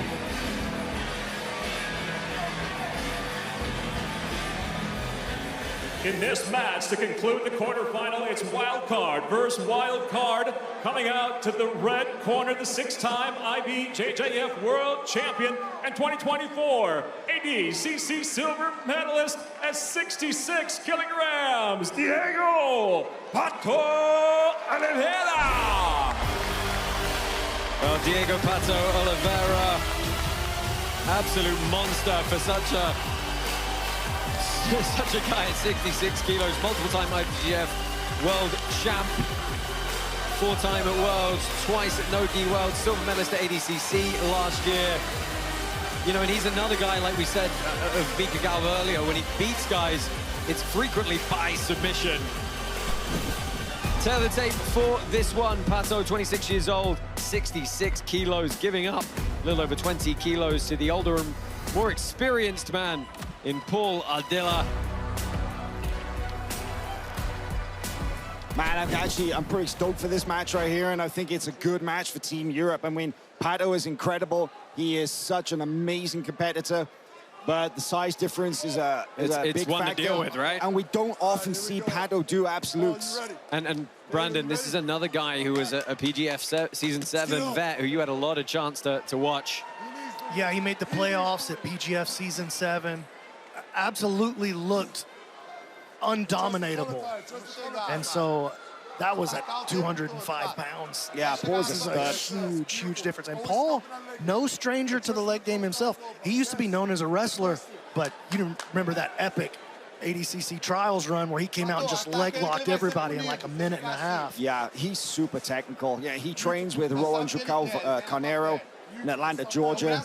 And man, that guy, awesome old school jiu-jitsu black belt and MMA fighter, kind of raised Paul and his brother Sergio, and those guys are some of the best technicians. But like you were saying, you know, it just is accomplished on and off the mats, right? Yeah, and he's got a lot of experience competing at kind of heavier weights than this as well. So he's used to moving around some of the bigger guys. Different set of challenges, though, with Diego Pato Oliveira. And check out how he's choosing to deal with that leg lock challenge. Keeping those hips low, passing on his knees. It's Master Worlds weekend, so it makes a lot of sense. Keeping that low old man passing. It's kind of interesting. I heard Galvao actually just saying in English, he's saying it for the benefit of the referees. He's not trying to pass. Yeah, that's the gamesmanship, right? Coach in Portuguese and then talk to the refs in English. Oh, yeah. Methodical start from Paul and feeling out Pato's guard here. Well, I mean, one of the most dangerous guard players on the planet. Yeah. You can't just run in there all willy-nilly and think you're going to pull something off on Pato. I mean, he's a, you know, you look at him, he's a thick 66 as well, right? He's a compact guy, very, very strong. Yeah. Heavy musculature. Yeah, he did switch weight classes a couple times, though, just a few months ago at the AIGA Champions League final in Kazakhstan. Oh, yeah, that's true. He was jumping in and out. He did. He competed up 2 weight classes because, you know, he weighed in and he was the I want to say 66 guy or thereabouts, but he went up he had a couple matches over the weekend, went up against like Jason Nolf at 77, Nice. you know, a really physical match. So, but Paul Ardea weighed in at 88.9. It's a big weight difference, 22 kilos. Little admonition there from Big John. He said, Paul, Yeah. you're going to have to go after him. Let's He's go. not wrong. Well, we're through 2.5 minutes here, and it is a lot of fancy guard work from Kind Pato. of intrigued at the whatever it is that Pato's got on his cheeks. What is that? It's the war paint. It's He's the got game his paint. eyes blacked out, dude. He's in playoff Yeah. The old-fashioned war paint. He's definitely got some indigenous roots from the Amazon in Brazil. That's where he's from. I wondered if he's drawing on some ancestral powers right there. You speak fluent Portuguese. You want to tell the folks at home about his nickname? Oh, Pato? Yep. It means duck. It does mean duck. Do you know why it means duck? I do not know why he's called It's Pato, because he actually. has abnormally large feet. That makes That's, sense. that's what his training partners gave him the name Makes of. a lot of sense. Brazilian nicknames are hilarious. They will choose the most offensive thing that they possibly can, and then that nickname will stick with you for life. Yeah, then you just put an Inho on the end of it. Yeah. It's all good. I'm so lucky I managed to avoid all the nicknames they tried to stick with me when I lived in Brazil. Oh, you just didn't hear them. Right. No, I just ignored them. I was like, nope, I'm not having it. So Don't respond. If you show weakness, they'll go after it. Pato working his guard on the bottom here. Our dealer has not been able to find any kind of meaningful passing posture as of yet. And you know, this is the last match in this duel. You know, no submissions at all. We've got to so start far. thinking about how these were scored as well. 5 double eliminations. And kind of interesting that the only match we saw where it was 2 guys in the same weight class was Pena versus Maciulewicz. Yeah, and I feel like Pena took that one. Very clearly. Yeah, I feel like that one was Probably even pretty a easy to 10-8, call. to be honest with you. Kaynan and Owen, Not so clear. not as clear.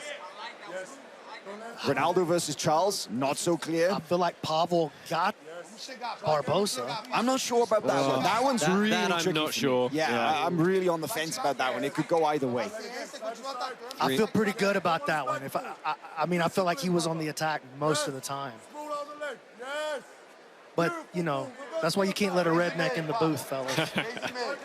Well, we all see jiu-jitsu differently. That's the thing. Now with 3 pit-side judges, you know, they all got different a point of view of this match, like figuratively, because they're sat in different places, so they see things that the other guy doesn't. Your 3 judges for this duel, you've got J-Flo, Justin Flores, you've got Miha Perhovec, and you've got Zach Maslany, 3 extremely experienced guys, gym owners, competitors. They know totally different backgrounds Right. as well. So they're looking at jiu-jitsu from a completely different perspective, each of them. Well, just under 3 minutes left, and okay, reset. Oh, that's a warning. Yep. Not an official point. It's a warning. Yeah, I think it should have possibly been an official warning, but back to the feet we go. Vai que ele cansou agora, Pato. Ele cansou, ele não tem mordida não. Vambora. Pato has really not had any decent control over Ardea. That's the thing, though.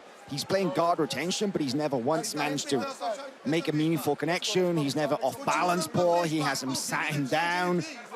Yeah, you know, Ardea had such an interesting take on his training. His work schedule really only allows him to train at maximum once a day. You compare that to the guys like Pato who are racking up 2, 3, 4, 5 times. He said it just means that my training has to be so much more focused, so much more targeted, and I have to really make it worthwhile. And he credits that with making him better and better as he ages. Quality over quantity. Galvao getting very frustrated in the corner for Team Atos. Very much so, yeah. I think he's frustrated that Paul is kind of not attacking a little bit because he's kind of sticking in the pocket and he's shutting down everything that Pato's trying to do. But sometimes you need a guy to commit to actually get something going, right? Well, that and the rules allow for this. The rules allow for this. You can't be upset. I mean, it looked like Team Atos was kind of doing the same thing a little earlier, like, let's wait till the last minute, let's get the definitive takedown, the definitive score. Pato, it's the only time we've seen action. Yeah, that's the only real time we've seen him force a big reaction from Ardea. 1 minute to go. Man, Galvao has both his hands up, kind of just like, what's going Paul on? may try to enter the leg right there. You better be careful. He's being a little bit nonchalant there in how he's pulling out and getting away. But he's got to have some offense as well. He can't keep hanging back. So, you guys, let's go back to that Pawel versus Hulk Barbosa match. If you score that one for Barbosa, then you got to score this one for Ardila. They're pretty much the same match, right? I don't know. I feel like Jaworski had better grips. And I would say that Hulk put way more pressure on Pawel from top as well, whereas Paul has never really got past the kind of the halfway mark. Well, for the first time tonight, it does look like we're going to see a 5-team double elimination. It's always a possibility. We didn't really expect it to happen. Paul finally diving on a leg right in the dying seconds there, but nothing happening. And a stalemate through the end. Pato, I think, frustrated as he heads back to his corner there. Gonna be a judge's decision. Still 2 more of our team duels coming your way. Team 10th Planet versus Team Australia is up next. After that, we're going to have B-Team versus Daisy Fresh, and we still have the 2 women's 100K semi-finals to round out the evening here in Las Vegas.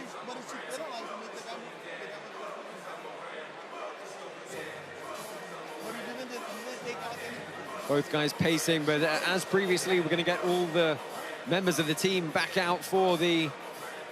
Yeah, you can see Galvao talking to Big John.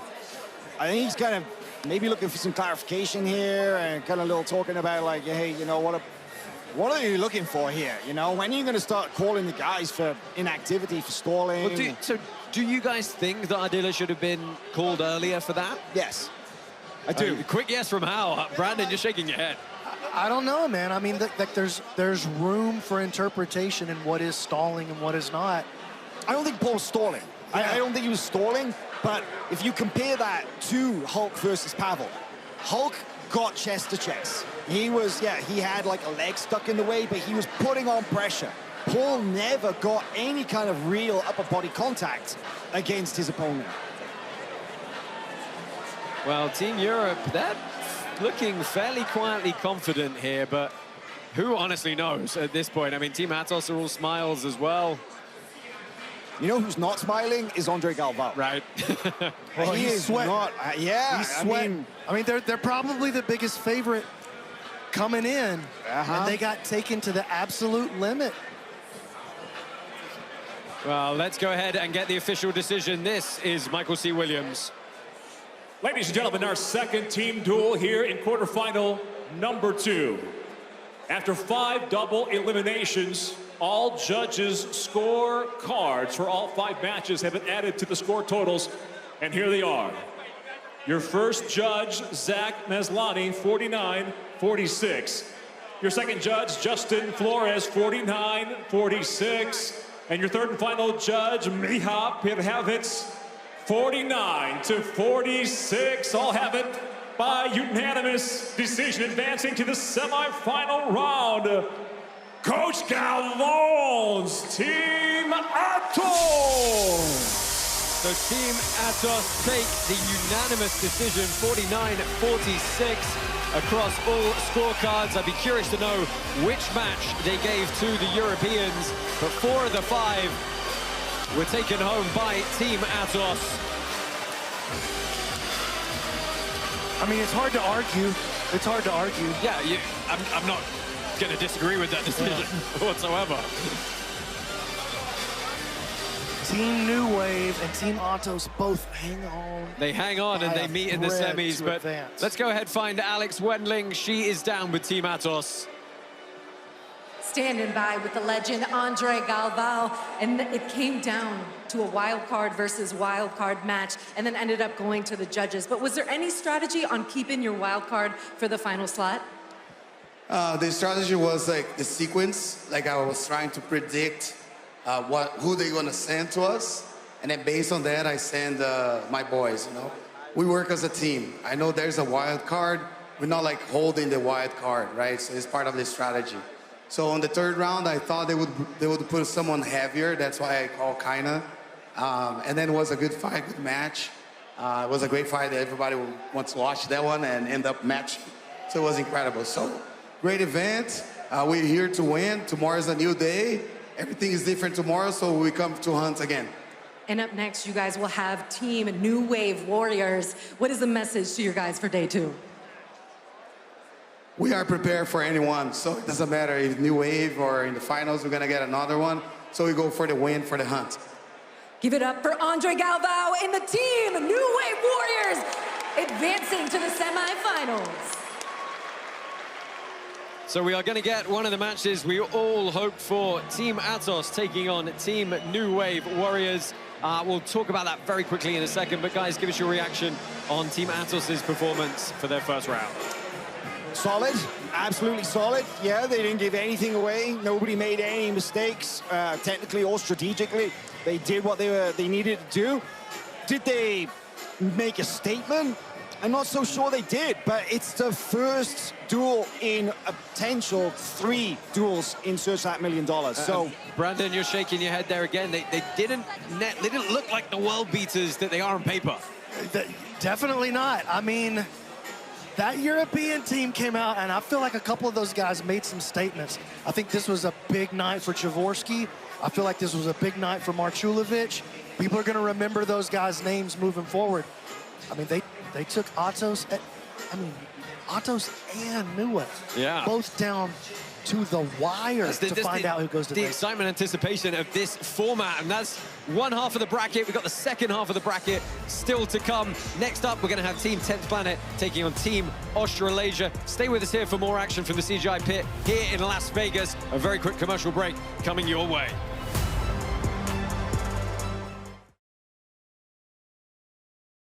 When we were on the trasher, on the mountain of trash, some punteros, some narcotraficantes, some bad guys get near to us with guns and ask us to stop recording. We keep calm, you know, we are jiu-jitsu, keep calm under pressure, and we only say that we are here to help the kids. What is happening here, bro? I'm gonna tell you, it's painful, but we're on the mission, and the mission is submission. Mission, submission. We have to submit all their doubts, the way of thinking. We're gonna submit that. All the bad in their lives is gonna get submit.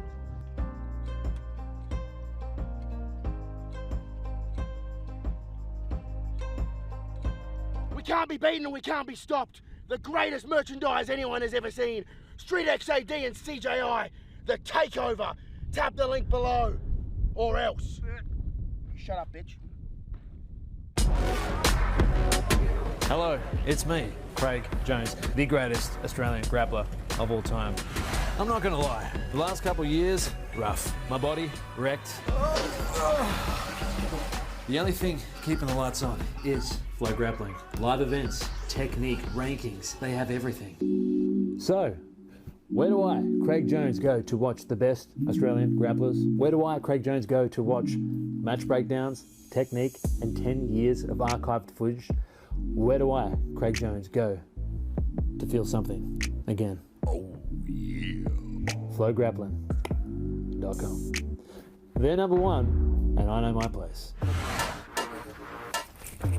It's me, Kit Dale, the funniest and best looking Australian grappler of all time.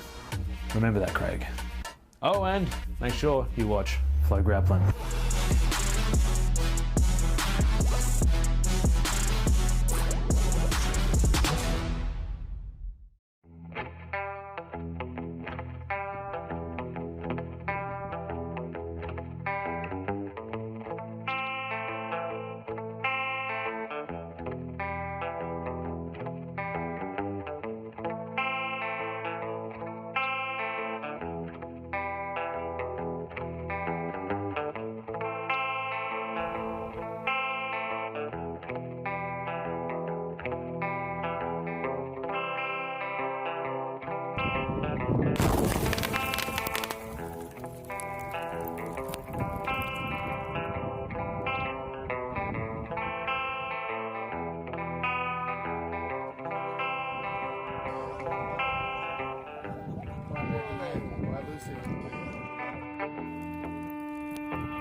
You're at your favorite park. And you wait for Sarah to come down the slide so you can show Renee your moves. When suddenly, a van shows up. And out of it steps a registered sex offender. And he starts exposing himself. What do you do? Hold me still, mister! Ah! Attack the vital parts. Rick Dale here, head instructor and two-time World Pro champion. Most people can't see past the warrior in me, but I'm also a poet. You wrote all this yourself. Hey, I'm Tay. So what can I do for you, Taylor? I'm looking for a new gym to train at. The competition training we do here is for the genetically superior gender only. Shadow grappling. Take him down. Feel it! Feel it! You're scared. That's why you train the people you do. Felipe has a gross bump on his face, and it's not a pimple like he says it's a pimple. Every time you roll, he farts in my face. You literally can't fail somebody who doesn't try. By the way, your favorite author is a woman. You want to learn real jiu-jitsu? I want to learn right. You teach me jiu-jitsu the way that you learned it, the way that you understand it. Help me get ready for ADCC regionals, and I will teach you how to write. You cannot spell. You use not one, but 3 exclamation marks instead of a period. I mean, it is a romance novel. Yeah, I don't think my hog's gonna fit in these. Gilbert, get that banana out of there. Oh, this is me. Arm drag to the back. Who is this? With the burning of these belts, we shall leave behind our old patterns and habits and build an unshakable trust. Oh, no. Vamoose.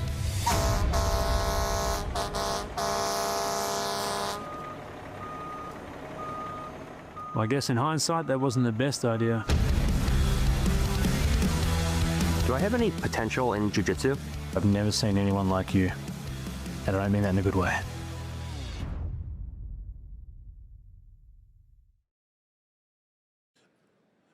I'm back here with 14-time world champion Demetrius Johnson. Demetrius, this is your second time here.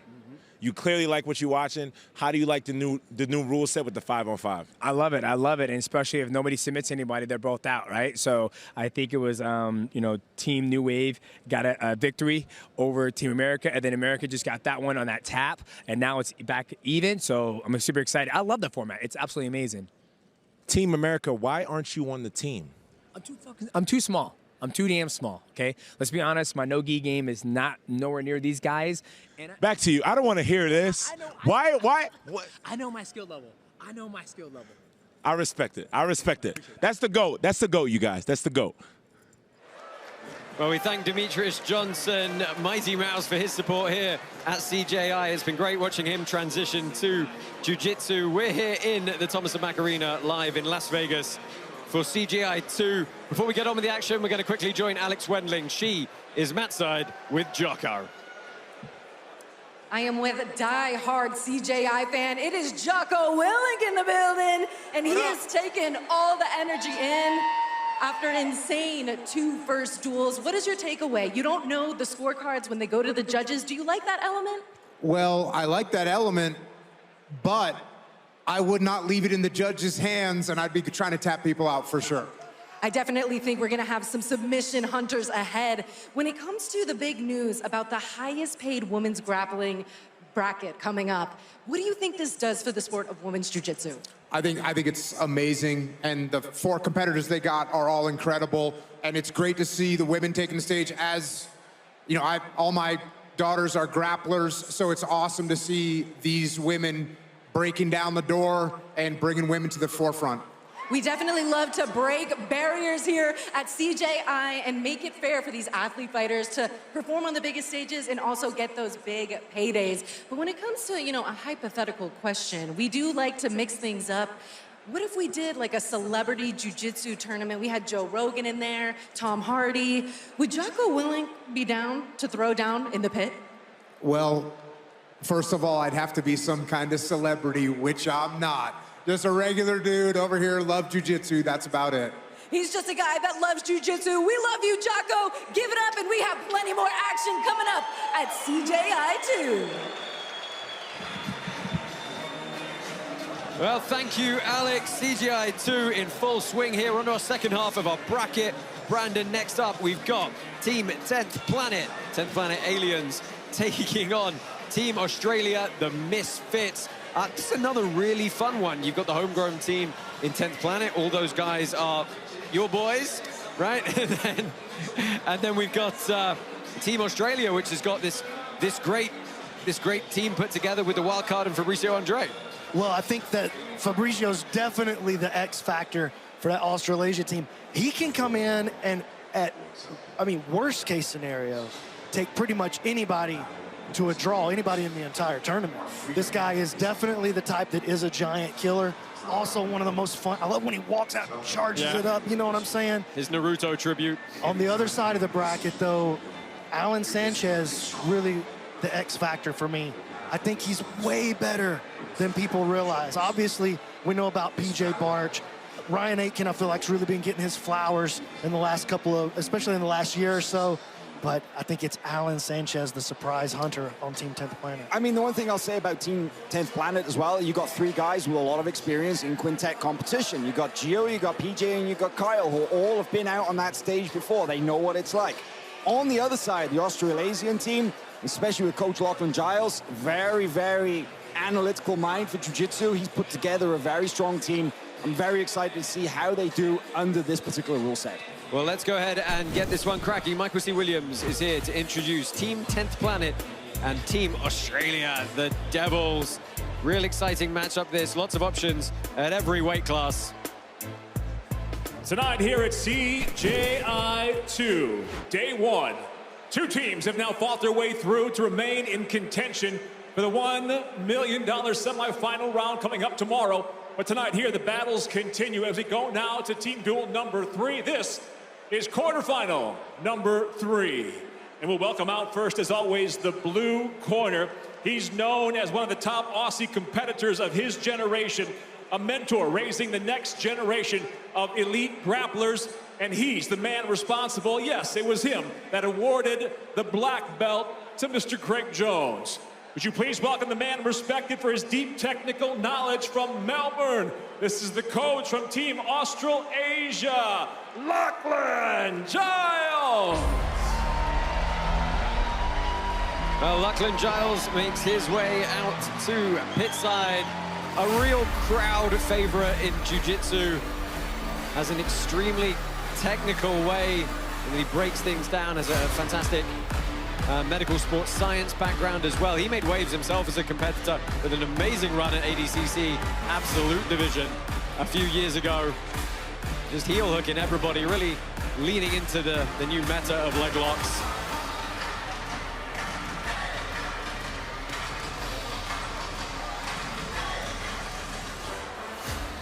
And now we'll welcome to the red corner. Just over 20 years ago, he stunned the world at ADCC, and from there, he founded and built the system that redefined no-gi grappling around the world. He is the mastermind behind the global network known for fearless evolution. Would you please welcome the coach for 10th Planet, Eddie Bravo! Oh, the crowd getting behind Eddie Bravo as he makes his way to the side of the CJI pit. As you said, he had his big moment in competition. Off the back of that, he really built some of the new grips, the new systems. Huge network of gyms now across the country and the world.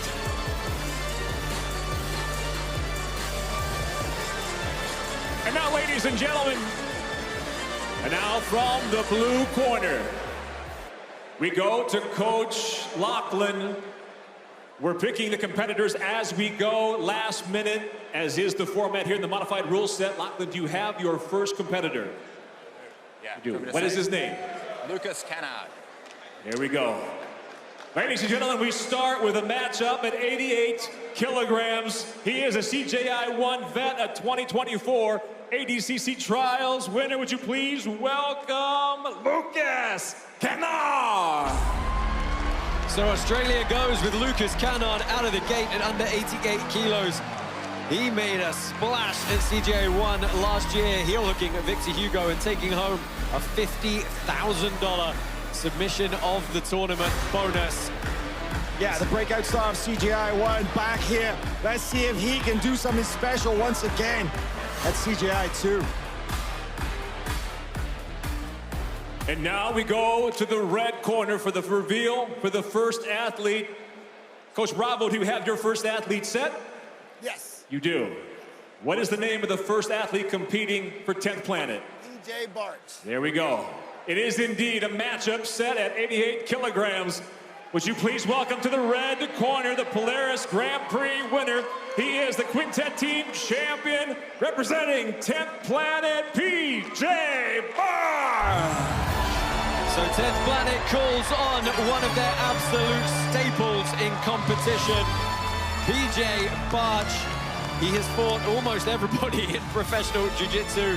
Got some great ADCC results as well. He's got a lot of team experience in Quintet. He's going to throw some fantastic wrestling at guys, combined with some good technical submission entries. The guy's dynamic, he's athletic. Really good opening gambit here from Eddie Bravo.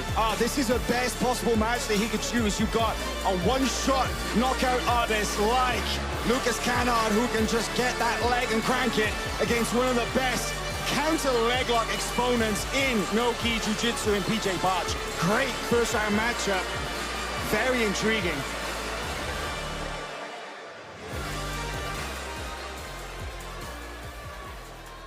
Well, we're going to go ahead and get this one started swiftly. Just waiting for the judges to get in their final positions here. We get the administrative duties set. Lucas Canard in the green and yellow. PJ Bart in the black and gray. Good. Justin? It's the 88 kilo guys on both sides. Yeah, we're just waiting to, we're just arranging some quick stuff here with our technical support staff. But I just want to talk about the picks. I think this is really interesting because Lucas, he came out so hot in the last CGI and he got a very quick submission against Victor Hugo. And PJ, man, he is not a slow starter either. He can pull the trigger right from the go. And he's dangerous in so many positions, man. If PJ gets to your back, he's got a killer back control, killer rear naked choke game. He's an excellent leg locker, as you mentioned. Good front headlock game. Immediately looking to scoop and to draw in those legs is Canard. Yeah, he's made a connection. He's trying to suck it through here. A little bit loose, though. Sits straight down to guard. 8 minutes on the clock. There you see the full team lists up at the top of your screen. PJ showed it again and again, though, that, you know, sometimes people think they've got a fully locked on leg lock on him and he's got an answer and he can shoot right back, but he spins through masterfully free the knee line. But Lucas really latching on. You can see that. Oh, he's trying to get his head in position to just pull it through. He's going to look to bring that right leg over, get his hips high, and try to weave through it. He latches onto the back of that Achilles grip. Lucas, you can come up, sir. You can come up. Amazing the PJ, you know, when he first came out on the scene, in the pro grappling scene, he was really known as kind of like a guy with great wrestling and great chokes, and his leg lock game has just gotten so good over the last couple of years. He's got a really exciting takedown heavy style, 77-26 pro record with 52 submissions. So when he finishes, it's 68% of the time, but Canard possibly with a bite here. Sticky, right? And this is good because they're both dry. And, you know, Lucas, his grips are going to be so much more effective. Well, Bart is attacking himself here. That's the thing. You can't sleep on PJ just because you get ahead a little bit offensively. Any risk that you take to try to march that entanglement forward opens an opportunity for PJ, as you can see right there. Yeah, Lucas is going to have to be super disciplined in his foot positioning when he does go for the attacks. PJ flashes that Ashi position at him, forces Lucas to bail out.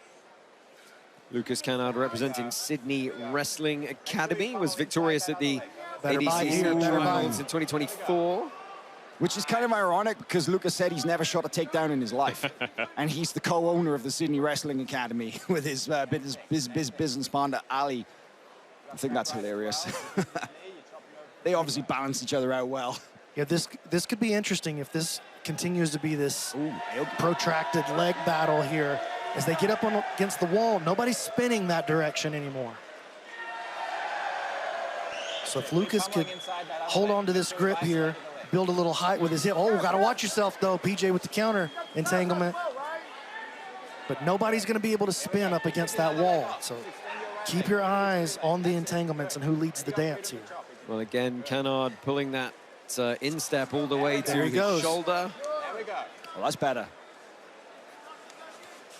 Oh, lovely. Quick attempt to take the back. Lucas. Yeah, that wedging back take is so powerful when executed correctly. And PJ flashed it. Did, right? So you're gonna come up next time he sits to his butt. Next time he sits to his butt, come up as well. Interesting, the coaching style. Eddie doesn't often say a lot. You know, Boogie is the louder voice in that corner. Richie Martinez is over there too. Of course, he's the one who gave PJ the black belt.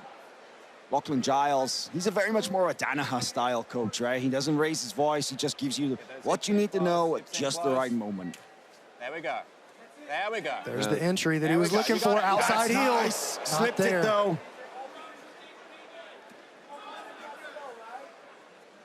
PJ not out of danger. Now he's got his foot out. Guys, how does PJ Barch take Kaynan out of his game of these repeated entries from the bottom here? Well, that's the thing, is this particular style of leg locking that Lachlan has made so dangerous and taught to all of these guys. He snatches into the leg entanglements from these really odd positions and from places where you feel like you should have the advantage. Yeah, if PJ's got a chance, of course, you know, we talked about the kind of leg locks, but I feel like if he's able to maybe jump a guillotine when Lucas is like in a seated guard position, or of course, he gets the back. I feel like those are PJ's best chances at finishing this match. Well, definitely the back is going to be the most important play for PJ here, and that means that Lucas has to be extra disciplined as he moves into, maybe he gets both the feet on the outside, or he moves into like a honey hole cross Ashi style position. Even these little entanglements here, if PJ can flip that, turn it into a look, he just needs a glimpse of the back to do some serious damage. Well, we're coming on with 3 minutes left now, and the story of this one has been Kaynan mostly looking for entries from the bottom. PJ Barch has had a few counters here and there that's forced some rolls, but there's that weave from Lucas. Come up, Lucas, up. PJ's so good at disengaging, really is. Lucas, you gotta come up when he sits to his butt. Interesting, Lachlan was kind of saying to Lucas that you gotta come up when PJ sits to his butt. He wants Lucas on top and passing. Well, Lucas is very insistent on the leg entries.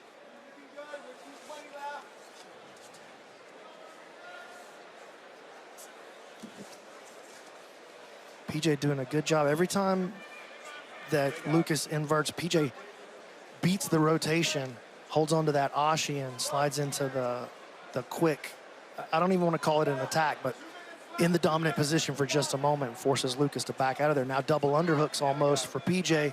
Lucas countering again. Yeah. Just so good with pummeling his legs. But PJ's tracking those rolls so well, right?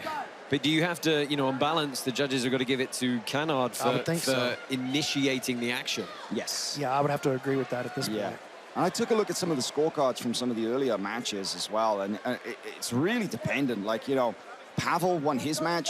So he was the lone BMAC vindicated. Yeah, absolutely. He called it. Look at that, the foot in the neck and that cupping the heel like that. You can see the rotation. There it is. That's what he wants. He wants to tie that up tight against his neck and then pummel that foot all the way over, build hip height, weave through into the cross Ashi, or maybe even like the 90-10 style position that Lachlan's known for. Well, you could see the twist in PJ's knee, just even in that without the leg entanglement. But Lucas is relentless. Yeah, I mean, we're down to about a minute left now, and you know, I would love to get a count on the number of entries. Yeah, like you said early on, you hinted at it. PJ so good at those flash counter leg locks. Would you have ever thought you'd get an 8-minute PJ Barch match where he's been on the feet for 0? Yeah, actually. I mean, like, you know, he's so well-rounded. That's the thing. If a guy comes at him who's a heavy wrestler and wants to wrestle, he'll do it. If a guy's a guard player like Lucas, he'll do it. It's just goes to show how versatile he is. Yeah, he's trying to pull into an entry of his own here. PJ not shying away from attacking on his own leg lock as time winds down. 15 seconds. Man, that's a quick 8 minutes. I feel like that one went by pretty fast. I mean, these guys have really had no downtime in the entries, and Bart's has had his fair share of them as well, but, you know, the volume has almost certainly gone to the Australian. Tough one to call. Yep, 8 minutes elapsed. We're going to get another double elimination here. As Lachlan Jones looks on. And with no submission, we have a double elimination. Your 3 judges at pit side are now setting their score totals to be added to the team duel totals.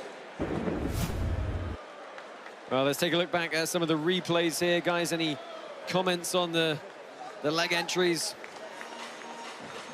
Well, it was that consistent attack. That was probably the closest moment right there that we just saw, was that outside heel hook attack, but PJ navigated it so perfectly. And he did this movement a couple of times where he spun all the way over the top of Lucas's entanglement and ends up on that standard Ashi position, but no real, I mean, just no real defining moment from either guy. No, really wasn't. There's not one moment in that match that you could say swung it one way or the other. It's as close as it comes. Well, join Flown Grappling with an annual plan now through August 31st to get a free rash guard kit designed in collaboration with the one and only Craig Jones. Enjoy streaming access to the biggest and best live events from ADCC, IBJJF, WNO, BJJ Stars, and more all year long, only on Flow Grappling.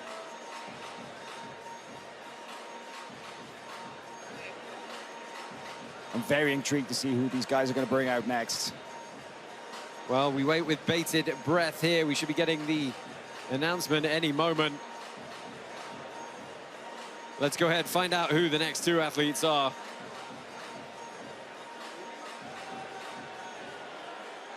And now here in the night's 3rd quarterfinal in the team duel competition, the next competitor from the blue corner, the CJI Asia Trials winner, the ADCC Trials winner, at plus 99 kilograms, Team Australasia's Declan Moody.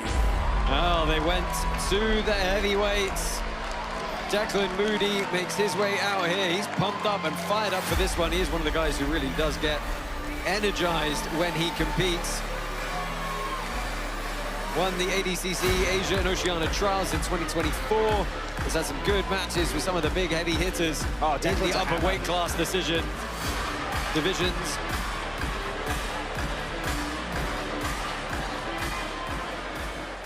And now his opponent out of the red corner, the PGF champion, the Eddie Bravo Invitational Absolutes champion, in tonight at minus 99 kilograms. This, from 10th Planet, is Ryan Aitken.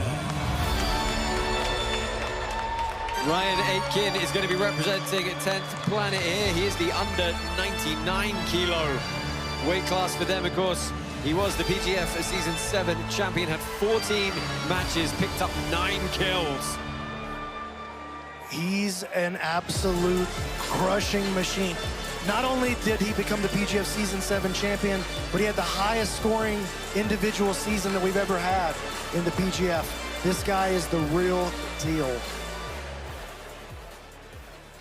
I'm super stoked for this one. This is great. You got Declan Moody, who Craig Jones said to me many years ago, look out for this guy. He's one of the best black belts out of Australia, up against 10th Planet Ryan Aitken from Atlanta, who we all know is a very, very capable submission hunter. Fairly even matchup between these two. Lots to look forward to. Let's go ahead and get a quick word from the coaches. It's going to be amazing. It's going to be awesome. I can't fucking wait. This may never happen again, man. We're going to look back at this in like 10, 15 years, 20 years, and it's going to be like some epic Muhammad Ali, George Foreman type shit, you know? Well, that's what we can hope for. Eddie Bravo expecting big things here from CGI 2. Ryan Aitken in the black and gray. Declan Moody in the gold and green. 8 minutes on the clock here. if there is anything to say is that, we said before about the slow starters, that Declan is a little bit of a slow starter in comparison, I think, to Ryan. I think Ryan's going to be a little more aggressive. The question is if he can put the pressure on Declan early, or if Declan can kind of weather him down and get the game going a little bit later in the 8-minute period. Not that much of a size difference between the two. I think, what was it? Ryan was right around 98 kilos, 97. And then you have Declan's only 101. Yeah, he's not a big boy in the plus 99 kilo category. Not compared to some of them, but he's not small. Pulls into a big leg entry there, and he's going to wrestle up on it as well. That's nice work from Ryan right there. Hey, nice job. Declan kept him off, man.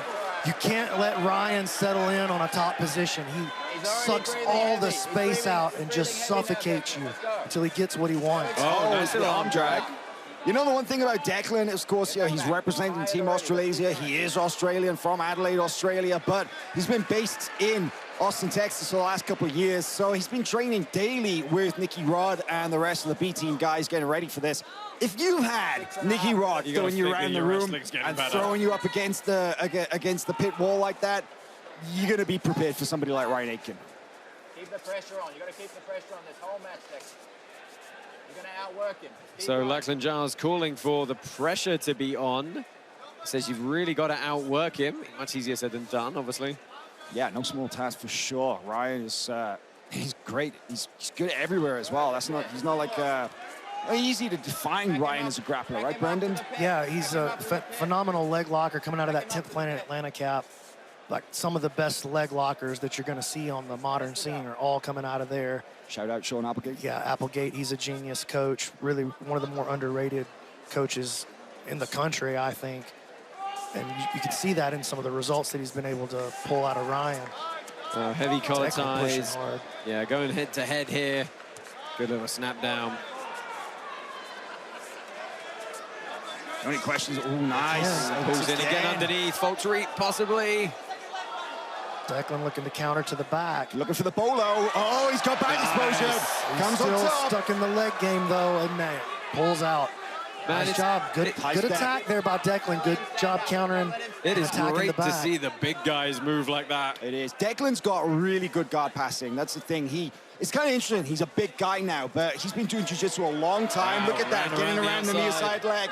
But Declan has been doing jiu-jitsu a long time. He wasn't always as big as he is through now. the guard. Beautiful. And he's very mobile for a big guy. He's got almost a little guy game and a big guy Yeah, frame. he's trying to settle down on top here in North-South. He's done a good job of shutting Aitken down in this pass. This is really nice work by Moody. Yeah, we haven't even hit the halfway mark in this match yet. He earned his black belt in 2019. From the Satoshi brothers in Japan, which is kind of cool. Kind of interesting lineage there for Declan. Spent most of that time in the gi, He only really focused, switched to no gi. I think it was like 2022, something like that. Well, he had a big tight waist grip here. He's looked to walk around to almost a reverse scarf hold. Let's see where he's going with this. Trying to scoop under the arm. Try to get behind that elbow, maybe expose an arm lock. Here he goes. Yeah, they're going to walk up. Back take maybe. Ryan hides his back flat. Good choice. But watch for this same attack now as Ryan lifts his elbow, trying to create some space. Declan gets behind his elbow, is going to look to push him into a Kimura or maybe even a back take. Nah, that's a heavy hold down right there. You don't see a lot of people put Ryan there and hold him like that. Very rare, very rare. Right, he's going to look, it motioned as though he was going to try and step over to mount, but, staying off of this north-south position, if you can stop somebody inverting their knees back inside, it's a good position to stall someone out in, or at least cook them a bit. It's a significant match when Craig comes out of his hiding hole and is here at pitside, and he's here to watch Declan. Declan's one of his boys. He's been training with Declan when he's in the country. He trains with Declan a lot. He's Ryan always clearing space, exposing the back here. First hook is in. Can he get that SIBO grip? He's got double unders from the back Ryan here. taking a big chance, exposing the back right there. Declan holding on with these double underhooks, and Ryan back to the feet. I like it. He's trying to stay behind him here, not let him Granby through maybe. Takes the leg out. Nice work from Ryan. And he's going to counter leg lock right here. Yeah, Aitken diving on it. He's got a good bite He's got a good bite now, and that's where he put Mourinho in trouble. Nice work from Declan in getting his leg high stepped out once again. Ryan showed the back, knowing that he was going to be able to get back to the feet. Well, he had high to, risk, right? high reward. Yeah. He's behind on the scorecards almost certainly right now, and there's only about 2:45 left in this round. Man, those heavy kind of like slow but heavy drags that Declan does from those tie-ups, right? It's making it difficult for Ryan to kind of make any real contact in the stand-up phase here. Oh, nice sweep from the feet. And now Aitken passed the guard into the same position. Moody framing out, trying to get up. Well, it's not flattened out. He was attempting to pull into a leg lock. It ended up being a sacrifice throw. Yeah, he hit that Sumi beautifully, yeah. Well, Declan had to bail to stop the big entry. He felt like Ryan got too deep on that leg lock entry, and Declan's ended weight up was going just over so the far top. forward, and man, those Step it over. Declan's got to be heavy on that foot. Well, credit to Aitken for throwing it, but a good counter from Declan Moody, and he settles in side control once more. The heavyweights throwing punches now. Just over 90 seconds remaining, so this is still plenty of time for Declan to work from here. Ryan exposing the back again. Declan's looking for the Kimura. Trying to get that Ryan hides it. grip. And Ryan's got a grip under the leg. He could create something here, but Declan powers through it again. Shutting down the guard of Ryan Aitken multiple times now. Declan's got his hip heavy on the face of Ryan Aitken there briefly. Ryan crossing up. High work rate from both guys here. Ryan looking to post up to his turtle again. Yeah, again, back exposure given up by Ryan Aitken. Declan Moody tries to spin. Ryan uses it to find an underhook, digs back to his guard. That's so smart. I mean, that's the second time he did it. It was a lot easier the second time, but that back exposure sometimes is risky, but you can quite easily recover guard from it too. And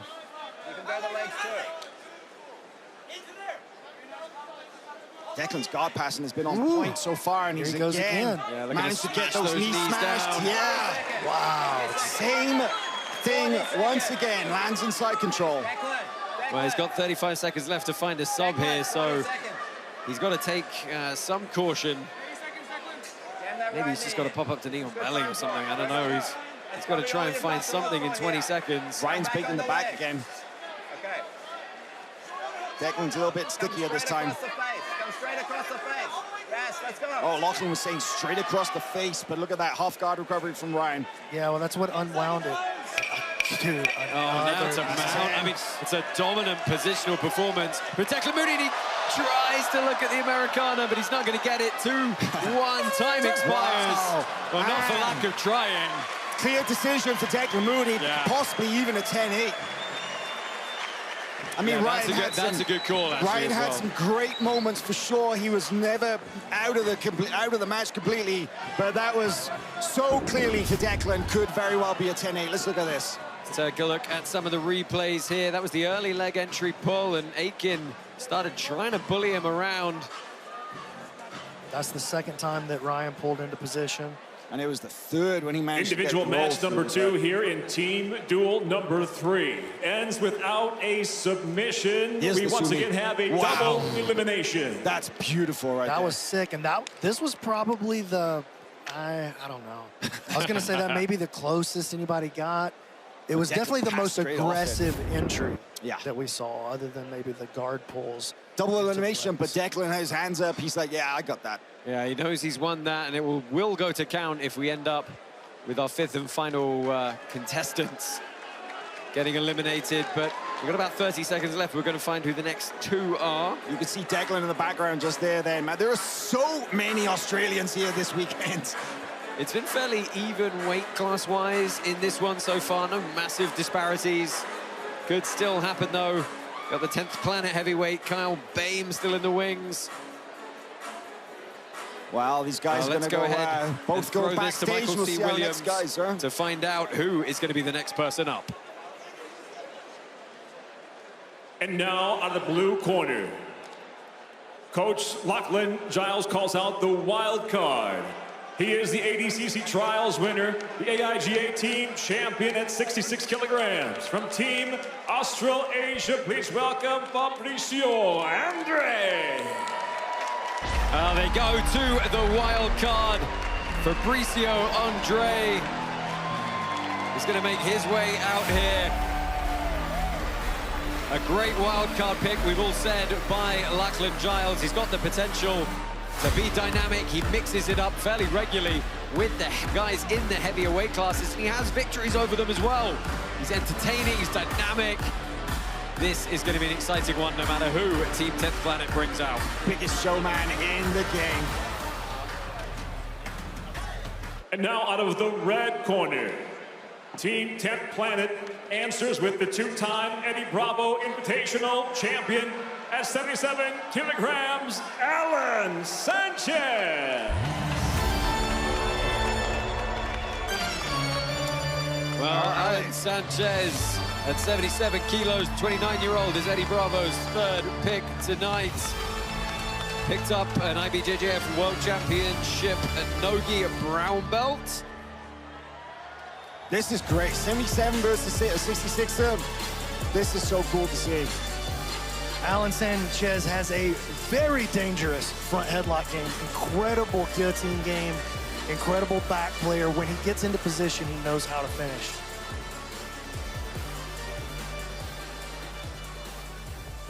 Teletape for this third matchup in our duel between Australia and 10th Planet. Fairly even between the two, a 10-kilo weight advantage for Alan Sanchez. I can guarantee you that does not bother Fabricio Andre one bit. Yeah, so Australia is, we've had a lot of people causing upsets. It was Craig at first, then myself. Last CJI, there was Lucas Kennard, and we'll see who it is this time. Well, Lachlan Giles thinks somebody is going to make a statement on his team. You ready?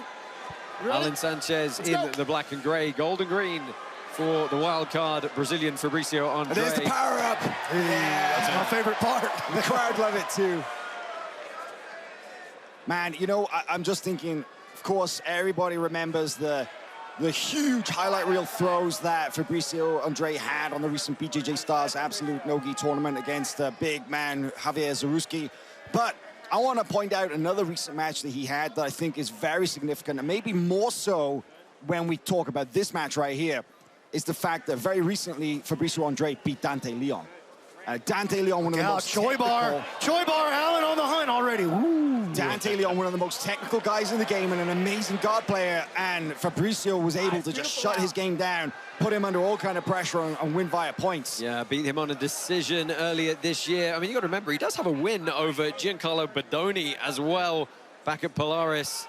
That's why Fabricio was such a great choice for an absolute tournament. Oh, like yes, exactly. 100%, man. Yeah, went up against Kaynan in that as well. He's also fought Victor Hugo in the ADCC Absolute. And you saw Fabricio just do that little hip switch from the top half into the what it looked like a Kimura grip there for a second. He's so good at that. He used that a lot against Dante very effectively. So Alan's going to need to be very, very careful that he doesn't let Fabricio get that grip.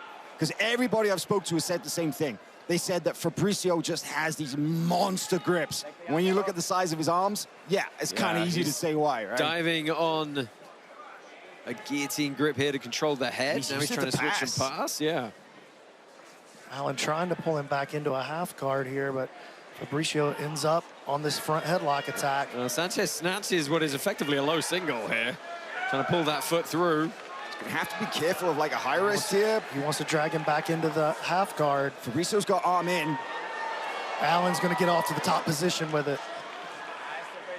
Yeah, it doesn't seem to be in too much trouble here. Andre's having to back out. Right arm's going to clear, and he's going to end up on top here. Alan's on the right side here, but this is a better play now by Fabricio. Maybe he can pull him out to a crucifix position here if he can clear his legs. Yeah, you'll see him build height here. There he goes. Oh, he's got that arm trapped. Alan doing a good job, though, of winning the top position in that exchange. Arm is trapped. Actual conversation happening between Lachlan Giles and Fabricio Andre there. There he goes now out into the crucifix. 5 minutes 20. Good, patient game by Fabricio, looking for the back. Yeah, it looks like he might have lost, might not be able to find that bottom hook here. Not yet. He doesn't need it. He's still got that lot of grip. Yeah, he's got a lot of game still in front of him right here from the Kimura grip all the way around to the crucifix. He could turn it into an arm lock, take the back. Still a lot of game. It's going to be a back take attempt. Allen trying to hide his back, does get off to the other side here. He'll push his arm free. Probably going to recover his guard right here. Just got to free that. Oh, a side. Good work from Straight into the Fabricio mount. Andre. He's got mount. Now he's looking to take the back. Both hooks in here. Allen shakes him off and ends up on top position. That's excellent work from Allen Sanchez right there. Beautiful job. He was in all kinds of trouble right there, and he just patiently looked for a way out and found it, and is now in a very good position. Sanchez not panicking at all as we approach the halfway point in this bout. We see the guard of Fabricio Andre now.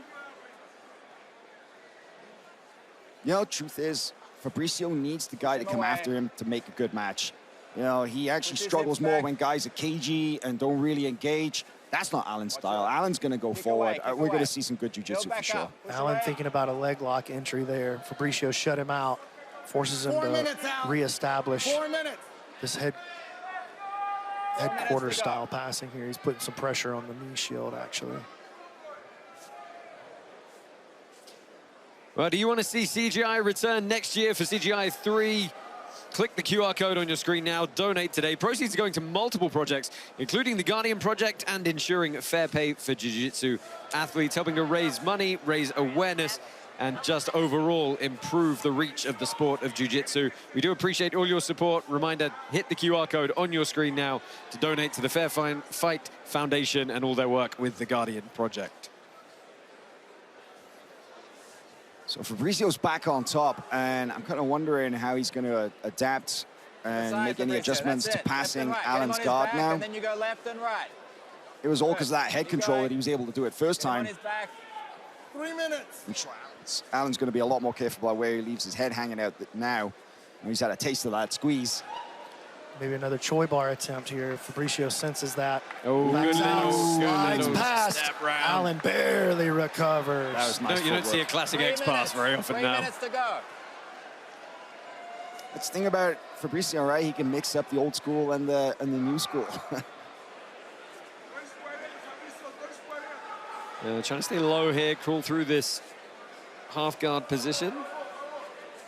Sanchez restores the knee shield. Seeing that a lot this weekend, huh? We've seen it loads today, that knee shield from the open half. Allen maybe thinking about a wrestle up, gets a little knee tries bump to kick there. him off. Fabricio passes out the other side. Just insane pass. Looking to go But immediately knee on belly. Allen barely squeezes back to his quarter guard, but he's got double underhooks here. He's got the hands locked. Legs free. You heard Eddie Bravo saying squeeze that thing 100%, but not able to get much of a purchase on the ribcage of the Brazilian. Back to the feet. That was Nice smart. job. That was just all hand fighting from Allen right there. He stripped that front headlock grip and was able to just very, very easily retract himself from that position. 1 minute 40.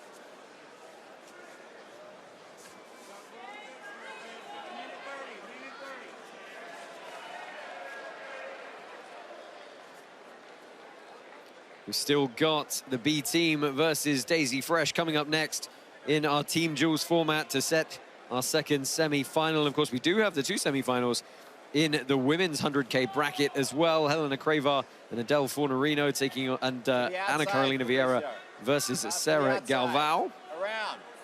That's going to be a lot of fun. Final minute here in this exchange. Uh-oh. Allen used that chin strap to get back to the feet there. Snap down, guillotine. Minute left. Are we going to see Fabricio do something spectacular? We've seen him hit flying attacks and such. Oh, Pierre's ankle pick. Little ankle pick. Love it. Tries to find his way to the back again here. Might be able to turn the corner. Does. Come off for the out. 40 seconds left. Sanchez trying to scramble, flatten himself out. Nice Against job the canvas. saving that by Allen. Yeah, that was. 30 seconds, you gotta jump on him, Allen. Well, here's where the math starts getting really interesting, because right now it's almost for certain 3 matches Over the top in side, the get books over for the Team top side, Australia. that's it. I'm not so sure about that first one, PJ versus Lucas, but based on how the judges have been scoring it so far, I think I would agree that, yeah, Lucas will probably get the win. Declan clearly won against Ryan Aitken, and you could definitely say that this one has to be Fabricio Andre Oh, look at this.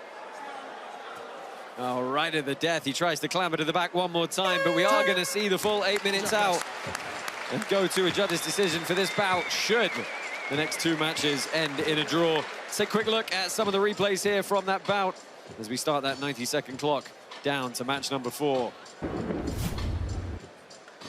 Talk us through these guys. This is the opening exchange of the entire match. Allen quickly moved around to make a play at a Choi bar, and that started the passing sequences. You can see here this back take off of the mount.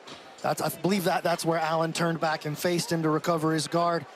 I mean, Fabricio had some really great plays, but Allen shut him down at every turn. That ankle pick is just a thing of absolute beauty. Nearly got the back off it. Kind of persisted, managed to get a little duck under from that position, but Allen's recovery was really, really good right there. Great match, great technical match. So we got 2 guys up left on each side. We've got Gio Martinez and Kyle Bain, the 66 and the 99. And then we've got Bilal Etiabari and Kenta Iwamoto on the side for Australia. Is there any strategy left for these guys? Who are you sending out on each side? Oh, that's a real tough one. I mean, like, you just got to hope that the weights are kind of close to each other, right? You got Gio versus Kenta, and you got Bilal up against Kyle Bain. We're either going to get 2 monster mismatches or, you know, 2 fairly close. And that really could swing this entire duel. I think we'll see Gio versus Bilal here. That's what I would do if I was each guy. Okay, well, we got 5 seconds before we find out. Let's see if you're right, Brandon. And we now once again welcome 2 new athletes to the pit. First, out of the blue corner, coming out of the CJI Asia Trials, minus 99 kilograms, Team Australasia, Bilal Etiabari. So Bilal Etiabari, one of the latest prodigies out of Australia. New Zealand, actually. Yeah, New Zealand originally. He has a degree in construction engineering from Auckland, believe it or not. Another overachiever here. He won the CJA Asia Trials earlier to get this pick.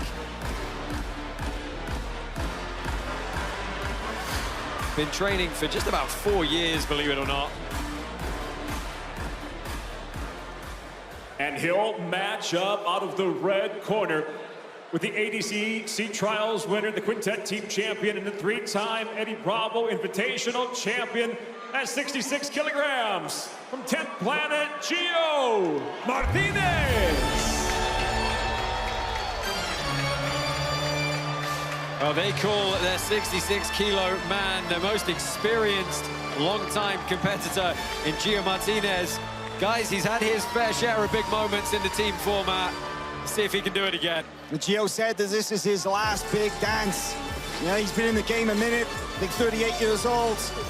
And this, when he gets the call to represent 10th Planet at CJI 2, he's going to do it, but we may not see him in action again.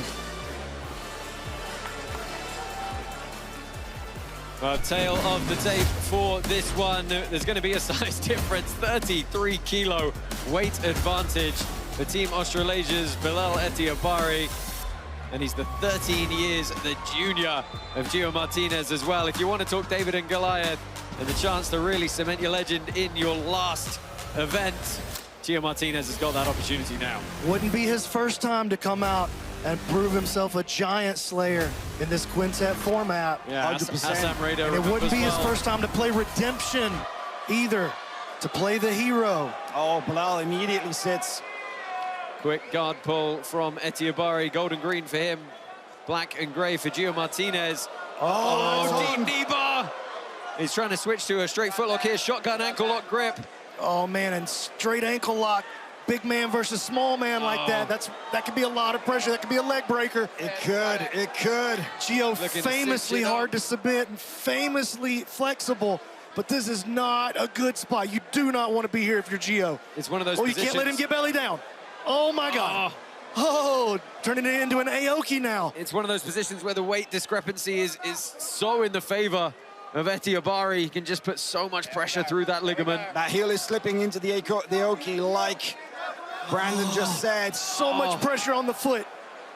And we've seen Gio eat this kind of thing before. Oh, but you can only do it so much, and when the weight difference is so big, man. He's trying to fight the hands here.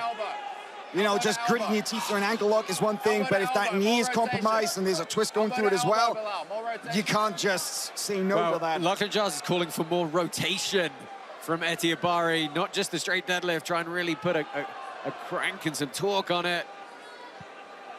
Bilal's been training with Lachlan for about 4 months now since he relocated from New Zealand to Australia. Well, Gio thought about a counter right there, but he took his hands off of the defense. Pulled it back in for just a brief second. Oh, this is wince-inducing. Yeah, Etiabari, he shifts his hips away. He's trying to create more distance, and that hook coming in is going to allow him to do it. He might be able to get more hip drive through. And you know Gio wants the bolo out of this, but there's just nowhere to go. They're talking back and forth down there. They're having a good time somehow. Well, that outside hook coming in that could do it. Bilal's got the butterfly hook underneath the thigh. Oh, and you saw that? Bilal lays his head back. Yeah, trying to compose himself here, maybe. He's had a couple of really big kind of isometric pulls on it. Oh, that's a lot of pressure. This is that's nasty. Bilal's not really getting a lot of hip extension into this. It, you know, that's the kind of the issue. But he's putting the pressure. Oh, no, he does. He's got to down. Oh, Gio just... Martinez. Did you tap? Oh, no, there it is again. Oh, Bilal is saying he tapped. He tapped the knee. Oh, no. Twice. Yeah, we got to see the replay. You know, this would only be our third submission so far. Is that right? Yeah, and it would be the second questionable tap out of the three. He went belly down. Yeah, it's a tap. 100%. 100%. You cannot fault anyone for stopping that match for a tap. 100%. It was not once, it was not twice, it was 3 times. 1, 2.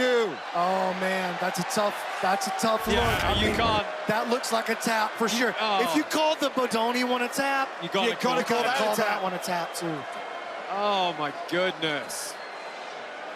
I mean, don't do that with your hands if you're not going to submit. Your hands are for so many things. They're not for tapping if you're not ready to give up. If you're going to post and push off, post and push off. Don't. Oh, no. That was a tap. Oh, you hear the crowd are now shouting, "You tapped." Unofficially call it. Gio Martinez is saying he's fine. It's been made official. They're going to call it. Yeah, Big John as well advising it is absolutely going down as a submission there. Ladies and gentlemen, 5 minutes, 37 seconds remaining in the match. The ankle lock brings on the tap. The winner from Team Australasia by submission, Bilal Etiabari.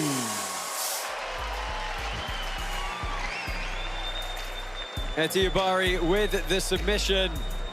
Clock is ticking down here. It's not really a coach's decision to be made, though, because there is only one member of Team 10th Planet left, and it's the heavyweight Kyle Bain. I mean, it's hard to argue on the replay. You can't. You just can't. 1, 2. Yeah, I mean... Let's see it from that angle again. Oh, my God. I'd like to see... You're a veteran like Gio, you gotta know, especially after what happened with Giancarlo earlier. You just can't do that. Well, let's hear the official announcement of getting Kyle Bain in here. This is Michael C. Williams. Gio's got to leave the pit, sorry.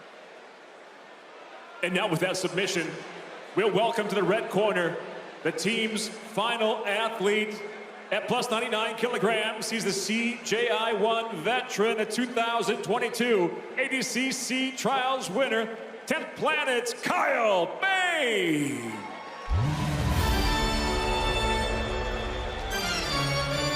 Now, Kyle Bain competed at CGI-1 last August.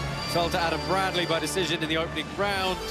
Was a trials winner in 2022 for ADCC. He's had some good performances here and there. He's sometimes struggled against the big guys, but he loves the footlocks as well, so we could be in for an interesting stylistic battle between these two.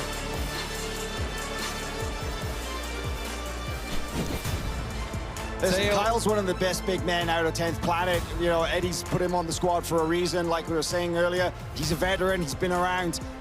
Sure, he's a little bit inconsistent with his results sometimes, but you never know what to expect from Kyle. You know, he can rip stuff on, he can break legs, he can break arms. Let's see what he can do against Belal. Excellent back player as well. Very good guard. And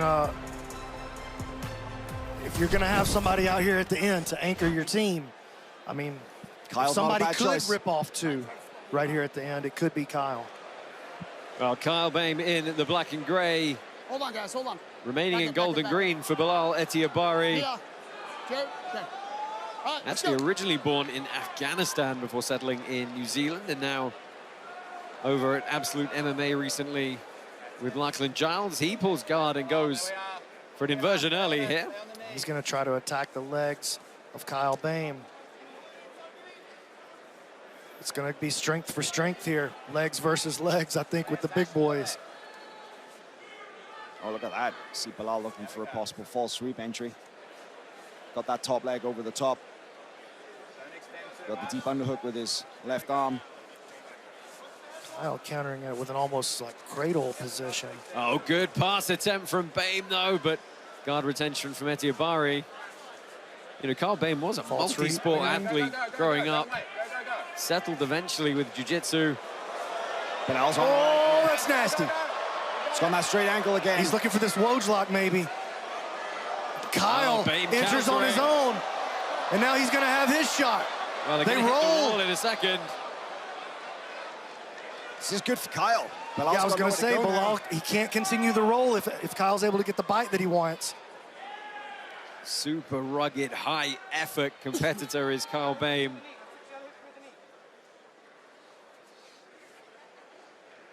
Bilal going 2-on-1 against Kyle's wrist. Kyle clears the grips, goes to attack the heel. He wants to pull it out of there, but Bilal holding on to his own ankle. Kyle putting the toe hold pressure on, forces him to extend. Oh, now yeah, he this exposes. could be it. Uh-oh.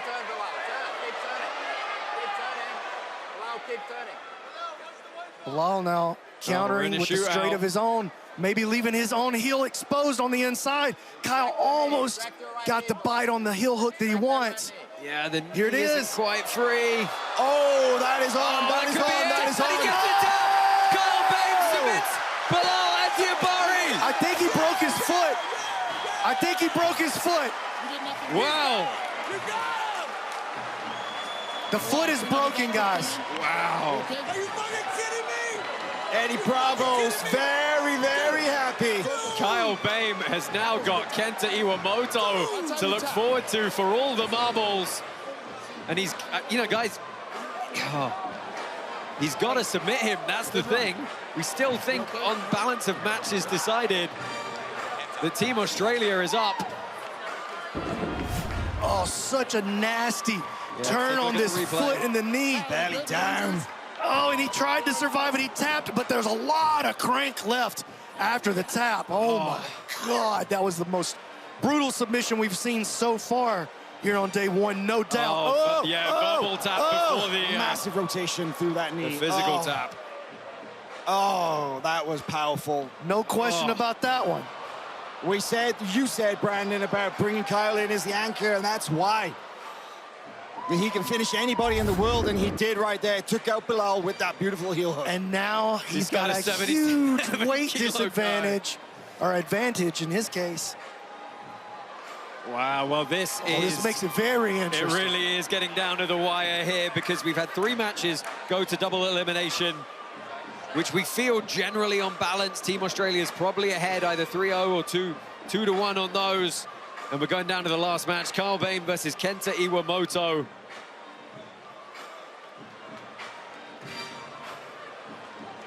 Just trying to cool him down in the corner there. 10 seconds left. Let's go ahead, throw it to Michael C. Williams to announce the final competitor in this duel.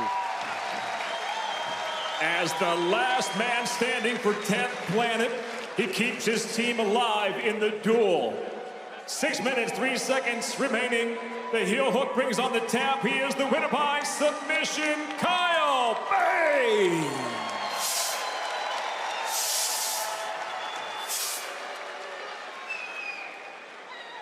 And now the last man standing in the blue corner for Team Australasia, CJI-1 veteran, 1 year ago, a 3-time ADCC Trials winner. Would you please welcome at 77 kilograms, Kenta Iwamoto.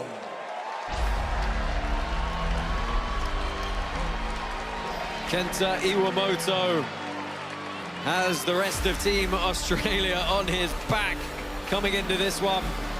He's had some really good performances for someone who's still fairly new to the sport in the context of some of the other guys competing here.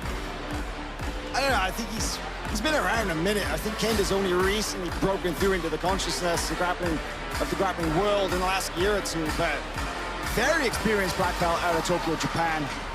Very, very tough to submit, very, very durable. He could take Kyle a distance, and I'm looking at Kyle. Kyle's got his rash guard pulled up, he's drinking water, he's getting fanned down. I think fatigue could be a major factor for Kyle Bain in this match. Well, this is the thing. Can Kenta Iwamoto try and put a pace on Kyle Bain and not get shut down? He's got a, 25, 26 kilo weight disadvantage coming into this one. He's 10 years the junior, so he needs to really try and put that gas tank to use and exhaust some of the musculature of Kyle Bain. It's all going to come down to this. Team Australasia and Team 10th Planet, the last men standing in this duel.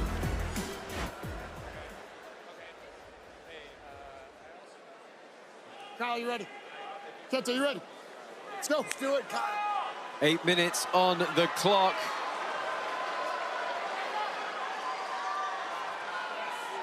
And Bain elects to stand to start, trying to pull some heavy collar ties in. Get some exhaustion on that lower back early. Yeah, I don't think we're going to see Kyle wrestle a lot, though. No. I think he's going to try to get into his leg game early. Oh, look at Kenta. Uh-oh! Driving Climbs forward. up the wall and drops Kenta into a front headlock position. Nice, Kenta dealt with that perfect. Kenta's a bulldog. He's got great judo, he's got great wrestling, he's got a great base and got great guard passing. Really, really heavy on top for his build, for his size. Immediately looking to put pressure on Bain. Kyle guard. Just phenomenal. Phenomenal, yeah. Kenta, the difference is the freshness, right? The factor about Kenta coming in fresh, Kenta coming in, like, obviously he knows everything relies on him right now. The chances for Australasia to go through. Yeah, Kenta Iwamoto fell to Lucas Barbosa in CGI last year in his opening match. Now, that was a hard-fought, tough decision. It was. Right? It was a close one. Yeah. Started jiu-jitsu at 19 years old when he moved to Tokyo for university. And ended up traveling a bit with B-Team in 2022 after competing against Joseph Chen. Of course, you're going to see B-Team up next against Daisy Fresh in our final Team Jules match of day number 1. Can't wait for that. Kyle definitely on the hunt for some scoop grips over here on Kenta's left arm or maybe even leg. There it is. Kenta got to be super aware. As we just saw, you cannot let this dude latch onto one of your limbs. No, if Kenta's smart, he's going to stay mobile for as long as he can without getting sort of sucked into any real sticky positions. I think his best chance is really just to kind of tire out Bain. And we kind of think we're starting to see it a little bit here. There is back exposure. Forces the turtle. Yeah, can he get hooks in? No, he's got one. Bain trying to flatten himself against the canvas, but yeah, and Kyle's going to try to slip into a leg position here from this probably. I just think about to come up on the leg drag body lock from Iwamoto. All that EBI experience of Kyle Bain, his back defense is on point. I think really smart from Kenta in getting into this position right now, but it's going to be tough to crack the shell because Kyle's very, very good in any defensive position. Oh, I like that from Kenta. Nice. Yeah, lacing up the legs as he steps across. He's going to try and crawl up the body here. Bain framing from bottom. Yeah, stopping Kenta from moving higher up the body. If he does move high up the body, we'll see Kyle try to get into a kipping escape as quickly as possible before Kenta really has a chance to settle. And then that'll become the battle. Oh, he is inching up, trying to get those underhooks. Bain framing on the face. Trying to get some head deflection going. 5 minutes. That's the problem, the size difference though, right? It's such a long frame for Kenta to try and, you know, the handles are so much further away. And there's Kyle slipping the knee back to the inside. Smart from Kenta there and getting mobile again. Yeah, absolutely. That's exactly the game that he should be playing. Use that small size and speed to his advantage. Try to move around the guard of the bigger, stronger Kyle Bain. Kyle shoots in on the leg. Kenna shuts it down. Iwamoto again looking to pass on top. Just coming up the halfway mark almost. It's, again, this round has gone quick.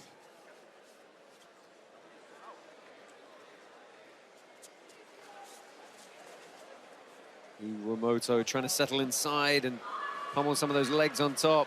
Kenta doing a good job of when he senses Kyle get a slight advantage with that scoop. He circles the hand back to the inside, wins the front of the pummel, stops that from taking place. Classic little high leg from Bain to get back to open guard here. Let's go. I think he's a little tired of his ankles being held onto. How do you deal with that? Can't control guys' legs, can't pass. 330. Well, thanks for joining us live and exclusive on the Flow Grappling YouTube channel. Just a reminder to all of you watching, you will have until 5 p.m. Central Time on Monday to rewatch all of the action to your heart's content. Happy to bring you this offering live and free as we try and give away $1 million tomorrow to the winning team. And here's a recap at the top of your screen. This is the last match in Misfits Australia and Team 10th Planet. This is a pretty good play for Kyle to try to drag him into this close guard. He's going to have a size advantage. He's going to slow down the side-to-side movement and the speed passing from Kenta. The body triangle is good, but at the same time, he's slow. Yeah, Kyle limits his options. Okay, now we go rubber guard. Now we go rubber guard. This is good. Let's see if he can switch the grip over. Well, let's see how Kenta reacts with it. It's gonna depend on the positioning of his arms. Yeah, bulldozing forward like that was the best thing that he could do. You ready to block the legs or extract? That's it. Good. Nice job by Kenta countering the injury. Textbook.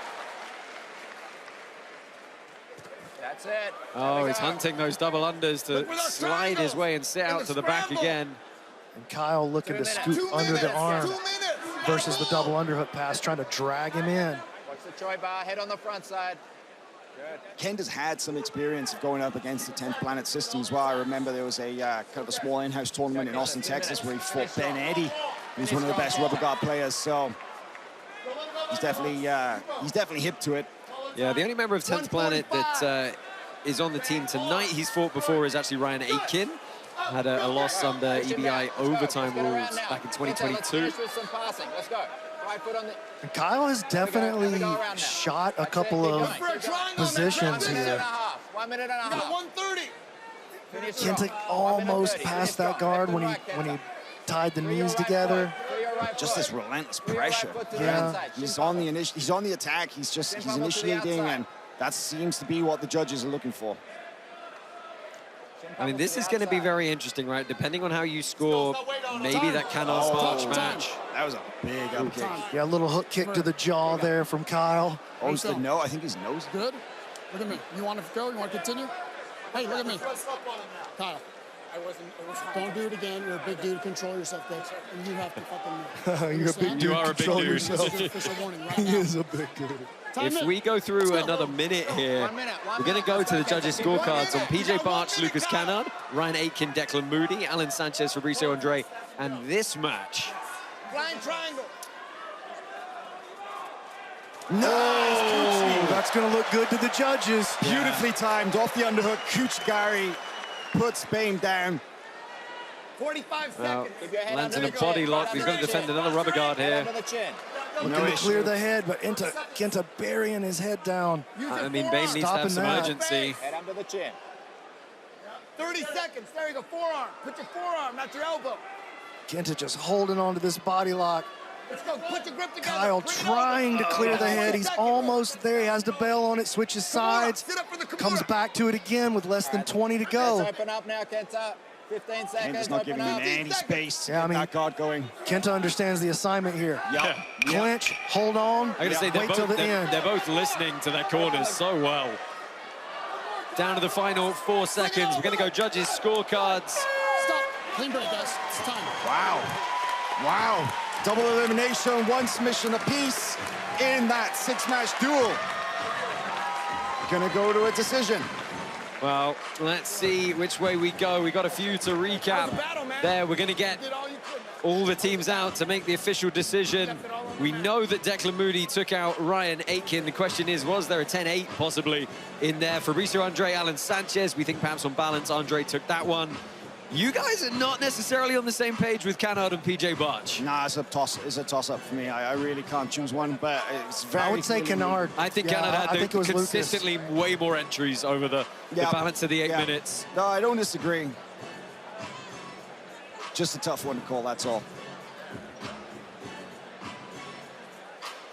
Well, don't forget, you can join Flow Grappling with an annual plan now through August 31st and get a free rash guard kit designed in collaboration with the one and only Craig Jones. Enjoy streaming access to the biggest and best live events from ADCC, IBJJF, WNO, BJJ Stars, and more all year long, only on Flow Grappling.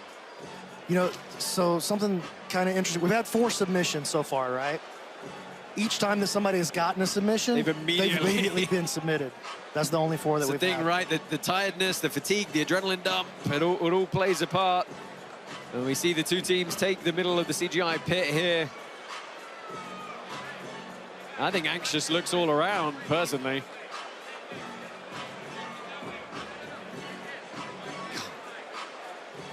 Can't wait for this official decision now. Yeah, guys, it's a tough one. We're all... I personally think that Team Australia are going to take this one, but we'll have to see which way the judges are going. I think it might come down to how you score the PJ versus Lucas matchup. I mean, even the Kenta and Kyle at the end. Yeah, that's a little bit open. Yeah. I'll be honest, I'm going to go out on a limb here. The first time I've done it all night, I think it's clearly Australasia. Well, let's find out. Well, Michael C. Williams, will you enlighten us, sir? Who's going to take the victory? Ladies and gentlemen, in our third team duel, our third quarterfinal round matchup, we go to your judges' cumulative scorecards, where all 3 judges at pitch side, Miha Pirhavitz, Jaron Villel, and Justin Flores, all 3 see it exactly the same cumulative totals of 40 to 36. All have it for the winner unanimously. Coach Giles, Team Australasia! Well, it was a clean sweep across the board. All 4 matches that went to decisions going the way of Team Australasia. And that felt right. That felt like the correct choice. Absolutely felt right. No argument from me. That's how I would have scored it. Let's take a look back at some of the replays from those final encounters. Carl Bain, Kenta Iwamoto put on a good show. Iwamoto hunting the back repeatedly. Able to try and tire the big man out. Man, I think Gio's going to leave his rash guard on the mat. He is signaling, that's it. He's done. Well, let's join Alex Wendling with our competitors. Before we talk to Giles, we got to give it up for this legend. It is Gio Martinez. You said that this would be your last tournament. What are the emotions right now? I was super grateful to be here, still super grateful to be here. Like, if you know who I am, I would have let my foot break, no matter what. You know what I mean? I would have let my foot break. He's a solid leg locker. I tried to reach back, lost my balance a little bit. When I look at the footage, I can see why, you know, maybe the ref thought I tapped, you know, but, you know, I would have let my leg broke, for reals. You guys seen that before. You know who I am, but I appreciate everyone for coming by and supporting. I love this shit. I love this game. I love this life, and freaks don't sleep. Freaks don't sleep. Give it up for Gio Martinez, a legendary career. Now moving on to the semifinals is led by Lachlan Giles. When it went to the judges' scorecard, was there any doubt in your mind that you guys would be walking away with the win? I mean, you always have to have a little bit of doubt, but I thought we did well throughout all the matches, so you know, I thought if I was judging, that's how I would have done it, so yeah. And the Aussie Devils are an Australia-Asia Misfits team. You had the Giles trials, a very iconic showing, and you said that Bilal Etabari would be someone that people sleep on, and I feel like he showcased his skill set tonight. A fighter that is really making his name known on the biggest stage in jiu-jitsu. Yeah, so it was good for him to get the win. Obviously, unfortunately, with his second match, he had the loss as well. So that's all right though. It's his first real step onto a big stage at all. So amazing performance by Bilal. And you were here for the inaugural CJI, but CJI 2 energy, how would you rate it in comparison to CJI 1? They were both awesome. This is amazing. Yeah, I love it. We're definitely here to prove that this is the exciting format. Thank you so much, Giles. They're going to be headed on to the semifinals, and let's soon find out who is going to be their match in that final matchup. Well, thank you, Alex, and thanks, Coach Lachlan Giles. Guys, diligent performance from Australia. One thing we have to think of, though, is how badly hurt, if at all, is Bilal Etabari's foot now that they're going through to the next round tomorrow? Well, it looked to me initially like he was a lot more hurt than I think he actually was. So he was up moving around pretty well, but tomorrow, that thing's going to be might be hurting. Yeah, you have to get some ice on that, get some ibuprofen in him real quick. I think he should be good to go tomorrow, but definitely wasn't a good submission to get caught in. But this guy, Declan Moody, man, he looks so good against the game, Ryan Aitken. So impressed with Moody. I think he's one of the hammers on the Australasian team. He's definitely going to be one to watch tomorrow, but it's going to be tough because he's going up against his daily training partners. Right. If B-Team go through against Daisy Fresh. So kind of interesting to see how that next quarterfinal is going to shake out. Yeah, it is one of the ones everyone's been looking forward to coming up in a few moments. Of course, at the end of the night as well, we have our two women's semi-finals as they face off to see who's going to fight tomorrow for $100,000. I'll say, I think Alan Sanchez, he dug deep a little bit in that match, impressed me a lot against Fabricio Andre. Bilal, I mean, yeah, it's super disappointing for Gio to go out like that, but, Bilal impressed. But Kyle Bain did what he needed to do right there with that leg lock. Yeah, good performances all around. A lot more to look forward to tomorrow, of course. Next up, we've got our last team duel. It is, of course, Daisy Fresh taking on the B team. We'll see you again in just a few short minutes after this commercial break.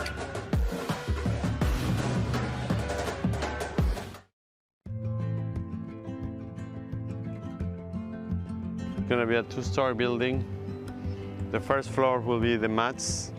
I'm sure these kids are not gonna be average kids here. These kids are gonna chase a dream and they're gonna put it all. Uno. Dos. Tres. Bien, chicos. Entren. Escape.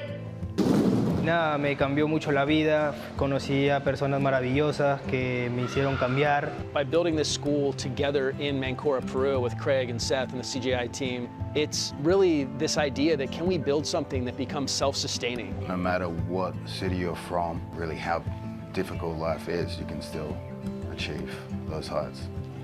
Oh! Beautiful aspects of nature, animals, beaches, surfing, food, and then a few minutes down the street you have really dire conditions that most of our kids live in that train at the gym. Porque todos aquí somos una gran familia. How you travel the world, give back to local communities, and you do that through the community that's the special, jiu-jitsu.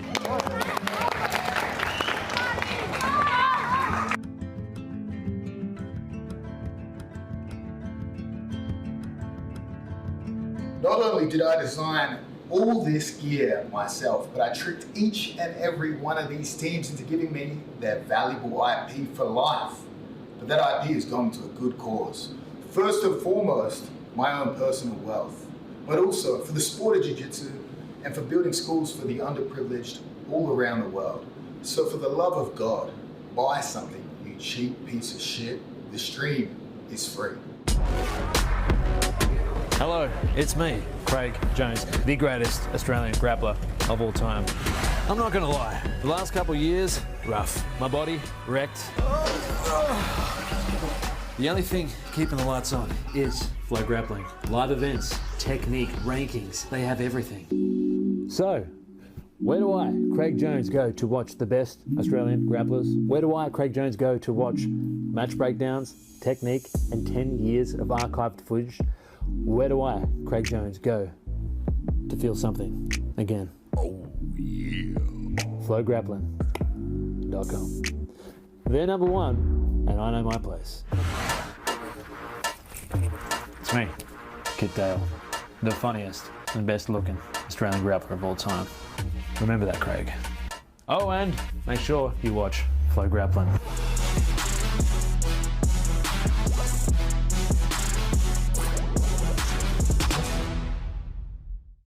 Joining us tonight, your everyday sport companion, Smooth Comp. Follow the athletes around the world and stay on top of tonight's brackets. Now gear up and get Smooth Comp, free on iOS and Android. Empowering the world's greatest tournaments and athletes. There's a war going on.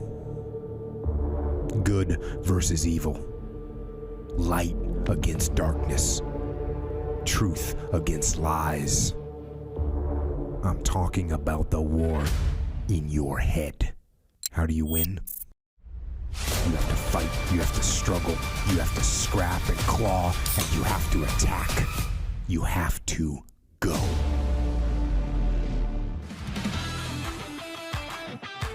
Love Craig Jones?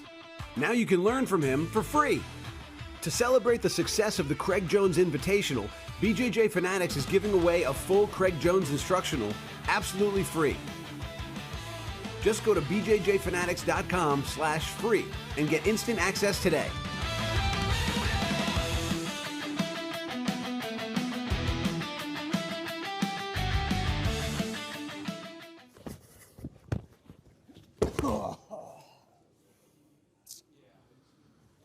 Hey, my name is Mica. I'm a judo and jiu-jitsu black belt, and I'm the co-founder of this place. As you can see, I'm also a judge here at CJI. I also wrote a book called Modern Submission Grappling, a no-gi jiu-jitsu manual, which you can pick up on Amazon. As you can see, it's very popular. Excited to meet you, Mica. No, next. Let's go in here. I'll tell you about my most ambitious project. It was to create a video course that can stand out while we're all drowning in jiu-jitsu content. It has 9 chapters, one for each area of jiu-jitsu, mind maps, and tons of other bonuses. And it's also 56% off thanks to CJI. Go to nogimanual.com. Welcome back to CJI2. I'm currently with the man that is not only the general manager of Flow Grappling, the founder of Guardian, but also good friends with the creators of CJI, Craig Jones and Seth Bilal. And we are working in partnership with the Guardian directly. So you know these guys so well. What do you want to tell the audience about who they are behind the scenes and what they're really trying to accomplish to grow the sport of jiu-jitsu? Yeah, I mean, I think all the stuff about Craig especially, and Seth too, is true. When you travel around with them, a lot of the shenanigans you see are actually happening. It's not just all for film. But I think what would surprise people is behind the scenes, all the messages about the kids and about this is the coolest thing that we're doing. This is the thing we're most proud of. When Craig and Seth came to Peru, for example, they got kids' Instagrams and they still message them and talk to them. It's really a genuine thing for them. It's not just a PR stunt. And I love how the long-term goal of the Guardian is going to be eventually to get one of those athletes on this CJI stage. So we're looking long-term here. When you want to tell about how people can help and give back, how can people get involved? Yeah, I mean, I think in general, it's probably an overplayed thing. Everybody talks about how jiu-jitsu can change the world and all the ideas and nonprofits around it, but there's so many ways to get involved. I think I started Guardian because I'm not that good at jiu-jitsu, but I really loved it and I wanted to give sort of a thing back to the world through jiu-jitsu, so that was my way of doing it. But, you know, there's We Defy, and there's Tap Cancer Out, and there's Adopt a Cop. There's all these amazing charities, and I just encourage people to find the thing that they get excited about. I definitely know a thing or two about not being good at jiu-jitsu, but we all can play a role in helping grow this sport. So, Ben, when it comes to Fair Fight Foundation and you guys building out a school in Peru, what is the latest news? Yeah, the school just basically got finished building. We have to put the weight room in. People can go visit there. There's 6 Airbnb units as part of the school, a coffee shop, a weight room. You can take surfing lessons. So we really wanted to create a destination where people could go and see where charity went firsthand and get involved with the kids and have a great time. Sounds like if you were a jiu-jitsu nerd and you're trying to take a vacation where you also just jiu-jitsu all day, that could be a prime location. So Josh, I know you're already on the Airbnbs trying to book this, so I'll send it back to you. Yes, thank you, Alex, and thank you, Ben, for all your support. Let's go ahead and find, I hate to say, I'm very scared. Renato Laranja is with John Danaher.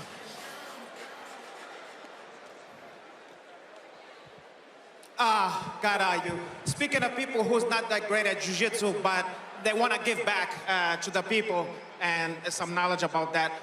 João Danaher, what a mitzvah it is to get you here, caralho. It's good seeing you here. I agree. You know, a lot of people compare us all the time, you know, because we have like a Sahibro approach to jiu-jitsu, you know. But your haircut is more Sahibro than mine. I can see your whole fucking Sahib right here. You understand? I can almost see what you're thinking here. You understand?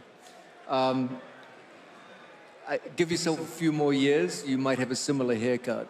Oh, caralho. Well, your lips to God's ear. But, you know, a lot of people don't understand this. You know, you started in Falafel C. You're a Falafel C major from, Columbia University. Yeah? Yes. I believe it was Schopenhauer who said, life is endless suffering. Did he came to that conclusion after watching one of your 2-hour BJJ fanatic videos? Oh, caralho. It was endless, for sure. A lot of suffering, yeah. I'm a big Schopenhauer fan. I believe that. I believe that, my brother. You're taking it too harsh, too much, if I'm honest. I also, Nietzsche, who said, your hair is dead. But never mind that stuff. Now, I got a question, okay? I watch you out there dealing with these people and giving them advices and stuff.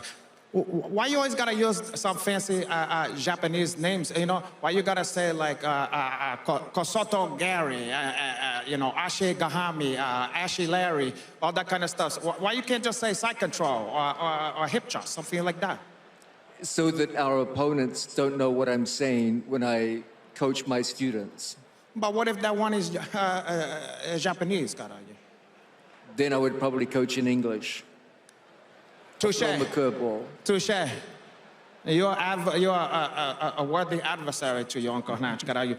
But, you know, a lot of people wondering, you know, it's like, how you able to make do with a hag-jag, bad-nosed bears of Mica, Galvao, Vagner, Rocha, the Draymond Green of the sport. You might as well have Uncle Hatch and Booster Munch. I mean, what you bring to the table with these guys? It's not easy. They're a pack of bombs. Yeah. Well, exactly. Not unlike Vinny Magoyun. You understand? Yeah, I remember him well. I'm trying to forget that one, my brother. But now, without you, it feels like without you, these guys would be lost, you know? They need you there just like a stone going like this. For the other guys coaching, just you going like this. I think I would be lost without them. Well, you're lost right now, caralho. but you got a good point. Let me tell you something. You know, I think I could make a lot of money going, watch the knee line. Watch the bloody knee line. Okay? Need some shoulder pressure. You understand? What a smile. You have a winning smile, caralho. That was a losing smile. Yeah. You look like a kid on a candy store right now looking at your Uncle Hanach, like you want to undress me with your eyes, caralho. Let's see what else we got in store for you. Now, never mind that one. You know, I feel like these people here have got a taste of what you bring to the table. Now, could you really to take a bum like Vinny Magalhaes and make him a champ? What you really think? Like a lazy, like someone who's obese, someone who's docile or timid, something like that. How would I coach someone like this? Yeah, someone who's not too bright, like Vinny Magalhaes. I'd probably tell them to do something else. On that note, Vinny, if you're out there watching, you heard it from the horse's mouth. And, you know, from all of us at CJI, to all of you here, I want to say goodbye to my brother, give you a hug here.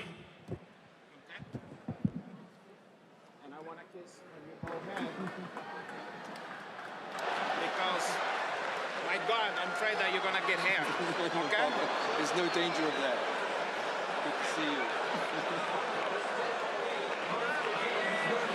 That wasn't awkward at all. I frequently am left without words sometimes.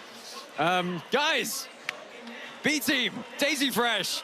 Probably the match of the opening stanza here that we've all been looking forward to the most. It is up next. Heavy hitters on both sides. Some cool rematches, some cool stuff going on. What are you looking forward to most in this this matchup? Well, you know, I feel like the biggest battle so far has been you versus what to say coming off of a Ronaldo skit. Yeah, I know. We are talking about B Team versus Daisy Fresh. I just love the fact that Daisy Fresh always come in with that chip on their shoulder, like we're the underdogs, everybody's looking past us, you know. They're going up against one of the heavy hitters, one of the favorites in B Team, but they're not gonna roll over for those guys. We're gonna see a dogfight in the pit right now. I have a hard time thinking that this is a big favorite for the B Team. No, like this Daisy Fresh team, there's a monster in every position right here. Yeah, they really do have the ability to shut this one down. Phil Rowe, you are with Nicky Ryan somewhere.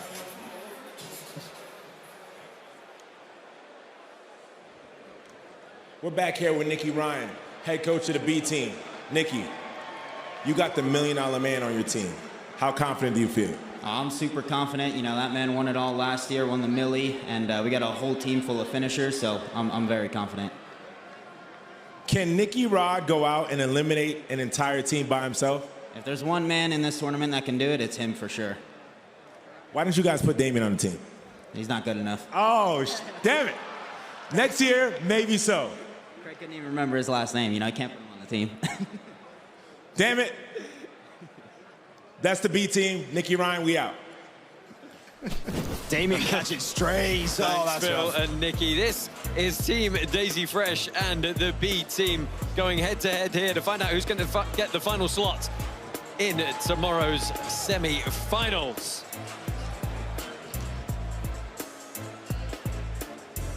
Michael C. Williams, let's introduce these two coaches. From Las Vegas tonight, here live and free worldwide on YouTube. At CJI2, 3 teams have now advanced to continue their march toward the $1 million championship tomorrow night here at the Thomas & Mack Center. And now with 1 slot remaining, this is your last chance to advance. The 4th and final quarterfinal round matchup, the team duel, begins now. And we'll start by introducing the team out of the blue corner. From a small, humble space to a global powerhouse in Brazilian Jiu-Jitsu, this lifelong martial artist has built a team that now produces elite athletes. The masterful strategist and the visionary founder behind Pedigro Fighting Systems, would you please welcome the coach from Daisy Fresh, Heath Pedigo.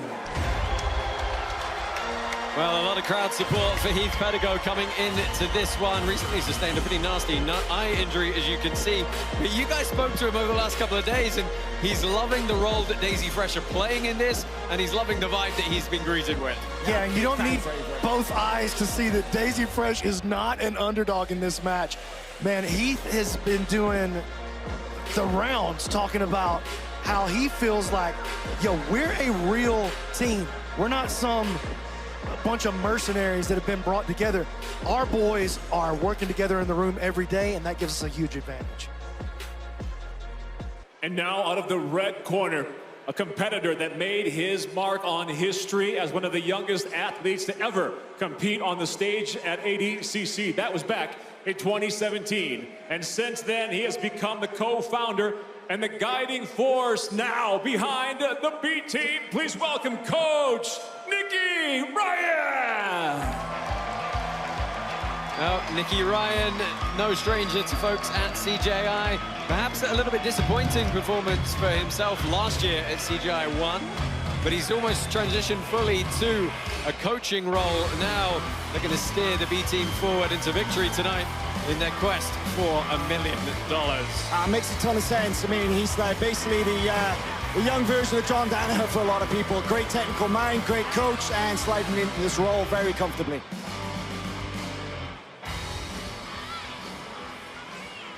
And let's go back now once again to the visionary founder of Pedigo Submission Fighting. And we'll ask him now to reveal his first competitor inside the pit. Have you selected your first competitor? He has, and the name is? Max Hansen.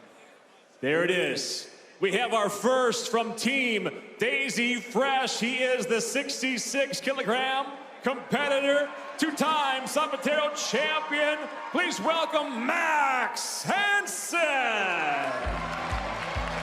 Max Hansen at 66 kilos is the first man selected for Team Daisy Fresh. Won Pan Championships, no-gi back in 2024, two-time Zapatero champion, also a veteran of PGF as well, Brandon. Yep, PGF Season 6. Listen, Max is very dangerous, dude. This guy's got a very good guard, very good leg locker. He does a great job getting underneath you, finding paths to your back. Max also fights all the way up and down the food chain. So even though he's coming in as the 66, he's not undersized. He's not gonna feel undersized at least.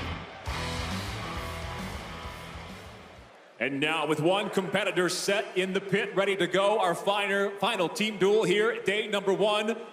We go now to the red corner to B team coach. Nicky, do you have your first competitor? Yep. He does indeed.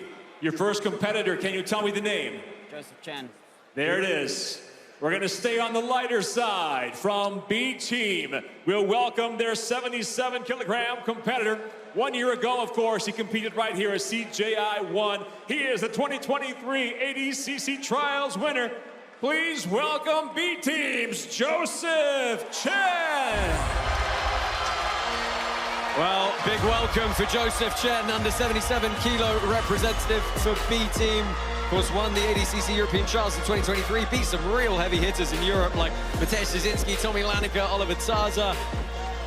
And then, of course, he had some great performances at CGI 1 last year. One of those phenom guys who the last couple of years has just kind of come in and really stated his case as a crowd favorite.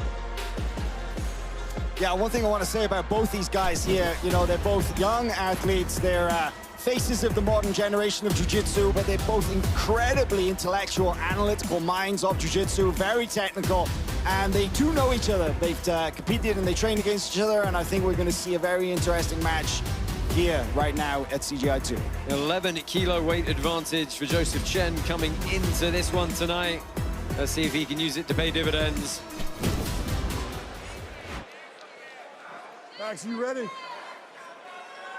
Joseph, you ready? Let's get out. The guard passing of Joe Chen versus the guard of Max Hansen. That's going to be the story of this matchup for sure. And here we go right away. You know, a Max funny story. Guard and getting started. I was at the leg lock camp in Malaga, Spain, just a couple of months ago. Joseph was one of the featured instructors there. And, you know, leg lock camp kind of gives it away, right? The theme of what they're supposed to be teaching.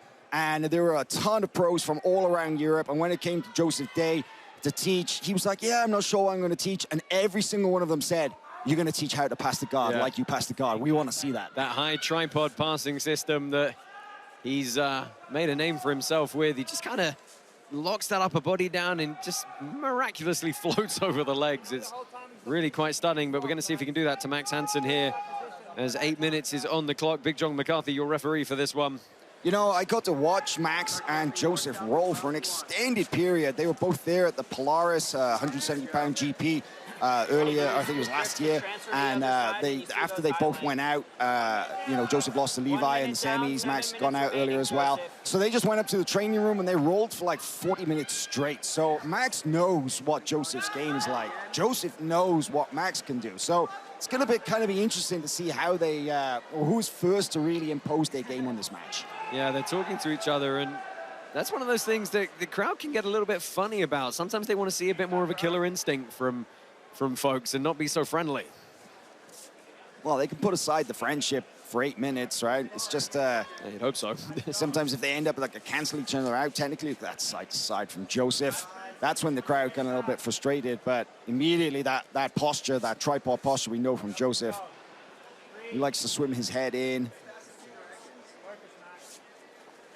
Max is such a good student of jiu-jitsu. He's got an excellent Patreon. Highly recommend you check that out. He posts some amazing breakdowns. Very, very useful. 6 minutes remaining, Joseph. It's helped me out a lot in my game. Joseph Chen has got a good wide base here, looking to get his chest down and low on the legs. He's slowly trying to work his way over the top of that knee. But Hansen good with his guard here. Check out how tight Max keeps his left elbow and his left knee. They're overlapping one another, no space at all. Joe backs out. Chen is just absolutely a master of how to use his body weight against the levers of the guard that's being put in front of him.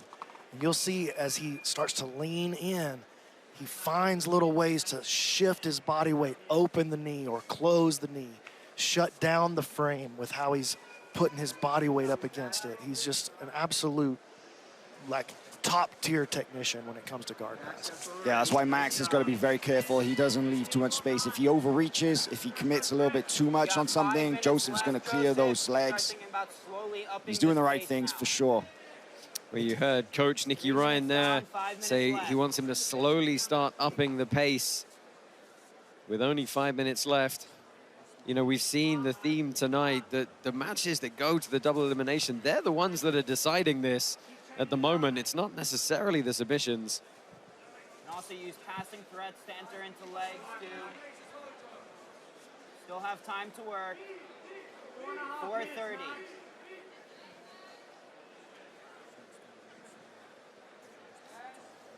Max trying to pummel that left butterfly hook into the inside. Kind of looked like he's using a bear trap here. Yeah, again, we've seen that quite a lot tonight. I actually had a long conversation with Max about the bear trap upstairs in the kind of the athlete room. Just the day before yesterday, we were talking about the effectiveness of it, so it's kind of cool to see him use it right here. I feel like it's definitely one of the most underutilized and most misunderstood positions in jiu-jitsu.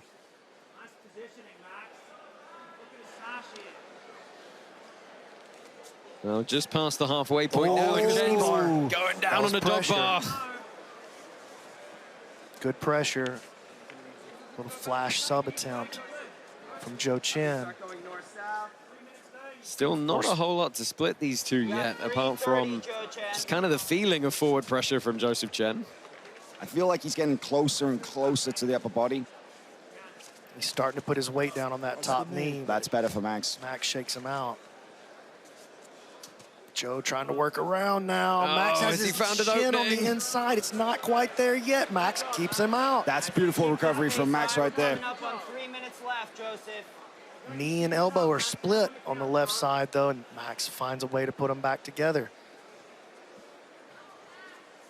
You know who we saw do that so well here last year was Levi Jones-Leary, that incredible guard retention that he has. That was one of the key things that he did, was keeping that top knee and the elbow glued together. Yeah, always reinforcing those defensive frames with something else. Oh, he's going to try and bowl around the side maybe here. Yeah, he'd love to get Joseph to sit to a hip, but his base is very solid.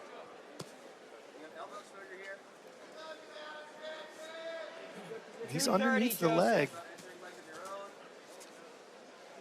It's the second or third time that Joseph Chen has been able to just whip that leg free and extract it from any kind of danger. You got 2:20 left, Joseph. Got to get a sub.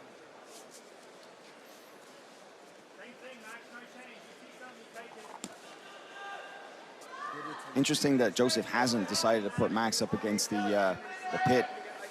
They're kind of inching closer. 2 minutes, Joseph. Max has been lucky. He's had plenty of access to train at the pit there in Westside Barbell.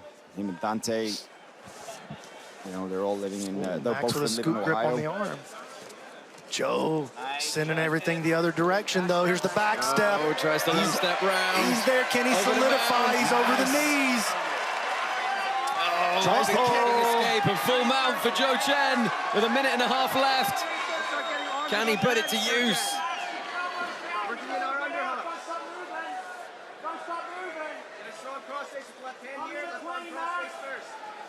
Minute 20, Joseph. Going for a smother, it looks like. He's going to at least try to get a reaction out of him. Max unable to clear his knees. This is where the weight difference comes in. Oh, look at that, trying to throw the legs all the way around. Yeah, kept so tight during that kipping escape. Good mount retention. That 11-kilo weight difference is going to make it hard for Max to kip escape and hip bump his way out of this mount. Oh, Max going to try to walk up the wall and create some space. That might do what he needs it to do, and there he goes. Nice job by Max, utilizing the environment. Yeah, that's the training at Columbus, Ohio, the West Side Barbell, for sure, using that pit wall to his advantage. Submission attempts as well. Great leg entries. Joe in another good passing position right here. Down Oh, to a the nice kick from Max. Down to the final 20 seconds now. Most of the positive work here has been done by Joseph Chen. He's almost assuredly up on the judges' scorecards. Last 10 seconds, last 10 seconds. Max Hansen's had some excellent guard retention, but did give up mount for that extended period in the back half of the match. And Chen ends on a leg entanglement, but it's going to be a double elimination for the moment. Interesting that Joseph would wait so late to drop back on the legs like that. But it does look good for the judges. I don't think he needed it, though. I mean, you know, I don't want to say he dominated the match, but the only position that was gained belonged to Joseph. Had a very strong-looking mount, kept him there for a while. Yeah, for quite a while. So, and he did have that little flash look at the knee bar as well. Oh, yeah. That was great recovery from Max, but this is where Joseph really managed to pass his way. He scooped both those legs, Joe's wrapped them passing up, is just a work of art. stepped over, very low, Kento Iwamoto style like we saw against Bame earlier, but he was able to get his hips up high. Kind of the kip-in escape gave him the mount position there. Hansen eventually able to find his way out, but too little, too late. Well, don't forget, if you want to see CJI continue and have CJI 3 next year, you need to help us out by donating to the Fair Fight Foundation. Click the QR code on your screen and donate today. Proceeds going to multiple projects, including, of course, the Guardian Project, building gyms all over the world for underprivileged youth and ensuring fair pay for jiu-jitsu athletes. We thank you all for your support, and we hope we can see you next year. 2 more competitors coming up now. Let's find out from Michael C. Williams who they're going to be.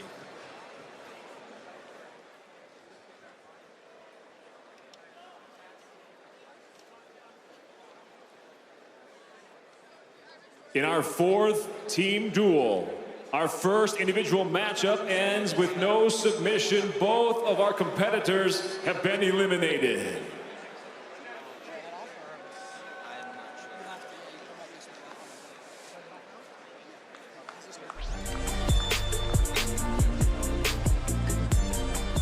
And now we'll welcome 2 new competitors to the pit. First, out of the blue corner, he is an ADCC veteran, a 3-time NAIA wrestling champion, plus 99 kilograms from Team Daisy Fresh, Brandon Reed.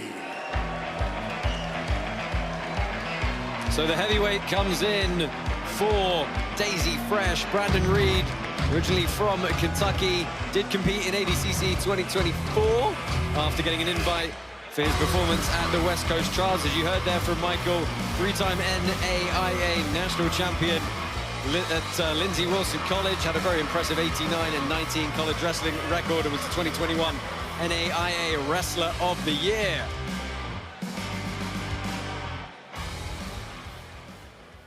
And now his adversary out of the red corner. Coach Ryan has made his choice. He sends out the 2-time ADCC silver medalist 1 year ago. At CJI 1, he became the first ever jiu-jitsu millionaire at minus 99 kilograms. From B Team, please welcome Nicky Rod, Nick Rodriguez.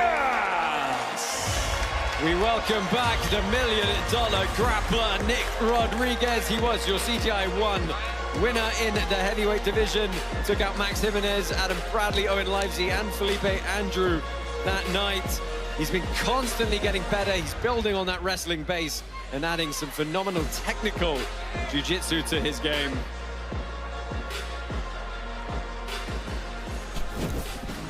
Sellotape for this one. Fairly even across the board. A little bit of a weight advantage for Brandon Reed. Both have a heavy wrestling background, but the honors in that category very much do go to the man from Daisy Fresh. We don't really care about wild cards, man. We're a real team. 1 card, 2 card, 3 card, doesn't matter to us. You can put them all together, and we'll fight them all. Fuck it, bring them on. You gotta love it, guys. They are fired up for this. They really embrace the role and the support they get from people who've enjoyed watching their documentaries on Flow Grappling. Big John McCarthy is your referee once more for this. Green for Nick Rodriguez, orange and white for Brandon Reed. Oh, that's smart. Nicky Rod sliding into a guard pull like that. You want to take away Brandon Reed's biggest weapon, which of course is his wrestling. And we saw it in the last CGI that Nicky Rod, he's great at wrestling up, great at, he's got an underrated guard. That's actually the truth, you know? We all know him as an amazing wrestler. Brandon definitely has the pedigree when it comes to that, but Nicky's wrestling for jiu-jitsu is phenomenal. And Nicky's submission game is vastly underrated. Very good submission artist when he gets his positions. We got that little coochie there from bottom in putting Brandon on the back foot, but let's not forget, Nicky won that $1 million last year with straight subs. Like you said, Brandon, underrated, but he's shown it. Not just a rear naked choke and squeeze the face kind of guy either. He's got triangles. Yeah. He's got great front head. He's even got a leg game. We just don't often see it, but. Well, we're going to see it now because he's going to have to try and work from the bottom, or he's going to scramble on his way up to the back potentially. Well, even if he starts to wrestle up, he's going to have to wrestle with Brandon Reed on the way up, and that's a potential problem for him.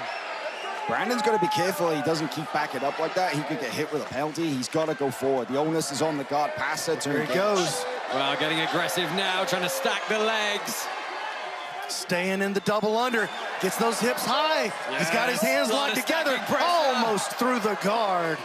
Nicky barely saves it. You gotta love it, Brandon Reed taking it to Nick Rodriguez in the first couple of minutes here.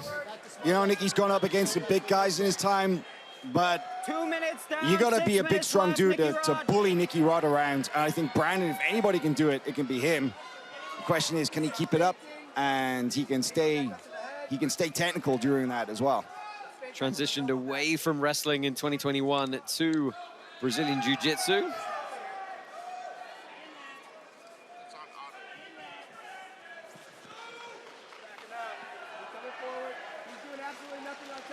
That's Iris, all right? That's Iris. Elbow passes, Nicky not really finding any success with his guards. I want to come up here and test out this wrestling a little bit. See what this big boy's made of. Yeah, I mean, it's an imposing figure to try and get anything on. A real bowling ball of a man. A bowling ball of a man with a deep technical base. Right, with his the power to back it up. He's not just a big, strong dude. Sure. This guy has been grappling at an incredibly high level since he was a child.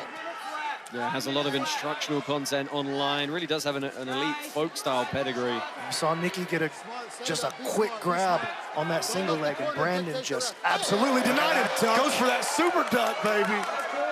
Brandon's also the second biggest guy in this entire tournament, 114.5 kilograms. Only Victor Hugo is bigger. Yeah, and he could very well be up next if this plays out. Yeah, Nicky Rod is not the biggest heavyweight in the world. He weighed in 99.9 for this, so he's kind of like about a 40-pound weight difference between the two, even though it doesn't look it. He's kind of always relied on being the faster heavyweight, right? That's always been his advantage. But you see from that just from that super duck, that might not be the case. He's got 2 more explosions in him, Bannon. Same thing. Be smart here. Be smart. Well, there you see the people in the locker room looking on. That's Team Daisy Fresh glued to this monitor. No big chances. More than halfway. Go after him. He tried to wait for that single rounds with brick wall. Tried to snap down Brandon Reed. Didn't happen. I think his best opportunity is heisting. I think he's got to try to get it. I think he's got to try to utilize what he knows about the leg lock game, try to get underneath Brandon. I think that's really his best path to victory here. Gonna try to snap down to grab a single. There's a shot. Got to block the front headlock here. Back to the feet they come. And it's interesting because Heath Pedigo is actually counting the kind of the shots. He reckons that Nicky Rod's only got X amount of explosions, and he's saying he's got one more. He's got one more shot. I mean, you have to wonder how much is that for Brandon's benefit? How much is it mind games for Nicky Rod? Nah, Heath is very astute. You know, he's got a great mind, very strategic. Oh, big arm drag possibly, but knows his opponents well. 3 minutes, we gotta get us up. So he's not pulling that out of his ass.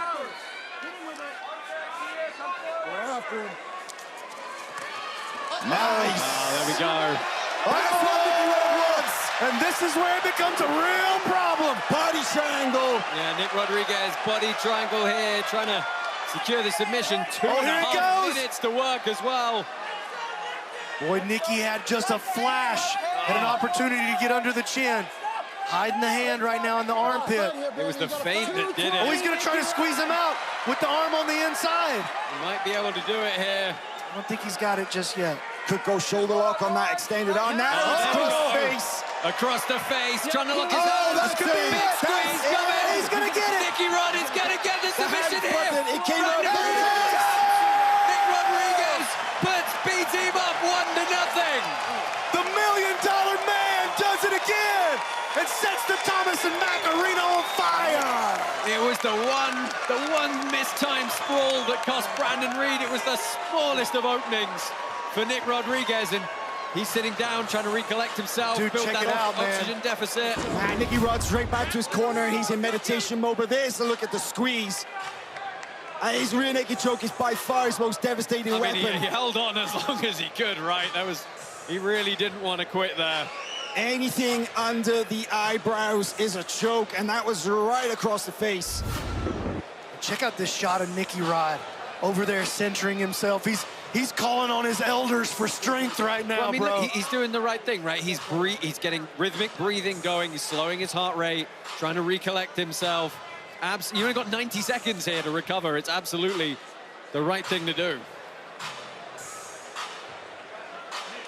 And strategically, B team has now taken out the big boy off of the other side, and they still got their big boy, who's the biggest of all the boys, left on the sideline in Victor Hugo. With 2 minutes, 6 seconds remaining, the rear naked choke brings on the tap. Therefore, your winner by submission, B teams, Nicky Rod.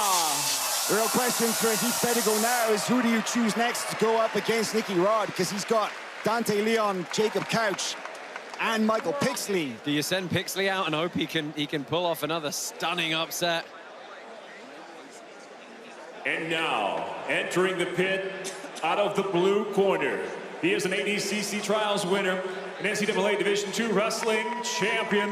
Would you please welcome, at -99 kilograms, Michael Pixley. You want to talk about people on... well, the wrong... So that's Owen Jones, not Michael Pixley. That is Michael Pixley, though. And you want to talk about people who might be able to also shut down the wrestling of Nicky Rod. This is the other guy on this team who could do that. Yeah. Michael Pixley, former NCAA Division II wrestling champion. Obviously made headlines ADCC 2024 when he threw and submitted the favorite Nicholas Merigali. Yeah, that was a very smart choice by Heath Pedigo in bringing out Pixley. Pixley, if he can tap Nicky Rod while Nicky Rod is, you know, pretty spent after that round, that would be huge. But if he can just at least get him out of the pit, then that is also very significant. Let's take a look at the tail of the tape here. Both these guys in the same weight class, the same age, both got wrestling backgrounds. It's all pretty even in this one. The jiu-jitsu experience and accolades do go the way of Nicky Rod, but Michael Pixley's here to play spoiler. He loves that role, and boys, we are excited for this matchup. I feel like the other team that poses the biggest threat is for sure New Wave. I think that's the matches that everybody wants to see. CJI 2 is set to be the greatest event in jiu-jitsu history. Step out back, Mayo. Are you ready? Now, Big John McCarthy cools them down to the pit surface. Not the first time we've seen this matchup. Whoa! Huge sweep there from Pixley, straight off the bat. Yeah, the aggression. Let me tell you something. We know that is real. For the sweep. Yeah, this is a rematch of UFC Fight Pass Invitational 8 from October of last year. Nicky Rod able to get the rear naked choke in overtime there. Nah, Pixley's coming out hard, though. He's got that chip on his shoulder. He wants that win back. And he should, you know, he should try and build on the tiredness of Nicky Rod, immediately jack his heart rate straight back up. Absolutely. Massive foot sweep, and then a brief look at the DOS, but if you saw that video on the B Team YouTube channel of Nicky Rod, sounds like he's undossable. He's looking for this front headlock series again, trying to work his hands through. He's got a little deeper than Nicky Rod really wants him, for sure. If he can be patient right here, keep some weight on the back of the head, maybe. Got a good front head here. He's got the choice between the DOS and the Anaconda. Really depends on which way Nicky Rod decides to go. Nicky Rod's committed both hands to that arm under his neck. He's managed to pry it free. And it depends on how Nicky Rod chooses to fight the hands as well. He's also having to carry all of Pixley's weight right now. Come on, let's go. Let's improve it. He's got to move on bottom, too. It's equal here. Equal. Nice there from Nicky Rod sitting through. And this is a great tactic from Pixie. He's going to make the guard of Nicky Rod be very active in retention. Yeah. He's not trying to come straight down the middle. He's going to, exactly what you said, he's looking to go side to side, circle him, cause Nicky to have to stay on the move at all times, and just look for an opportunity to jump on that head. And hopefully, for his case, by the 3-minute mark, he's cooked enough to get a little ground on that front headlock. Just one factor I can't help but think about as well is that Nicky Rod, he was in the pit for nearly 8 minutes. He's hot, he's sweating. Pixley's dry, you know, that's a big factor. Nicky's got something to grip onto. I don't want to, you know, repeat the claims that Nicky's slippery, but it's going to be hard to hold on to him. Well, Pixley being very aggressive here. He's pushing Nicky Rod back, trying to work those stack passes again. You saw Brandon Reed have some success with them. Nicky Rod with the hip movement, though. Look at that. Right, but this is what Pixley can't do. He can't slow down. He can't let Nicky Rod stay in that middle position, build some height back up. He's got to keep moving him around. And Pixley can't settle in on his knees for his passing either. The strategy of keeping Nicky on the move is the right one. Good Nicky Rod baiting him the single.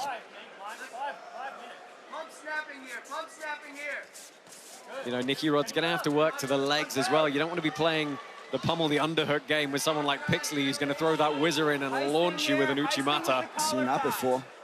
When we heist with collar tie inside. Man, if Nicky can get Pixley off the board, just puts B-Team absolutely in the driver's position. You're a sub up and you've knocked off the 2 heaviest guys. And you got Victor Hugo waiting on the sideline, dude, to come in here and eat somebody.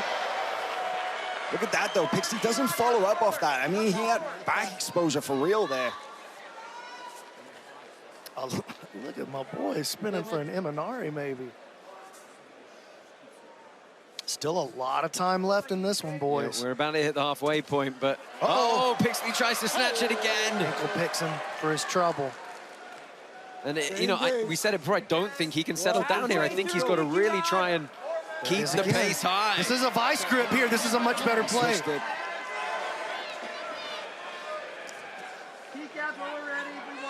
You can start to 4-point up and threaten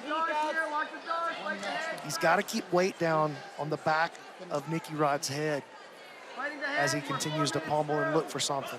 He's got to make Nicky feel like he's carrying weight. You see how Nicky's head is free. He can look to either side right there.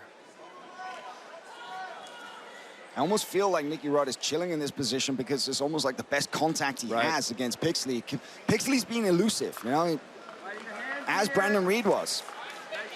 He looked for that vice grip. Nicky took that opportunity. Pop his head out, back to the feet they go. Let's see if Nicky Rod pulls guard again quickly. Pixley almost got that foot sweep again. 3 minutes. Passing him by, waiting on that back leg to become light, and just kicking it right out from underneath him. There's only 3 minutes left here. We get control over the head, we're moving him, making him step. Yep, multi-snaps, pump snaps, you can add in feints too.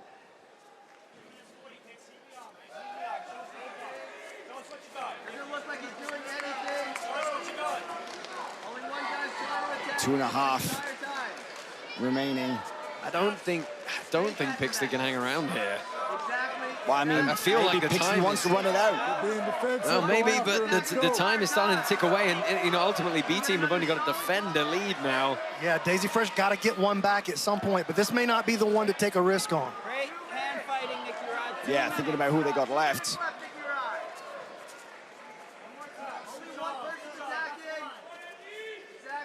Got Jacob Couch and Dante Leon waiting in the wings. I feel like Dante Leon's the last gasp guy they're going to send out. Yeah, he's going to be the stopper at the end. Right, I got to the agree most with that experienced strategy. guy.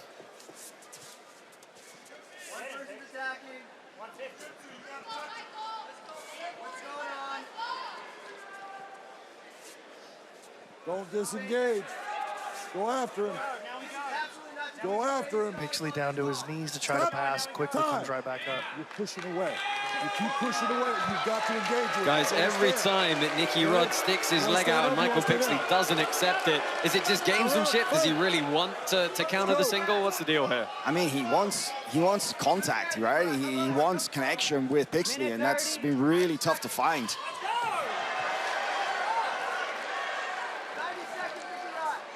Well, we're down to the final 90 seconds here. The pace has slowed somewhat. You can think about sliding. Even a draw here is a win for Nicky Rod and for B team. All they have to do is hold this lead. Yeah, it'll be the first time we haven't seen a guy get a submission and then immediately get submitted. This is a deeper bite here on the front headlock. But again, Nicky Rod seems super calm to just hang out here. The question is, you know, if it does result in double elimination, which is looking like, how do you score this one? I think you got to give it to Pixley. Pixley for sure. Yeah. Right? But that's all for naught if they can't get a submission back. 30 seconds, Nicky Rod. Final 30. Final 30. Don't disengage. That's you pushing him, Nicky. Nicky definitely got to take a risk right here at the end. Try to get this takedown. Left. Pixley got upright for a split second. Look for that foot sweep again. Well, 15 seconds left here. We could be seeing another double elimination. I think we almost certainly will be. Last gasp shot from Nicky Rod.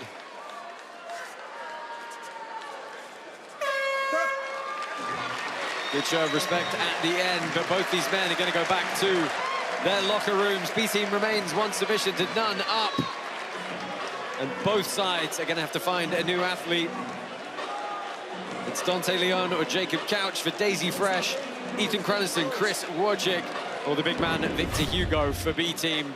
There's that foot sweep, man. He got some airtime on that one. Wow. Great guard retention from the big man. Another foot sweep. But like you said, Hal, he didn't capitalize on it. He had a chance. Those are the microseconds at this level that you've got to really jump on. Yeah. I mean, he did a great job in kind of throwing Nicky around a little bit there, but I guess that was the plan, right? Run out the clock, take out the heavy hitter, Nicky Rod, who we know is so dangerous with the submission threats. If I'm B team, I'm sending out Hugo next because I know it's a huge mismatch. Yeah, either way, right? You're either getting Dante Leon or Jacob Couch. Couch is not a small guy, but you look at the experience of him versus Victor Hugo at 120 kilos or whatever. Everybody here is a small guy compared to Victor Hugo. The biggest man of the entire tournament, 120 plus kilos. Yeah, one of the most accomplished as well. Well, let's find out who it's going to be. Michael C. Williams with the decision and the new introductions. And with the double elimination, both teams send new competitors. We start with the blue corner. They'll send out the ADCC Trials winner from 2023, With us at 88 kilograms, please welcome from Daisy Fresh, Jacob Couch. It's a hillbilly hammer. Yeah, as we expected, Jacob Couch comes out. They're leaving Dante Leon in the backfield.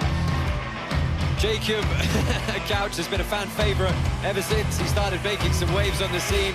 He just loves hunting for things. He enjoys what he does so much. He's been getting better and better. If he jumps on a leg, he can get almost anybody.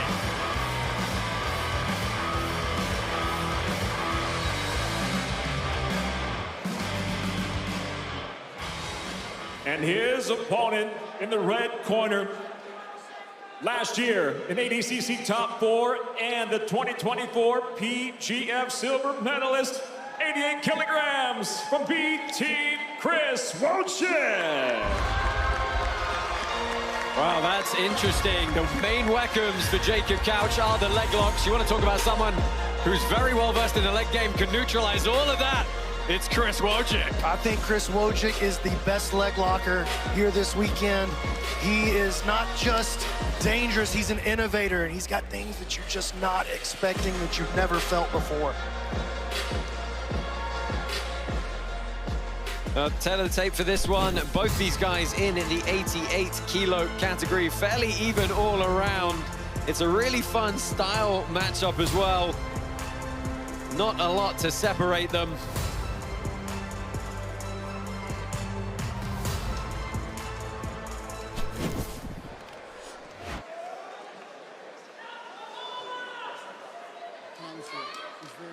Jacob, you ready? Chris, you ready? Get it up. Let's just remind our viewers that Daisy Fresh got 2 guys left, and B Team have 3. So either Jacob or Dante need a submission for them to hope to win this. Well, sit straight down. 2 more double eliminations then. Sit straight down into the leg entries, easily spun out by Wojcik. You got 8 minutes to work here, and you saw they both double guard pulled at the start. Couch had a real entertaining, he's on a leg again here, looking for that shotgun straight footlock. Had a really entertaining run at ADCC East Coast Trials in 2025. Had 7 matches to come out victorious there. What a crazy moment that was. That was so cool to be there for that. When he took off and ran his lap all the way around, high-fiving everybody. Yeah, it's a super high submission rate, about 75% of matches he wins end by submission for him. Jacob attacking Chris's feet, keeps attacking that straight ankle. He's got a lot of confidence there. Double. We can't see the grip from this angle, but... Yeah, he's got it, shotgun ankle grip, and he's got the double outside Ashy. Trying to corkscrew counter was Wojcik briefly. Doesn't look like he can quite get the angle right. Jacob Couch bridged very heavily into that. Chris is just so hard to straight footlock. His feet are so flexible. And a lot of times he'll just offer up a foot just to get you to play the game with him. Well, that might be a bit of a momentum swinger / moral victory for Chris Wojcik there. It's hard when you throw some of your biggest attacks at people and they just kind of smile. Chris also really good at using his leg locks as a distraction so that he can wrestle up. And then once he does get to top position, very good guard passer as well. Just a reminder at the top of your screen there, the 2 remaining competitors for Daisy Fresh, 3 for B Team, including, of course, the big man, Victor Hugo. 1 their wild card. Okay, this is interesting. Now we see Chris on top, right up against the pit wall and right in front of the B Team coaches. We use passing pressure to enter into the leg.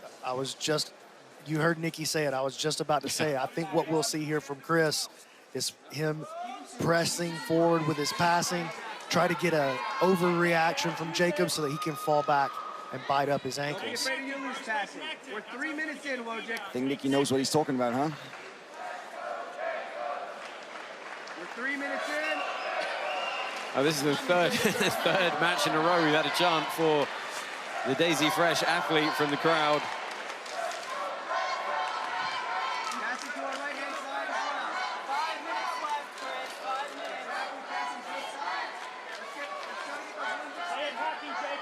Very interesting to see that, you know, one of the best counters to leg lock entry is passing from the knees, and we're not seeing Chris stand at all to try and pass. Makes a lot of sense. Well, he's closer to his own leg entry while he's low like that. So he's just looking for a little bit of an overcommitment from Couch so that he can find the space he needs to jump in on his own offense. Well, don't forget the QR code on your screen is there for you to donate and help the cause of improving jiu-jitsu around the world through our charitable foundations. Go ahead, click the QR code now and help support the Fair Fight Foundation and CJI. That was Chris's first look at a real leg attack right there. Very brief. Kind of looked like an Estima almost. Yeah, a little Estima-y. Kind of Estima-ish. Ish. Well, halfway point here. And guys, you know, this is kind of the point where we have to talk about in this format how much harder it is to chase a lead from behind than it is to sustain it. Yeah, the pressure is on Jacob to look for the finish here. Very much so. Well, he tried to go shin to shin there to kick the leg out. And Couch has fallen back here on a reap. But you saw Chris just barely set a grip in, and Couch was like, you know what, I will completely bail on this if that's what I have to do. Good change of tempo from Wojcik there. Looked to just snatch the ankle quickly. Let's pass to both sides, Chris. Hands are almost locked there.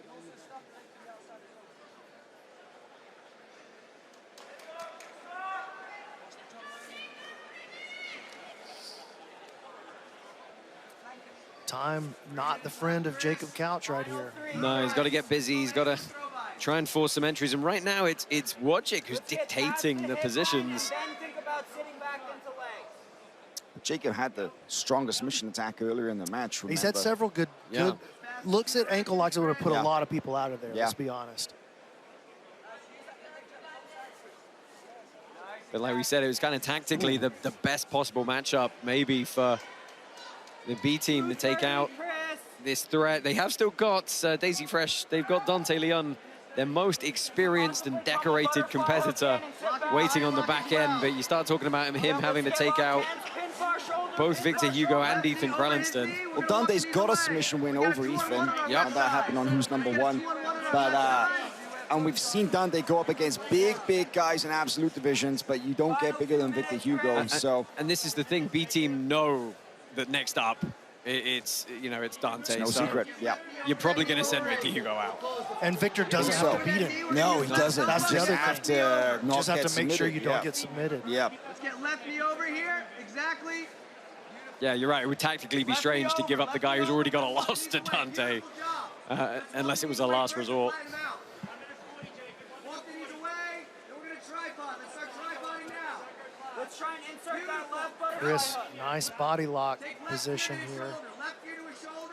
What do you Almost think has Jacob flattened out. What do you think Dante's doing backstage in the dressing room now? He's the last guy there by himself, watching this play out. He's telling himself, I can beat Victor Hugo.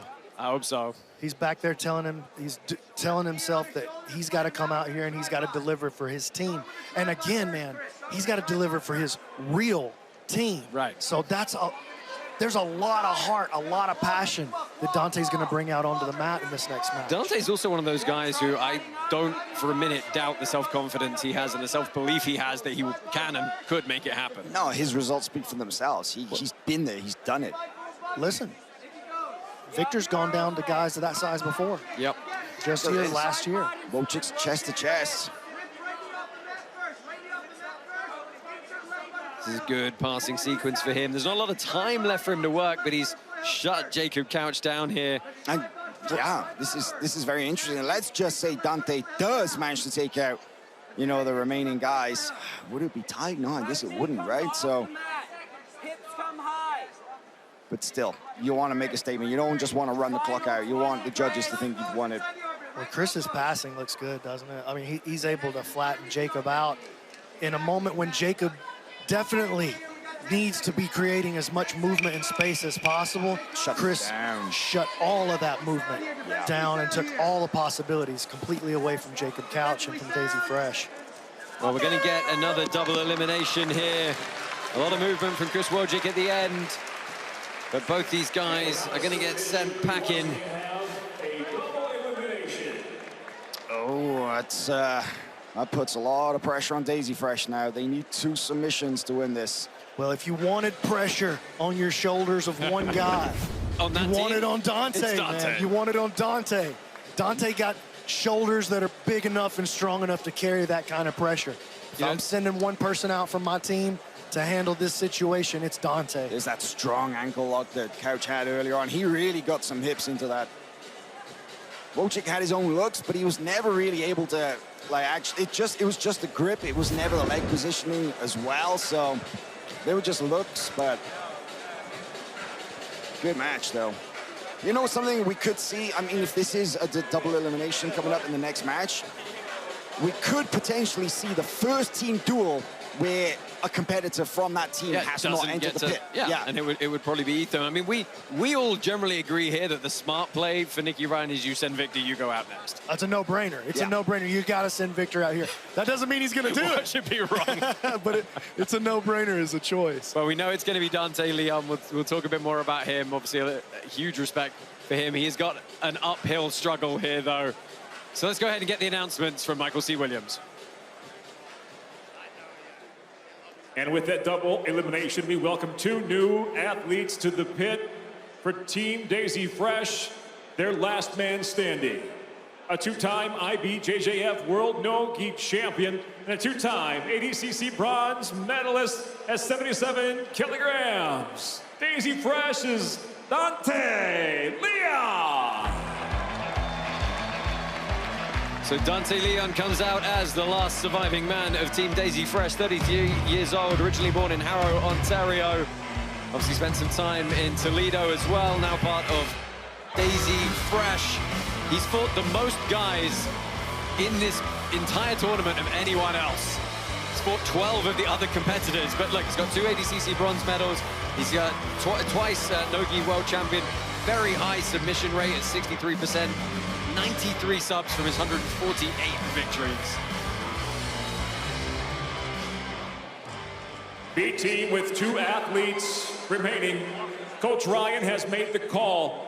We'll welcome the CJI veteran, multiple times an IBJJF Nicky and No-Gi champion at plus 99 kilograms, the wild card from B team, Victor Hugo. Well, as suspected, B-Team call on their wild card, Victor Hugo, the heaviest man in the competition here. Originally from Fortaleza, Brazil, he's a 4-time IBJJF world champion. He's also won world no-gis as well. Had a disappointing performance by his standards last year at CGI 1 when he dropped a submission to Lucas Canard.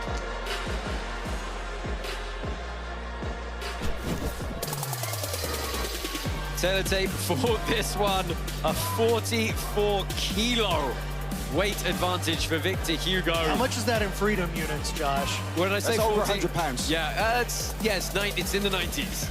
Yeah, 44 would be 88, plus 8 would be 96 pounds. It's times 2.2. Opportunity 97, here 97 pounds, yeah, wow. for Dante Leon to go down in the history books. I mean, Dante's done it before. He's been the giant killer for sure. He can take out the big guys. Absolutely fearless. Stop. Time. Looks like it was a clash of heads. Already? Yeah. Looks like Victor was actually on the receiving end of it. Stand up. Headbutt. Okay, just take a second. Let's take a look at it. Take a look Oh, at it's the replay. knee. Oh, it's a knee. Oh, completely accidental though, so no real intent. Oh, that was tough. That was a hard shot, I think we are a little bit lucky it's not a cut as well. I think he's good. You know, Victor Hugo, he's had a pretty epic rivalry going with Nicky Rod, and of course they're now teammates for the purpose of this tournament. Yeah, they've been training together. Victor's in Austin, you know, he's not too far from where B-Team are located, so he's been going in there pretty regularly. Yeah, Victor was telling me yesterday, he's picked up a lot of new strategy, a lot of new game by being over there. Just being such a different approach from that timeless jiu-jitsu that he's used to learning over there with his team. Yeah, Six Blades, Shanji Ribeiro, Rafael Lovato Jr. Oof. And the others, Victor, he's got that great combination of the old school fundamental, like you say, timeless jiu-jitsu, and then the exposure to the modern no-gi game. So many technical developments coming out of gyms like the B team, right? Feels like there's something new every month in no-gi jiu-jitsu.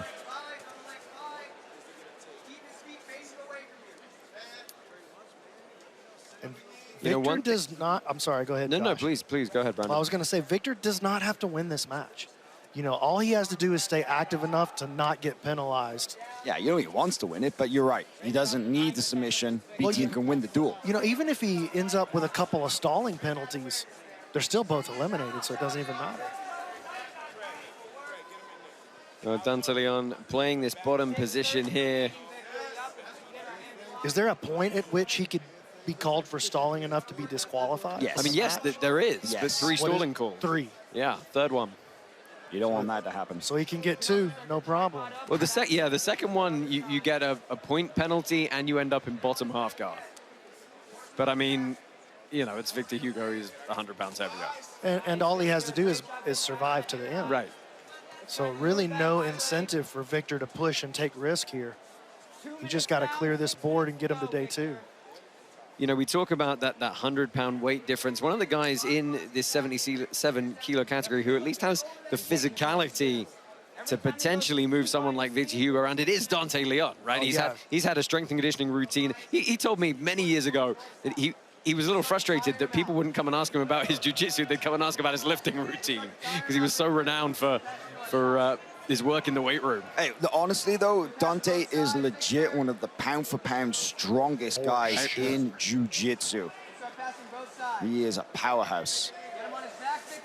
Training at that West Side Barbell Club in Ohio. He's been in Ohio for years, since he was the purple belt, actually. Yeah, originally GF team in Toledo before he hooked up with Heath Pedigo and the guys at Daisy Fresh. Victor, you're backing off of him. Go towards him.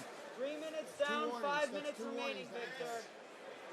Big sprawl from Victor Hugo on top here. So hard to get under that guy. He's so big. I was just going to say, he's so big Yeah, from and if this you angle. do get under him, congrats, you're under Victor Hugo, dude. Like, what did you really get done right there? That, yeah. Now, just a reminder, this is going to conclude the team duels portion of tonight, but we've also got our 2 semi-finals for our women's 100K bracket. Helena Cravar taking on Adele Fornerino and Carolina Vieira taking on Sarah Galvao. That's coming up right after the conclusion of this match. That's good work from Victor. Nice job in response, though, by Dante, keeping his shin on the inside, connected to the collarbone, gives him the space that he needs to square back up and reset the guard.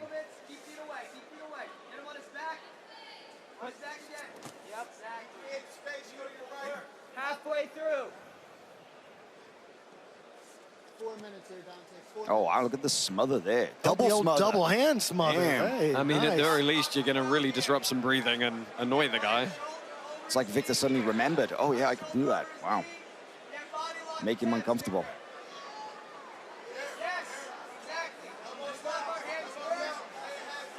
Dante able to keep him out of that body lock pass for now. Stay engaged. Your body locks again. Let's keep this passing pressure up. Keep the passing pressure. Force him on his back. You mind building the leg entanglement. Exactly. Now get left shoulder over his knee. You know, if Dante is going to find an opening here to maybe grab a submission, what's it going to be? What would your money be on? With the way that Victor's passing right now, maybe a Choi bar. Okay. Dante pretty good with that scoop grip, pretty good at lacing the leg around on the far side. With how low Victor is keeping his hips, I don't think we're going to see him get underneath in a meaningful way to attack the legs.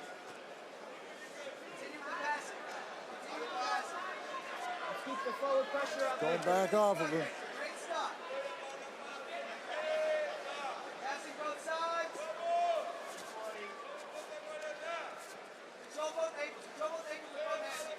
Well, like we said earlier, Victor Hugo, you know, he doesn't have to get the submission here, but he is meaningfully trying to pass. Yep, keep circling. Yep, exactly. When he needs to. You know, one thing I think is incredible just to consider, a lot of people who really invest a lot in the weightlifting, they end up stiff.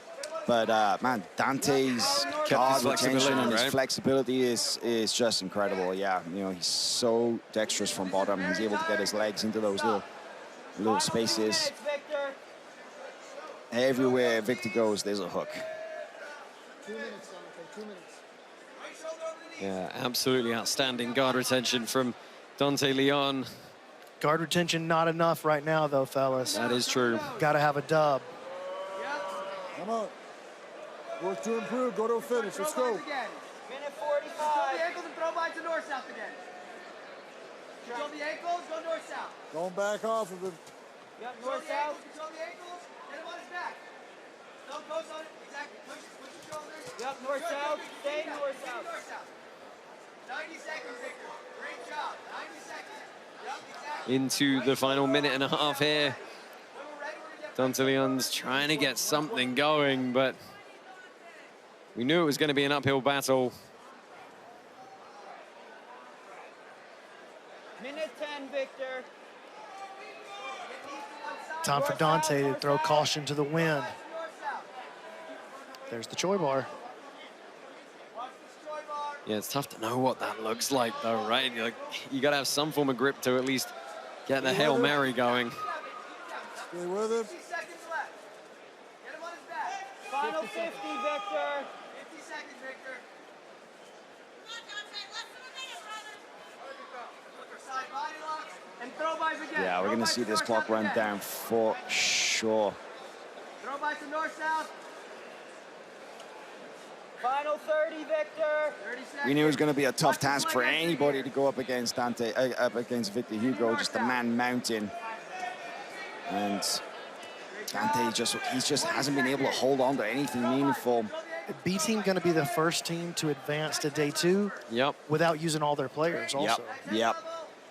Final 10, Victor. Final 10. Yeah, I'm not sure we necessarily all saw it playing out like that, but that is the way it's worked out on this Saturday night in Las Vegas. Closing seconds of Victor Hugo, Dante Leon. It's going to be a double elimination, but that is going to give the win to B team as they move through to day 2 tomorrow. Their first bout against Team Australasia.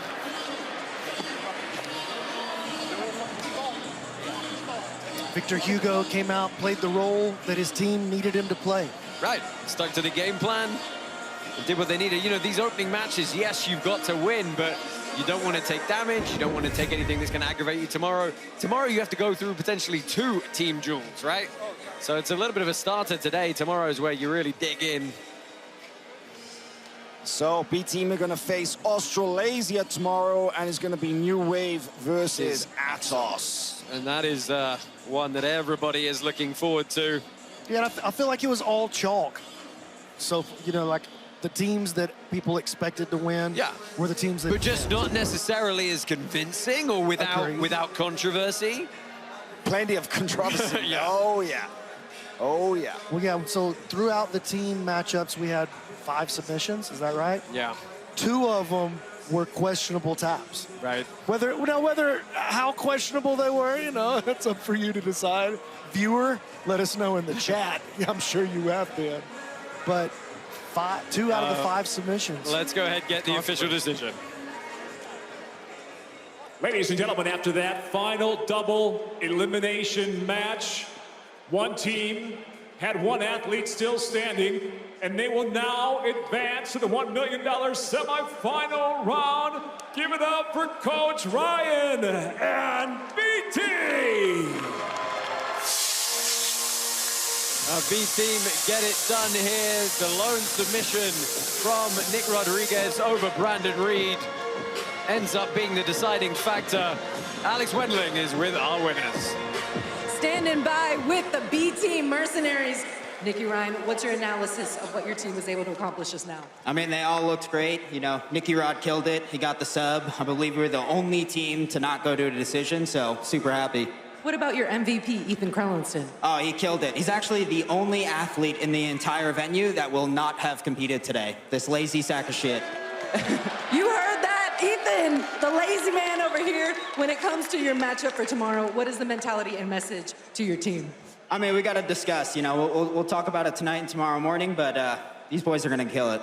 Damian, I forgot your last name. I think Craig might have forgot your last name too. But what is your overall consensus on what Joseph Chen and your squad was able to do today? Everyone looked absolutely amazing. Honestly, great performance from everybody. Ethan, sorry you couldn't compete, but the guys are just too good.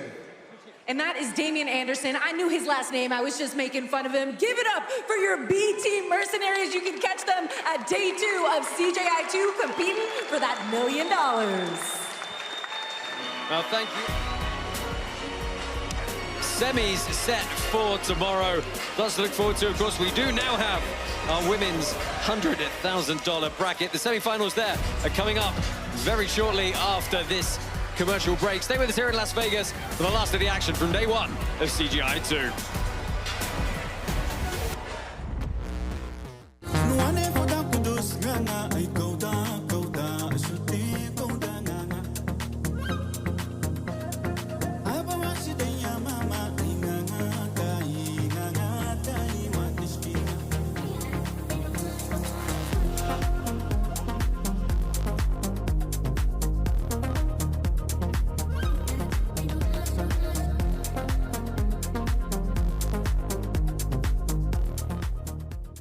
Before the world wakes up, the battle begins.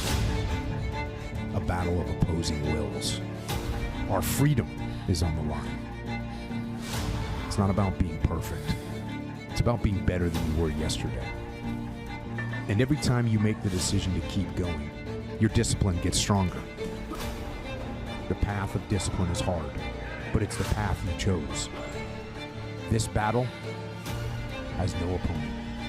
It is only you versus you.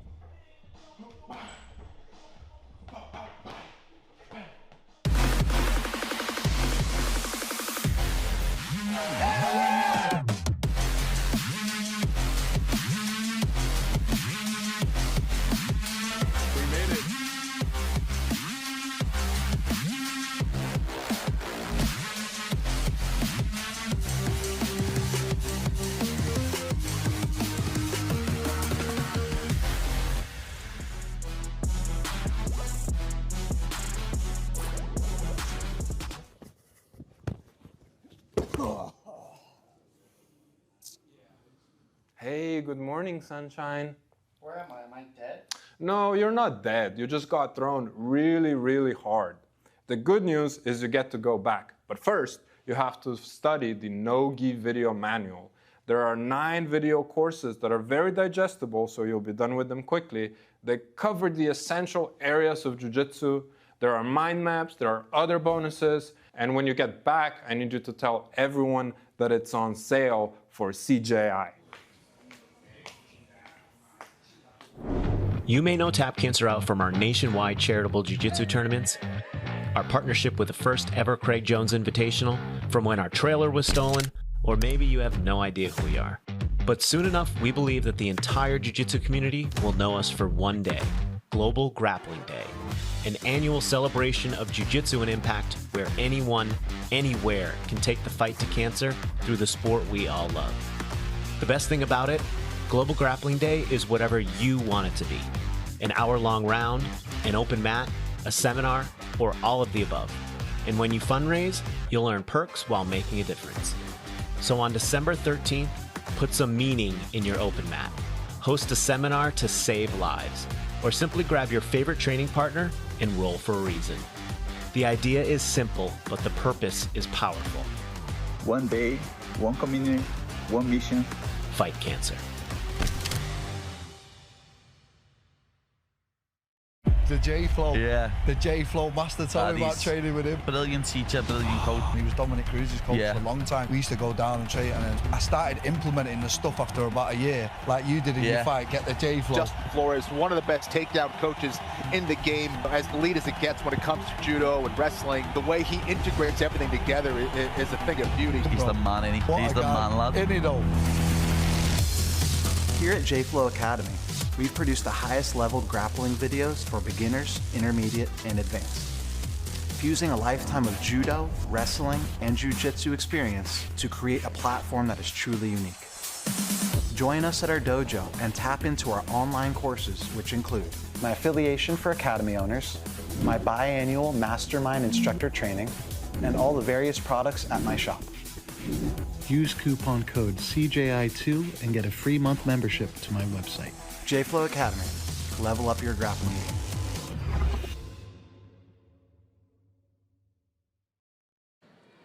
Backstage with the Funk Master, Aljo, an elite grappler. This is your second time here. How you feeling it? It's a great competition, good skills. It's nice to see, and we got a packed out stadium, so it's nice to see everybody coming out from Vegas and enjoying the show. Who were you most excited to see? So far, to you, who has been the most exciting? So far, the most exciting, for me, it's always Nicky Ryan. Not Nicky Ryan, Nicky Rod. I always confuse those two. I do the same thing. Nicky Rod, Nicky Ryan. Nicky Rod, always fun to watch. Joseph Chen is really good as well. And, of course, I'm here to watch Craig Jones. Hopefully he gets to compete. And for me, I got to train with him a little bit, and he's a ninja, so hopefully I get to see him do some cool shit. What is it going to take for you to get in there? Not very much, man. Let me know. Send me location, brother. Send me location. You think your grappling can hold up to these guys? Oh, 100%. And it's a different style, but I'm a pressure passer. I don't play with the leg lock shit. I don't play footsies. So these guys are going to have to stand up and earn their takedowns if they want to get into a leg entanglement.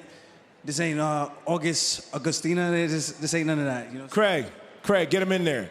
Aljo, the human backpack, he's ready to go, and I'm betting money on him. Let's do it. Let's run it, baby. Oh, thank you, Aljo, and thank you, Phil. Just like to say thank you to our sponsor, LSK. Visit LSK Plastic Surgery today. LSK Plastic Surgery is a multidisciplinary clinic that integrates medical knowledge from the fields of dermatology and plastic surgery. Let's head over to Alex Wendling with another Mat Side interview. Back-to-back legends in the building, from Aljamain Sterling to Rafael Lovato Jr., coming off of your 7th IBJJF Masters win, and now you're here to enjoy some more jiu-jitsu. So what is it like for you being so much of a jiu-jitsu nerd, spending literally all your time watching? It's a little exhausting. I'm definitely getting overdosed these last few days, but you know, it's what we love. You can't help it. It's here, gotta go. Yes, inject us with more jiu-jitsu. And up next, we have the semifinals for that women's bracket. It is the highest paid women's bracket in jiu-jitsu history. So what are your thoughts on that for women's jiu-jitsu? It's not gonna surprise me if all the entertainment tonight is about to go down on these women's divisions. Super scrappy. Definitely gonna see some fiery ladies getting after it, and I'm pretty pumped up. Thank you for pointing that out. And for anyone who has left the building before they see all this action go down, I'm disappointed in you, and you're about to really regret that decision, because we got Adele Fornerino, Helena Cravar, Sarah Galvao, and the Ana Carolina Vieira in the building to deliver all the action. Give it up one more time for Rafael Lovato Jr., and we're gonna get this action underway. Thank you, Alex and Rafael Lovato Jr. Let's take a look at the bracket for our women's $100,000, 145-pound tournament. On the left-hand side, we have Helena Cravar taking on Adele Fornerino. That's the first match you're going to see now. And then following that, Ana Carolina Vieira versus Sarah Galvao. Thomas and Mack Center, we are shattering barriers on behalf of the Fair Fight Foundation. This is history in the making, as the Craig Jones Invitationals now features the richest women's division competition in BJJ history. And now, ladies and gentlemen, live and free on YouTube worldwide, CJI2 now presents the 100K Women's Division Tournament semifinal round. We're set inside the pit for 3 5-minute rounds as we first introduce the blue corner, a breakthrough athlete from Australian Grappling. She's a Pan American and European no-gi champion, representing Dominance MMA, conquering the 55-kilo division, and the Absolute from Melbourne, Australia. She is the reigning 2024 ADCC double gold champion. Give it up for Adele Fornerino. I'm very happy to have Adele Fornerino here for this match tonight. 25 years old from Melbourne, Australia. She captured double gold last year at the ADCC World Championships. Took out everybody in the 55-kilo division, including Maesa Bastos, Jasmine Rocha, and Bianca Basilico. And then went ahead and did it in the absolute as well against some very big ladies comparably to her. She's actually one of the smaller competitors, guys, in this women's bracket. Yeah, that was a generational run right there. Absolute standout performance from her last year at ADCC. And now, her opponent out of the red corner. In 2024, she became the youngest female podium finisher in ADCC history at just 18 years of age. She's a two-time ADCC trials winner and a multiple-time IBJJF World and Pan champion. Having just earned her black belt, she represents New Wave Jiu-Jitsu. Please welcome the Phenom, fighting out of Austin, Texas, the 2024 ADCC silver medalist. This is Helena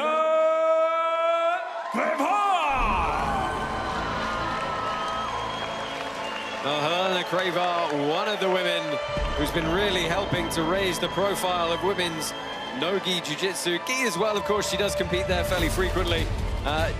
Just recently turned 18, got awarded her black belt as well in June from John Danaher. Had a great performance at ADCC, picking up that silver medal, but look, she's one of those youngsters who's been just terrorizing everybody, and you're like, how are they not even 18 yet?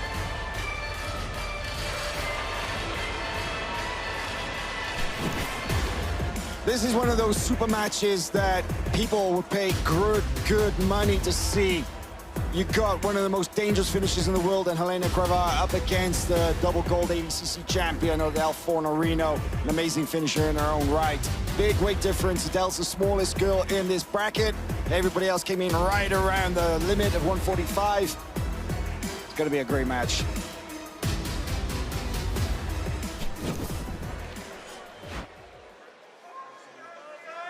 You ready? You ready? Let's go, ladies. So touch of hands underway here. You've got 3 5-minute rounds for this women's format. Back to our old CJI format for the super fights. Yeah, each round will be scored. And if there is no submission, then of course we'll get a judge's decision after those 3 5s. But this is curious because how often do you see Helena Cravar playing from top like this? Right, most of the time she's playing that guard work. She's getting the submission entries, and she is an absolute savage submission hunter when she plays her guard game.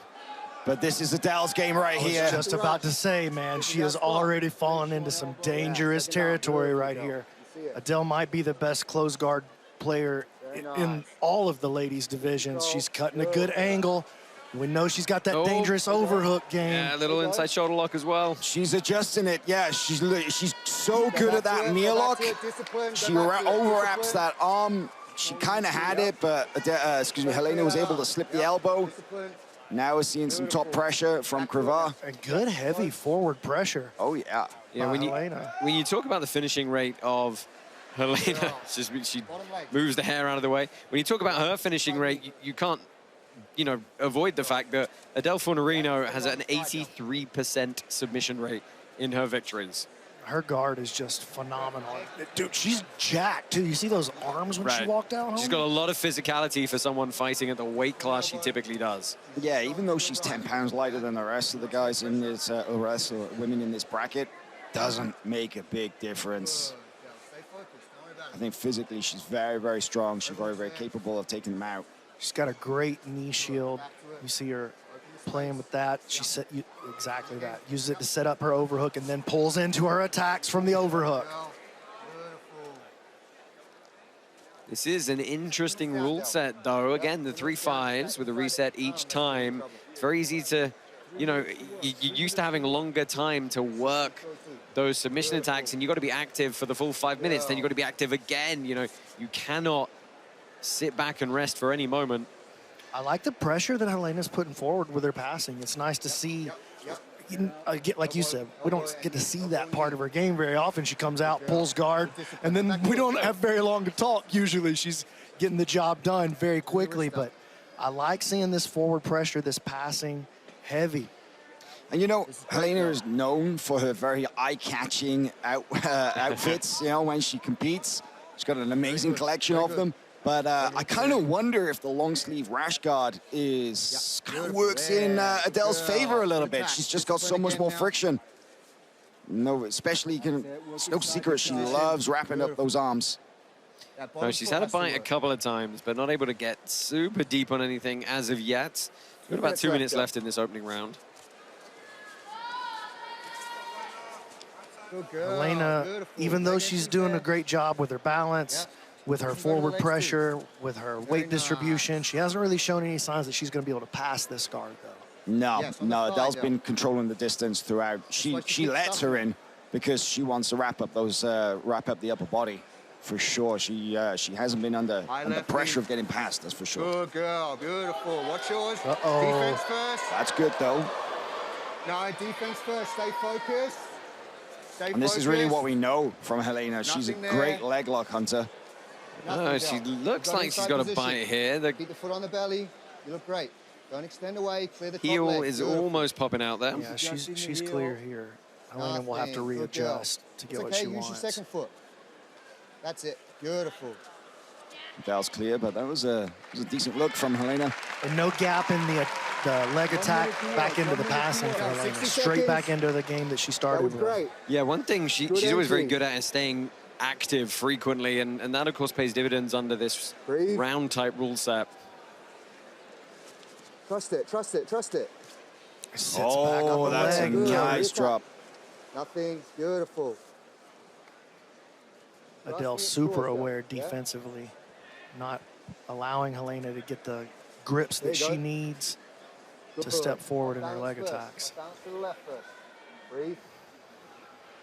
20 seconds to work.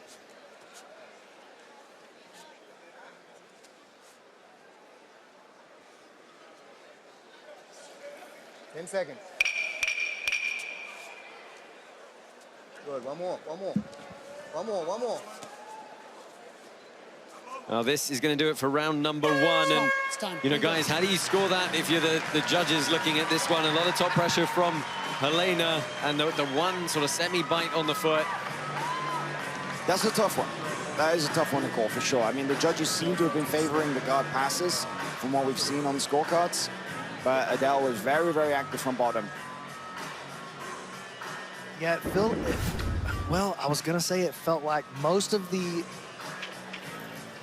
attacking offense came from Adele, but then also Helena jumped back on a straight ankle grip a couple of times. Wasn't able to get very far with it.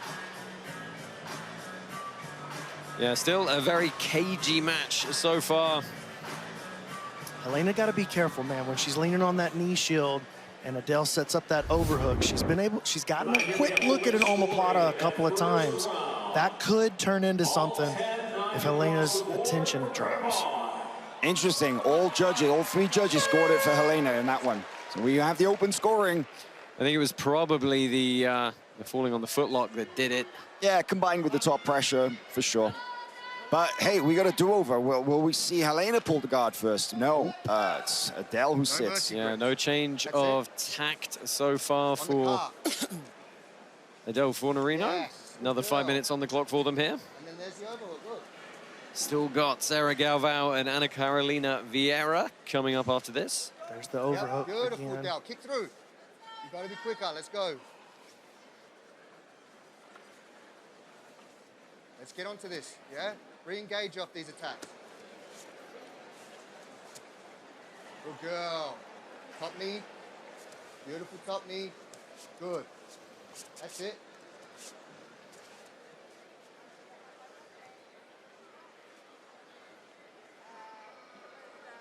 Bottom leg discipline.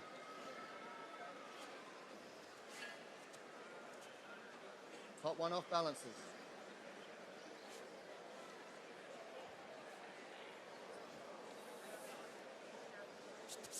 Good girl. There you go. There you go. Trust it. Trust it. Trust it. Nice. Love the way that Adele, she's not looking for the overwrap on one side, and she's looking Choi bar kind of on the other. There it goes again.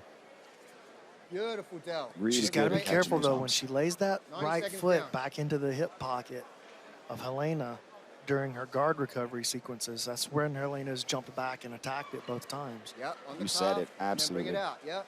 There it is again. And re-attack off these, Del. That's the other foot this time. Yeah. Keep it, keep it, Well, keep it. still a little bit loose, but it's all notching up good attacking points. Forced a big reaction out of Adele, though. For sure. You know, and that's the thing. It's not like she fell back and then lost position and had to play guard. She came straight back on top. There was really no, nothing to her detriment in attempting that submission. There you go, there you go. And there it is, overhook into another omoplata game. Watch out for this this triangle, baby. Still in the game. Helena's going to posture through it. That was a nice attack. Thought there may be a triangle as they rolled through. I mean, this might sound like an odd question, right? Pulling your head out of an entanglement with pigtails. I mean, you got to figure maybe a little bit harder. Brother, I couldn't even talk about what it's like to have any hair, much less long hair. I would ask Hal, but, same deal. Yeah, Wrong guys to you're ask. going to be running dry on answers to that one up here, Josh. 2.5 left. Halfway through the round, Del. So yeah, but you got to think it plays a factor, right? Right. Yeah. Now she's on both knees. Halfway through this round, Okay. good off balance there. Well, this is a nice Big attack. bite. Counter attack, though, by Helena, and she's got a nice bite this time. It's the recounter that's so fast. This is a nice bite. This is a lot different than what she's been cooking with before. Beautiful, and go. That's it.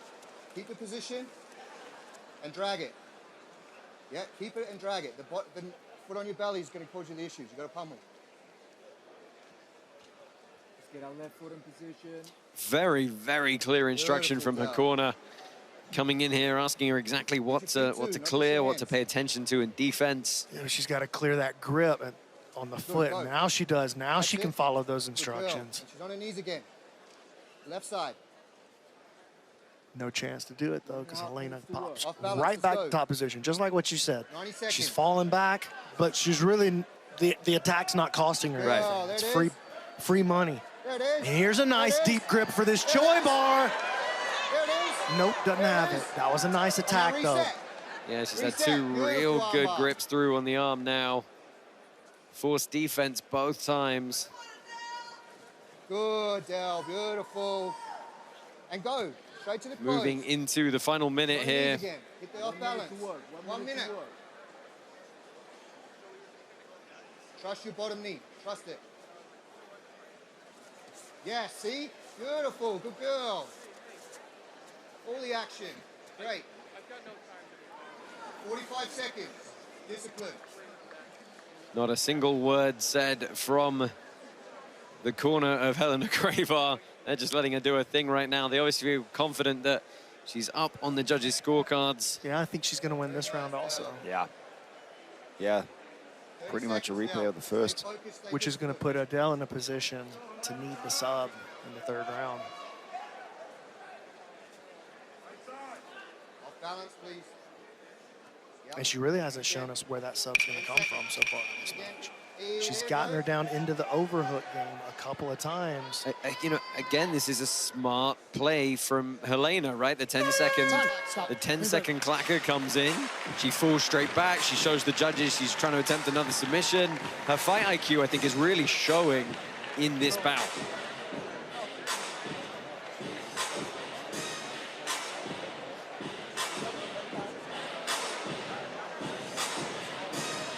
And Fornerino, is she starting to look a little bit gassed here, maybe?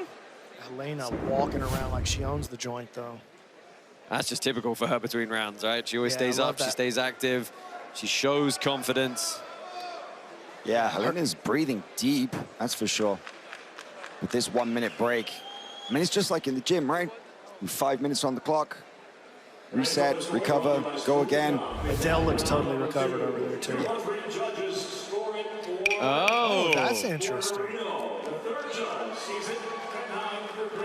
So we've That is got interesting. two judges going for that round. I think maybe they really gave her a lot of credit, probably for that omoplata to triangle attempt. That's the only thing that makes sense to me. Visibility, it's also the judges too.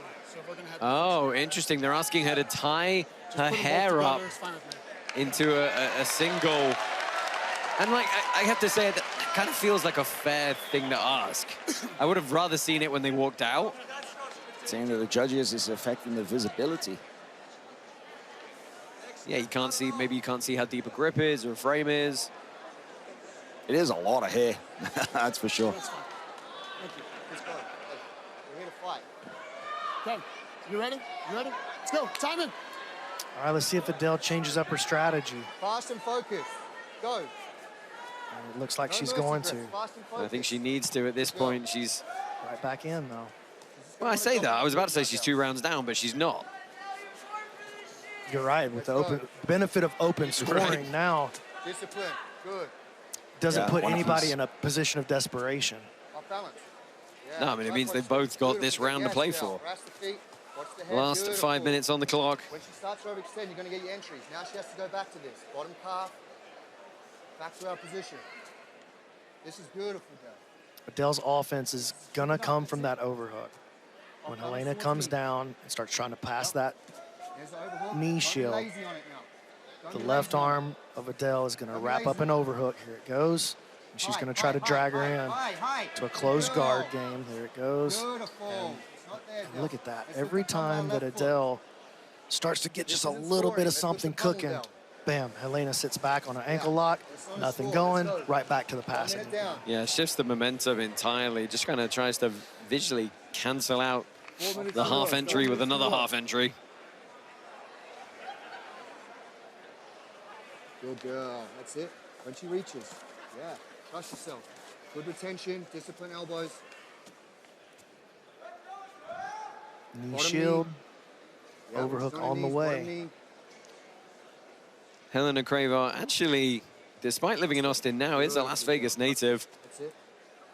Born here before moving to Austin a few years ago to train full-time with John Danaher. Keep it, keep it, keep it. That's right, and she's been tearing it up for a very long time. I remember I was talking to one of her original coaches here in Las Vegas, and he was telling me that she's been tapping out black belts in training since she was like 13 years of age. Good. Split them now. That's it. Split them. Beautiful. Again, Del. falls now back, move, yeah? gets a little bit of an attack going, right back to the top position. All the time. I mean, it's a solid pattern. It's been working so far. That's it. Good girl. Good. Here's a nice attack. That's going to force a roll. Oh, she's a lot deeper on this one, fellas. Up with it, Del. And she looks like she's reinforced her grip slightly as well. This is the most quality attack we've seen from either lady so far. Oh, she's got the leg in all the way behind. This is interesting. Oh, there's an extension. Oh, man, just a quick extension. And straight on the foot. No hesitation, jumping straight back into her offense. That was a great answer. It's the lack of acceptance of any kind of mid-neutral position to just immediately say, no, my tempo, straight back in on an attack is so great to watch. You got 2 minutes of work left. I thought that was the most meaningful moment of the match. Even though she may have had a cooler look and got a little more movement out of the omoplata of the triangle shot, I think that was the most meaningful moment. Be proactive. For sure. Come on. Be proactive. And it definitely puts Helena behind in this round as time starts to get thin. Every single time. Bottom calf, right arm. 90 seconds, Del. 1.5 minutes to work. One more, Del. Come on. One more. Well, only 90 seconds here. And 90 seconds, Del. This is an interesting round. You're getting desperate. Yeah, it's as close as you can, imagine, right? Off balance, it's just. balance. Yes. I feel like this round is more clearly Adele's than the second round, for sure. I mean, is this one of those things where if that armbar attack for sure. If it goes to Adele, you know, the general look of how this match has gone with Helena on top the whole time, falling back for her own leg locks, there might be a few people in this building get a little bit upset. Yeah, but it's the difference between a submission entry and a submission attack. And I feel like Helena's attacks have been entries. She's never really had Helena actually in danger. She's forced reactions, but there was never a real threat of a submission there. There was a real threat of the armbar. You know, and that's just the nature of having judges and a 10-point must system. somebody's going to be upset. It doesn't matter. It doesn't matter if they're justified. It came down to a decision. And the judges, the qualified judges, made that decision. Well, we got 20 seconds left here to find out who the first lady in our final tomorrow is going to be, competing for that $100,000 tournament prize, the biggest prize in women's jiu-jitsu history. Nothing. Keep it. Nothing there, Del. You're good. You're good. That's a little more pressure than Adele would admit. See how her hip responds by coming up off the mat. I mean, close battle. Close bout. Wow, we'll find out the winner very, very soon. Those judges' scores will be tallied.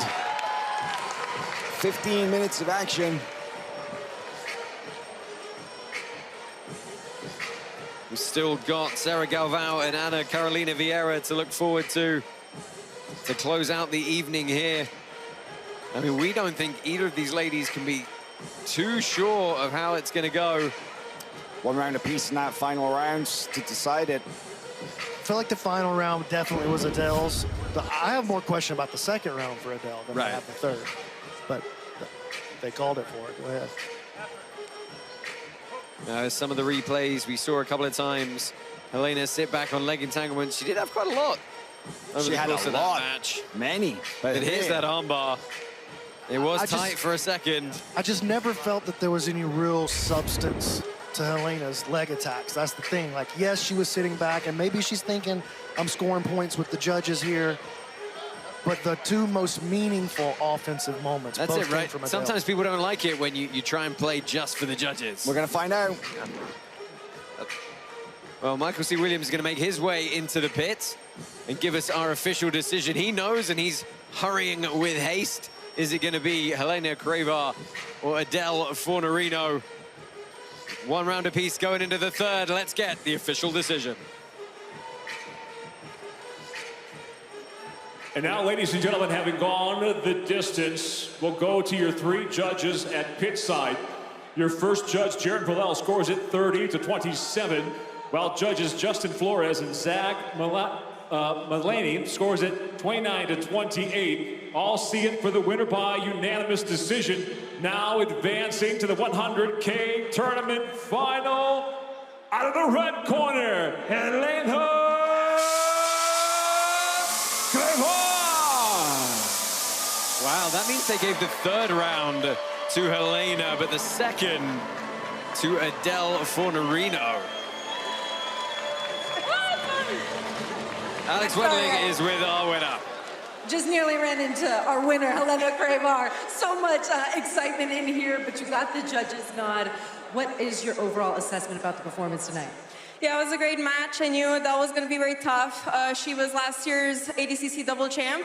So, yeah, out of all the four girls, she's like very technical on the ground especially. And I was like happy to display some of my top passing that I've been working on in the last 6 months. So I'm very happy with the win. And now you are going to be advancing to the finals tomorrow. We still have to determine who your opponent is, but I know you're ready to make your mark in history and claim $100,000. If you have a special message to anyone watching at home, so many girls look up to you, what is your message to get and perform on a stage like this?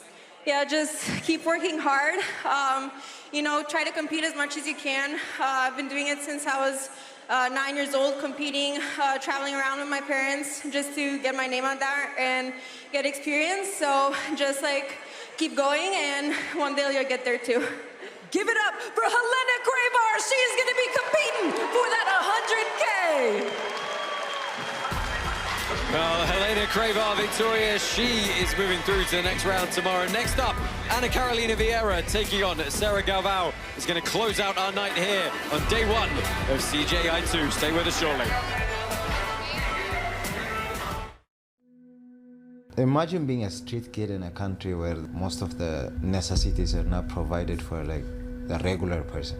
You don't have an ID, so you can't go to any government places and get service for anything. There is no health coverage, nobody's going to take care of you. So I thought it would be better if we can bring them here, get them away from all the misery for a couple of hours at the gym. They can just be kids at the gym. Maybe they can see a light at the end of the tunnel, that they can be someone with with their lives. They can do something with their lives. There's no school? No, it doesn't. It's exposing me to the poverty a lot of children live in, which is something you always are aware of, but I think we just try to distract ourselves from it, not try to live in that reality, try to focus on our own problems. So when you're forced to see it firsthand, you can't help but have a more proactive approach. I want to have a facility where we have showers, everything they might need as a person, and everything they deserve as a kid. የተለያዩ ዛቻም ስለሚደርስብኝ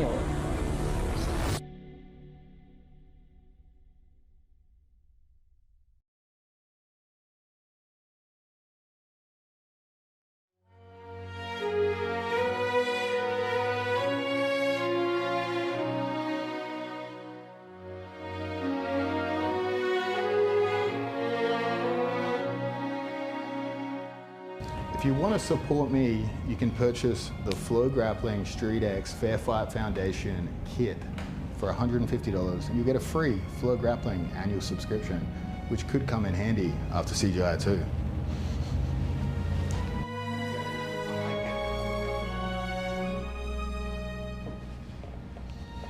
Dearly beloved, we are gathered here today on a very special occasion. Craig and Gabby are here to become husband and wife. Congratulations to you. Craig, will you have Gabby to be your wife? Promise to love her, honor her, comfort, and cherish her. Keep her in sickness and health for as long as you both shall live. Sadly, I do. Gabby, will you have Craig to be your husband? Yes. Very good. I promise my faith. I promise my faith. I, Craig, take you, Gabby. I, Craig, take you, Gabby. To be my wife. To be my wife. I, Gabby, take you, Craig. To be my husband. To be my wife.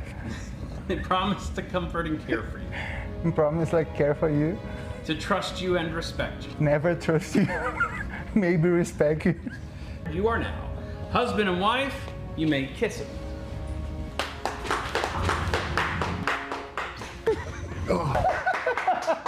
Fuck!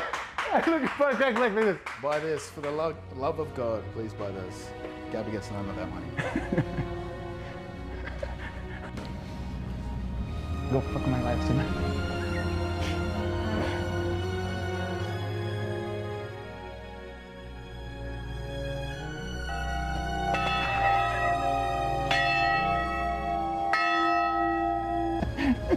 Dreams do come true for some.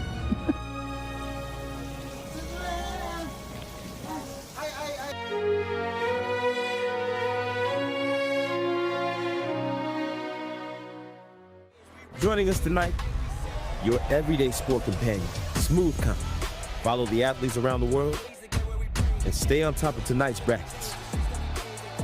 Now gear up and get Smooth Company, free on iOS and Android. Empowering the world's greatest tournaments and athletes.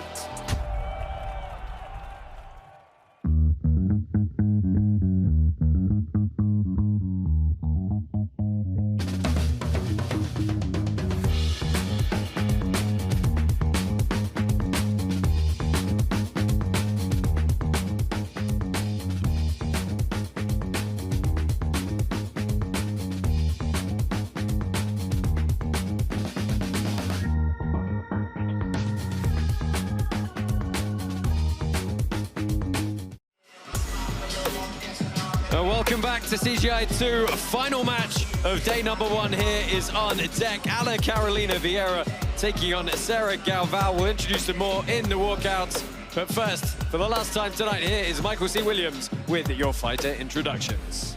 Ladies and gentlemen, here, day 1, CGI 2. We want to thank all of our fans for joining us, and we'll see you again tomorrow as we get set now to conclude day 1 with the single elimination bracket, continuing toward the biggest payday in women's jiu-jitsu history. And now once again live and free worldwide on YouTube, CGI 2 now presents the conclusion of the women's division semifinal round. Set to make their way to the pit scheduled for 3 5-minute rounds. We'll first introduce the blue corner. One of the fastest rising stars in the sport. At age 19, she's already a 2025 IBJJF Grand Slam winner, having been the #1 ranked athlete at every belt level throughout her career. She's just been promoted this summer to black belt. she's already begun carving out her own legacy. She's the pride of Atos Jiu-Jitsu by way of Brazil. She's fighting out of San Diego, California. Please welcome Sarah Galvao.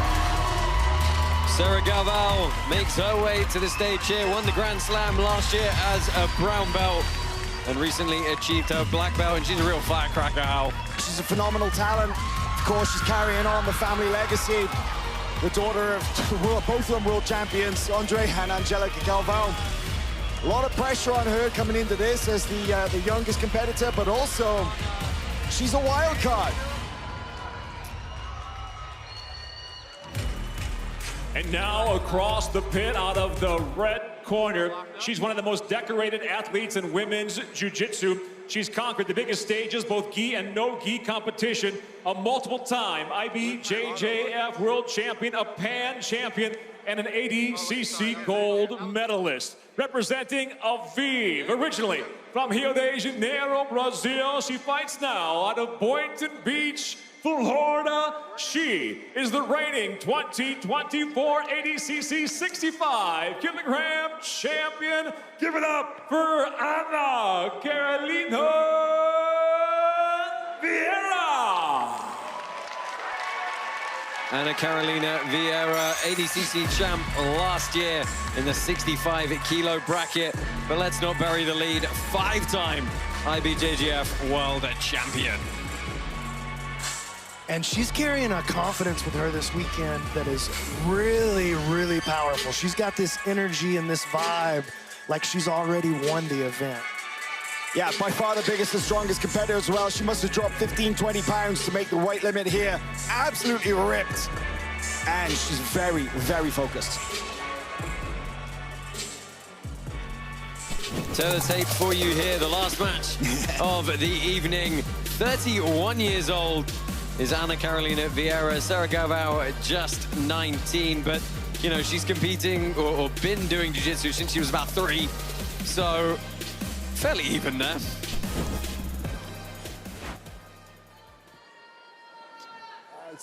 Your referee for the final bout this evening is Big John McCarthy. 3 5-minute rounds on the clock, should they need them. All black for Galvao, white and black for Ana Carolina Vieira. You know, just an interesting fact is that it was very interesting. Sarah Galvao actually weighed in the heaviest of all of the competitors in this bracket, 144.6, right there for the 145 limit. So she is, she's the youngest, she's the least experienced, but she has the least to lose. She's got the least amount of pressure, and she's not feeling the pressure either. She was just ecstatic to be here. Yeah, to have fun, yeah. Oh, she's having to defend a heavy stack pass here as she gets a hip hoisted off the ground. Yeah, the problem is she's dealing with one of the most successful female competitors maybe ever. I mean, she's phenomenal. She's going to have a technical, clean answer to anything that Sarah throws at her, and she's already past the guard. And just don't you know, sleep on the physicality as well that Ana Carolina Vieira, you know, with her pedigree, she started off representing GF team from day one up to black belt, and they're just known as being just hard-nosed, heavy guard passers, putting their opponents under all kind of pressure. Of course, a lot of inspiration, I'm sure, came from her big brother, Rodolfo Vieira, the legendary grappler and now UFC fighter. I really like Sarah's response to the front headlock game. Technical, but she's back in it. Well, she's getting a bit of torque on her neck here, and Vieira pulling guard. She must think she has it, but is she giving up the pass? I love Sarah's response to the front headlock game so far. One thing you can say as well about Sarah is that she trains in one of the deepest rooms in the world there at Atos HQ in San Diego, with Andre Galvao and the rest of the team leading those sessions. Just so many world champions on that mat. Look at this. Sarah trying to make something happen. What a massive win this would be for her. Yeah, either way, we're going to set up a rematch between either of these ladies and Helena Cravar tomorrow in the final. You know what's really interesting, you know, we're talking about the physicality of Ana Carolina Vieira, but when Sarah gets going, when she picks up the momentum, she looks like her dad. Her guard passing is just, she just blitzes her opponents. Yeah, she's trying to... Sarah looking sharp right now.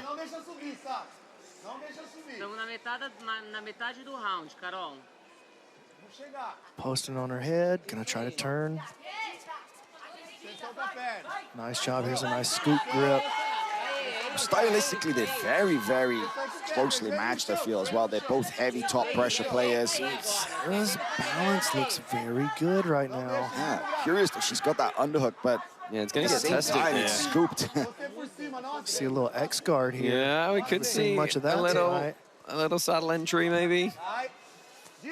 Sarah doing a great job staying heavy on the leg that Anna is attacking. Knee is free. Anna gonna think about switching off to this other leg maybe. Well, tough to see. Gonna use it to come up on top. Yeah, well, they've ended up into a leg drag maybe. She got her caught in a calf slicer position here. Kind of looks like it, right? Can't tell if the feet are definitely not figure forward, but I can't. Don't quite have the angle.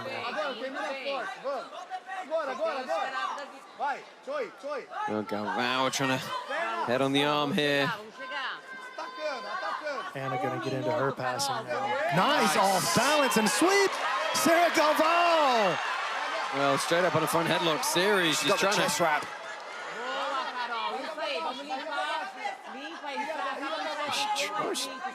Interesting, she was trying to lace her leg over the top. Oh, and look at that, though. That dog staying with it. Yeah, that was smart. Anna Carolina, she had the head on the inside single, and you know, she just calmly rested for a second in that chest wrap before coming up. But well, final 30 seconds here of round number one. Been a lot of back and forth action. Oh yeah, I wouldn't know where to start judging this one. No, they've both had equal amount of time on top. They've both had reversals. No real submission attacks in this match so far, save possibly for the little look at the guillotine that Anna Carolina had earlier, but she didn't land at a finishing position. In fact, she landed in a bad position. Yeah, she almost gave up the pass. Yeah. So round number one expires here. Wow, interesting first 5 minutes. Let's see how the judges score that one. Yeah, top pressure from both ladies throughout. Both had some looks at some entries, and that's the nice thing about this format, right? We've got the open scoring. We don't have to wait till the end of the bout. We're going to find out in about 10 seconds which way that first round went. And of course, the athletes will know as well.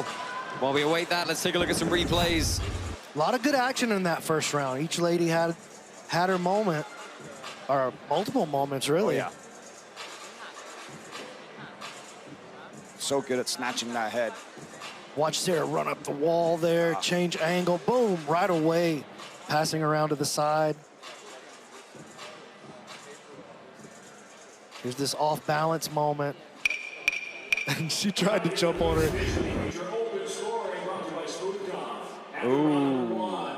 We have all three judges sitting at 10-9 for the red corner, Vieira.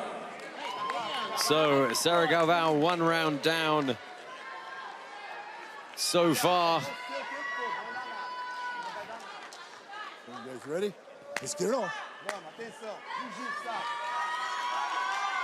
Another 5 minutes on the clock here. Let's see if we get a guard pull or a bit more wrestling on the feet. Sarah pressing forward. Gabby Garcia, pit side, you can see in the corner. A legend of women's jiu-jitsu right here. Right in front of her. Look at that, taking that hip height.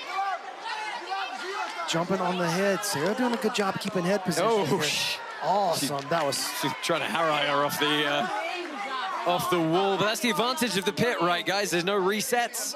Keep you well within bounds. We haven't really seen the wall utilized that much tonight. That hasn't come into play very much. It's not been a significant factor at all. Nope. Certainly haven't seen anybody pushed into the corners yet, which we all know is a veritable death trap. Oh, I think they've learned that. They're avoiding it at all costs.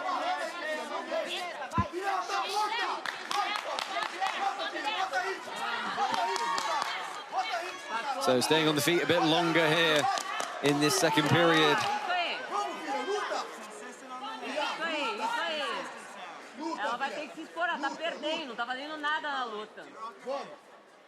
Anna trying to hang heavy on Sarah's head, but check out the posture in response from Sarah Galvao. Yeah, it's like she's got an iron rod in her spine. There's no breaking that posture. She is pressing forward, man. She's definitely putting the pressure on Vieira. She is. She's walking her around, and once again, she walks up the ramp. Oh, off the pit wall. But she landed awkwardly as well. She's going to secure north-south off of this. That is huge. Yeah, it did look like she took a bit of an impact to the shoulder. Still 3 minutes to work as well. Yeah, a great attacking position. She's got options here. She can look for the arms, she can run round to the back. Probably going to see a top spin to the back, but look at this. Anna Carolina comes triangle. up. Oh, rear side triangle! Sarah Galvao with the rear side triangle on Anna Carolina Vieira, and lots of time still to work. Vieira went for that Iranian lift, and the classic answer to that is the triangle. The question is, can Sarah Galvao finish it from there? I'm still stoked about the first time we've seen a full turning judo throw off the pit wall. 2:20 left here. Oh, this is not good for Anna. Now she's got that grip around the hips like that. If she can kind of stretch her out a little bit as well, she can sprawl almost from that triangle position right there. She just needs a little bit deeper of a bite. It's just not quite deep enough. She's going nowhere, though. She's stuck in that deep triangle. That's going to suck the energy out for sure. Yeah, I mean, this is your chance to do some wear and tear damage as well as, you know, potentially get the submission. As long as you don't burn your leg. Oh, she lets it go. She had to. She knew she was going to burn her legs out. She's still moving around towards the back, though. It's not over yet. Now it's over, and she finds herself down on the bottom in the corner. Yeah, first time we've really seen her stuck against it, and you're right into the corner. Nice guard work, though. A little bit of space to play with. Oh, she tries to shoot a triangle. And if you look at the position of the leg, she's got the underhook of the leg, but it's kind of like, it's the opposite leg than usual, yeah. So it kind of takes a lot of that postural defense away from Anna Carolina Vieira. Now she manages to close guard here. Yeah, she manages to square back up, and that's better. She's already framing around on this side of the head. Little Williams guard, Williams. Yeah, she's got the shoulder. She's close to locking the shoulder on the other side. Anna checks it, gets her shoulder back in. Well, a good period for Sarah Galvao here. She needed that to find her way back into this match, potentially. As long as she doesn't do anything too crazy in the next minute, she should be squaring this this bout up.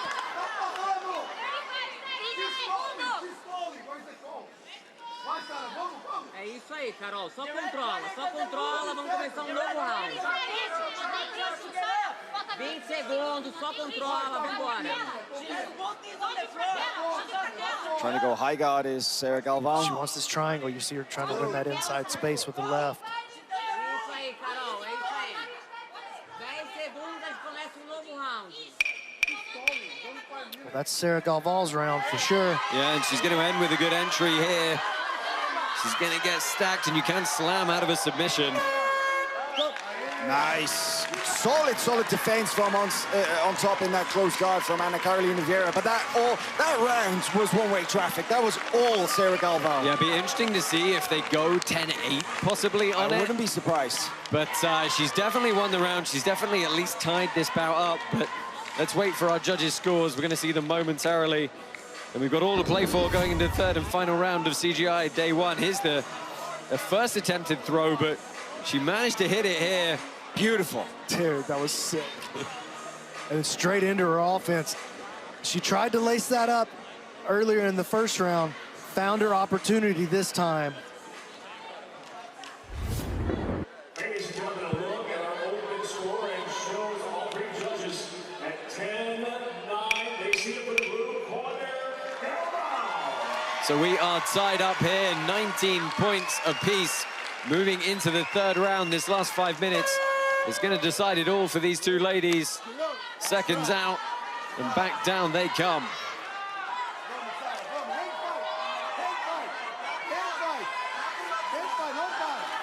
Ooh, does Anna Carolina look a little bit gassed there? She does look tired, and Sarah's been bossing her around a little bit, especially in round 2. You know, if there was the big weight cut as well, if you're not used to making those weight cuts all that often, it can absolutely play a factor in how fast you fatigue. Change of tactics here from Galvao and going after the legs now. Wrestle up. Oh, nice answer from Anna Carolina. Small margins for mistakes here. Galvao's got to find a way out. Anna Carolina definitely thinking about trying to move to the back with that, but again, Sarah responds to the front headlock game by getting back to her feet, fighting these grips. Anna wants to drag her down, snap her nose into the dirt, but Sarah gonna turn. Oh! That's the best moment of the whole night. Sarah Galvao using it to go to the back. Oh, Sarah Galvao's a beast. Check her out. That what a play. Still 4 minutes to play. She's on the back of the multiple-time world champion. Both hooks are in now. What an incredible maneuver from Sarah Galvao. Well, let's see what she can do. Actually, is her right leg in yet? Is it being fought? It's still free, so just the near side hook in on the left.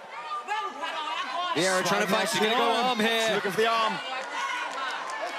Triangle as well. What a transition from Sarah Galvao. The lock's not quite there. She's gonna squeeze for all she's got. She's got a lot of time to work as well. She could go shoulder lock on that arm inside the triangle as well. That's about her only choice. She doesn't have the choke right here. That's the right play. Oh, she just lets it out. But it's an early marker in this round. And Anna Carolina Vieira has to come forward now. She has to attack. She has to try and even the score. That was huge from Sarah Galvao. That double leg. That was my favorite moment of the night. Incredible. Yeah, the wrestling's great. Or should I say the takedown game has looked great. Well, and just how she flowed straight into the back attack, too. Beautiful. The way she hit that back attack, inverting over the top. Oh, she gets the sweep. Coming up on top. Dude. And now she's going to bully her a little bit. Yeah, make it messy. Hand on the face. Kid. I love this kid. Straight ankle from Anna Carolina Vieira, though. Got to be careful. Looks like she's giving it back. Yeah, Galvao looking to adjust here. The leg isn't free just yet, but she's got a horrible position locked in on Vieira. No threat to the ankle lock anymore. This is good. This is good. This is good for Sarah Galvao. Yeah, she's got weight on the foot. Heavy hips. Knees starting to get smashed together.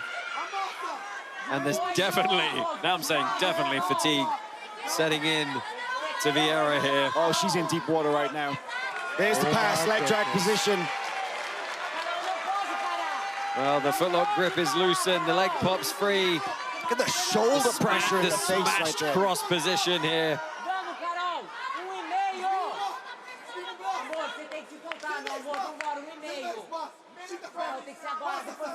Sarah Galvao is going to cement her way into side control here. She's got beautiful upper body control, the full underhook, the shoulder pressure into the neck. Settling the hips down now. Look at that shoulder of justice as well. That was turning Anna Carolina away, so she's got a little bit of back exposure now too, with the knee right. Go to mount potentially here. Gift wrap. There's only a minute left. Galvao's really just got to kind of ride this timeout on top, but she does look like she's still hunting for something more dominant. Anna Carolina's just in pure survival mode right now. Yeah, she's moving slow as well. Doesn't feel like even if she finds a way out, she's going to be able to mount any meaningful offense.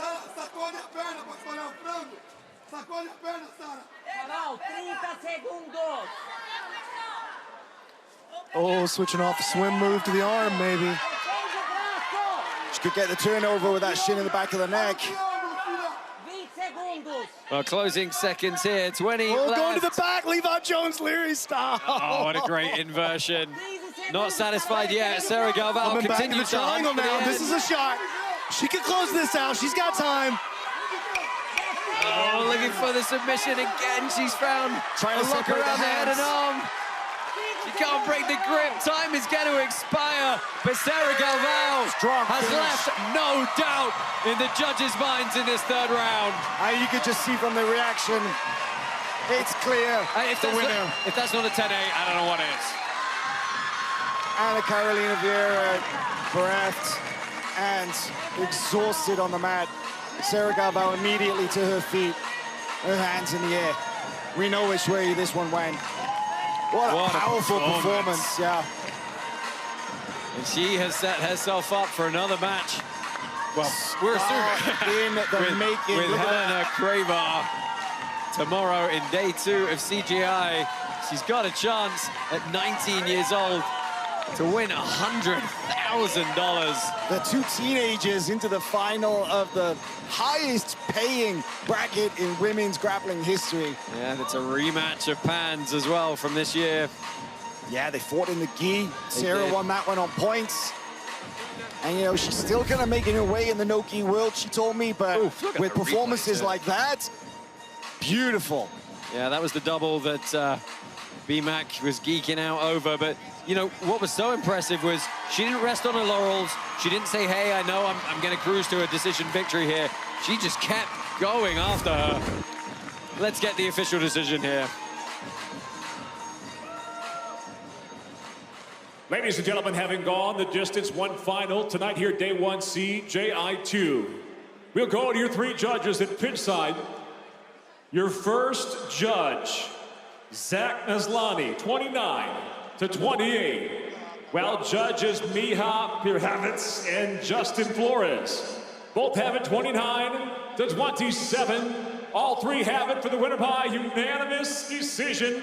Now earning her place in the $100,000 final, Sarah Galvao! Congratulations, Sarah Galvao. What a performance there. She's going to be carrying so much confidence into tomorrow. Let's find out how she's feeling. She's with Alex. I have goosebumps just to be in your presence right now. I genuinely think you had the best match of the night. And you just put the wild in wild card. Tell me about your performance tonight. Man, thank you, Las Vegas, and thank you for everyone who's here. Thank you. Thank you for staying out this late, you know, to watch the women's division. It means a lot. For those of you who are leaving, give me just a second. I promise I'll be done fast. But I appreciate every single one of you a lot, especially I have my students who are here. Yeah, they're all the way over there. And of course, I have my wonderful dream team as well, who I can't imagine them without me. This is your moment. I feel like you shocked a lot of people. People were counting you out. But now we have the 18-year-old and the 19-year-old in the finals, took out the 2024 ADCC champions. So what does that say about this next generation of jiu-jitsu? Yeah, I think it's pretty sick to think about. Like, me and Helena are the newer generations, and as you can tell, we're running the show right now. And I know that it's a fight that everybody's been wanting to see, and I know that we're both gonna give our very best. A lot of people were expecting that match first round, but now we get it in the final with $100K on the line. Give it up one more time for Sarah Galvao. So professional on the mic as well. You gotta love it. We have got an exciting match coming up tomorrow. Quick reminder of the brackets. It is Sarah Galvao taking on Helena Cravar for $100,000. That is coming tomorrow as part of our festivities at CGI Day 2. We have a very, very quick post-show coming up for those of you watching online.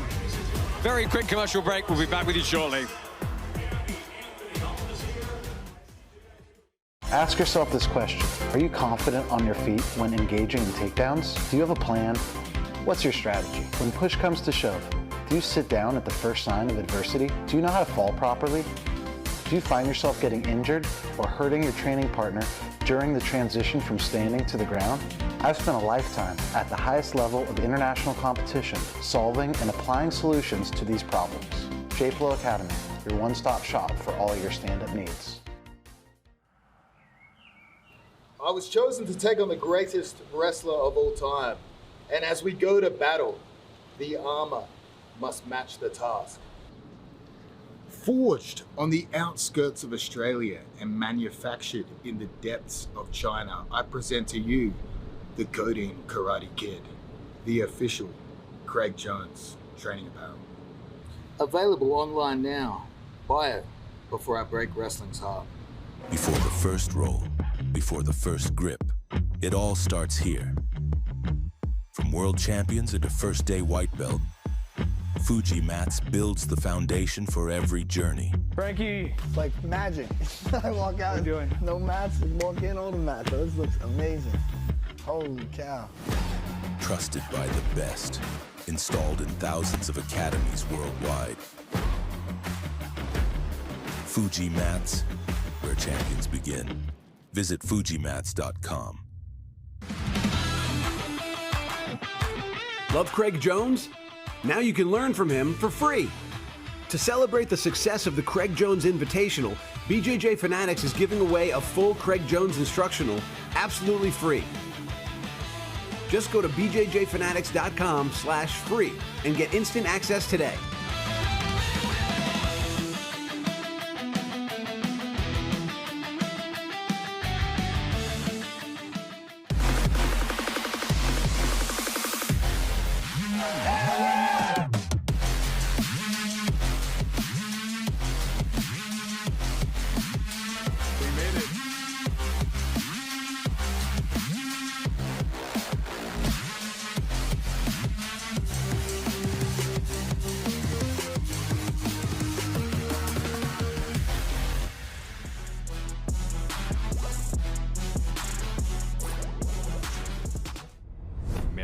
Merrick Health. Merrick Health. Merrick Health. Merrick Health. Merrick Health. On the mat, it's about pressure, power, and control. Off the mat, it's about preparing your body and mind for the next roll. That's where Merrick Health comes in. Jiu-Jitsu is trusted for total enhancement. Get dialed in with over 195 lab tests, one-on-one expert guidance, and personalized treatment protocols, all built to boost recovery, sharpen performance, and maximize strength. This isn't guesswork, it's precision. The kind that keeps you in control, not getting controlled. The difference between tapping out and finishing the match, it starts long before you ever step on the mat. Merrick Health. Roll harder, recover stronger.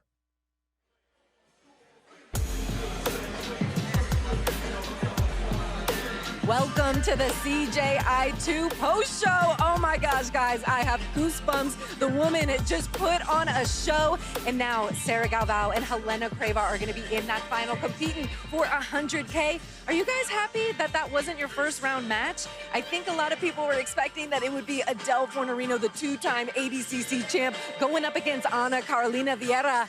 But boom, did the youngsters show out tonight. Helena Cravar versus Adele Fornerino. When we looked at the scorecards, we weren't sure which way it was gonna go, but it was a leg lock shootout back and forth. I saw some people in the live chat saying, oh, Helena's not getting any real entries or any real threats. But also, it was back and forth between these two. And then Helena Cravar gets it done despite having to tie her hair back. Also, Sarah Galvao putting on the greatest match of the night. Oh, if she landed that Harai off the pit walls, I would have lost my mind, and I'm afraid Ana would have hurt her rib. But that moment is the moment that we're gonna have to go viral online, guys. Let us know in the chat what you thought was the craziest moment of the night, because these women delivered, and now we are going to get the 19-year-old from Atos taking on New Wave's Helena Cravar. Two prodigies, two big teams behind them, and it is going to be an absolutely insane show tonight. I'm just taking it all in, guys. That women's bracket, but then we also have a lot of action that went down with the CJI Quintet hybrid rule set. I think Craig accomplished what he wanted to, which is promising that it is the most exciting format. And it really came down to crunch time for a few of these. Talk about the conflict that went down in the beginning. New Wave Warriors defeat the Americas Gorillas, but there was what some people might call a Brazilian tap. Giancarlo Bodoni was then on the microphone, and the whole crowd went against him. I totally did not mean to make it sound like I thought he tapped, but the New Wave Warriors are going to be advancing on, and America Gorillas still had a great showing. Also, Atos Knights defeats the European Raiders, the only duel that we saw that didn't have a submission. They were just the elite level guys really canceling each other's skill set out, but still a lot of action. The wild card saved for last. Let me know which one was your favorite match from that duel. But then we get to the Australasia Devils defeating 10th Planet and then Gio Martinez retiring. I could cry. It was so sad seeing him take off his rash guard, but he had such an amazing, amazing career. And we're so excited that out of all the tournaments that he is going to retire at, it is one that has this quintet format because he is an icon in this format in particular. But we have to give a shout out to Bilal because he is the one who got a beautiful submission. What did you guys think about that one? I think that one is a little less arguable when it came to the tap. And now I want to get your guys' thoughts. Howell, Josh, B-Mac, I see you guys over there. I know there's been a lot of action to unpack. Yeah, thanks, Alex. It's been a great night here at CGI Day 1. Of course, our $1 Million tournament with our Team Duels format has had a lot of controversy. It's had a lot of action as well. We're going to run through some of the matches that happened and talk and recap the evening here. First up, of course, we had New Wave Warriors taking on Team Americas. Guys, what stood out for you in that one? Of course, the controversy, Taylor Pearman, Giancarlo Bodoni. Yeah, that was definitely the most talked about moment from that part of the show, at least, you know, whether Giancarlo tapped or not. I mean, unfortunately, it is what it is. You know, Giancarlo had to go out. The judges called it. But incredible series, though. The whole duel was really, really interesting. You know, you had a couple of double eliminations, yes, but a couple of great submissions as well. This, of course, Giancarlo got that crushing rear naked choke against Gavin Corbe. And that's where the weight difference really comes in this absolute style quintet tournament. But yeah, with Taylor in the leg lock, and there's a look at it. You see the hand tap, tap, tap. So it's a tough one. Brandon, you know, how did you feel about this matchup and the outcome in the end? Well, we're taking a look at that crazy arm lock off the rubber guard right there. This was way closer than I think most people thought that it was going to be, and as well as the Atos matchup we'll get to in just a second. But this was absolutely a razor-thin decision, and you know, we really didn't know which way it was going to go when it came down to the No, and it was interesting to see the kind of form that people were in. You know, there was lots of talk, hey, can you put Mica Galvao in and he can just run a squad? Hey, that doesn't work like that in this kind of format. And we saw that through as a theme throughout tonight. Team Atos taking on Team Europe in the second one. Another match where people thought, hey, Atos might just steamroll them. And yo, Team Europe. 5 straight double eliminations. That was not a walkover. No, absolutely not. And you know, we said it. We said it in our previews and stuff about how overlooked and how solid the European team were. They showed it. I mean, you know, look at the credentials alone on the Atos team, just how many world championships they have combined. And every single match ended in a double elimination. Yeah, they took the decision win, but it was a lot of fun in the process. You gotta wonder, what does that do to the mindset of the Atos team coming into tomorrow against these New Wave guys? Right, I mean, you know, New Wave Atos is a much bigger match than Team Europe. I gotta say though, I think that the Atos Europe actually played out really well. You know, you had most of the matches, you had guys, well, the first 3 matches, 3 of the 5 matches, the weights were pretty even. But you do have, of course, Kaynan versus Owen Jones, and then Paul Ardia versus Diego Pato, the massive 99 kilo guys going up against the 66ers. And that was what we've been waiting to see here, right? Yeah, and the third matchup of our team tournament, Team Australasia taking on Team Planet. Team Australasia, they look really clean. They found their way to ultimately to a decision victory. But again, another series not without controversy. Yeah, this was a really good matchup. Lucas and BJ going back and forth. Ryan Aitken had his moment, but really Declan proved himself to be the hammer for that Australasia team. He looked outstanding. That was probably one of my favorite matches of the entire day. Honestly, the Declan Ryan scrap was just great from start to finish. Ended with double elimination, but of course it was back and forth. It was so entertaining. Yeah, it was really nice to see the big guys move well. This, of course, was the tap from Gio Martinez. Controversy. Well, I mean, that was less controversial than the Bodoni one, for sure, right? Yeah, but sure. Kyle coming back and taking out Bilal with that brutal heel hook. That was the nastiest sub of the night, no question about it. I thought he broke his leg in the process. Yeah, Kenta Iwamoto rounding out the night, putting Kyle Bame to rest at the end there. And of course, we had one more match of the evening. B-Team taking on Daisy Fresh, the only match of the night that did not see its way all the way to the judges' decision. Really, Nicky Rod coming out, getting the job done, and putting them one ahead, a lead they were able to defend throughout. Yeah, it was not easy for him either. You know, this was the first match, the technical encounter between Joseph and Max Hansen, but Brandon made it physical, was kind of hucking Nicky around a little bit, but that beautiful arm drag to the back, and then, you know, the tried and tested rear naked choke. Great squeeze, fantastic submission. But then Pixley made it ugly against Nicky Rod as well. That was rough. Look at that. Got some air miles with that one, and it wasn't the only time he hit that foot sweep. Really went after him, just showed absolutely no respect. Nicky Rod had to fight out of so many submission attacks, those Darces. But yeah, overall, great series and B-Team, the only duel where they didn't have to field all 5 competitors. Yeah, that has set our brackets for the end. We're going to check in with Nicky Rod. He is backstage with Philly Fresh. I'm here with the $1 Million Man, Nicky Rod. Nicky Rod, first day of CJI 2, $1 Million Man is back, and you delivered. How are you feeling? I feel fantastic. I'm just excited for the opportunity to compete and do what I'm best at. You're a competitor. When I say you're a competitor, you're a thug out there, dog. I was a little nervous the first round. Brandon came out aggressive. You never got flustered. There was a little moment, took his back. How do you feel at that moment? I felt like, you know, years of training kind of coming all together to climax on this guy's back. That sounds a little... you! But yeah, we showed up and came all over him, I guess. I don't know, we had a good time.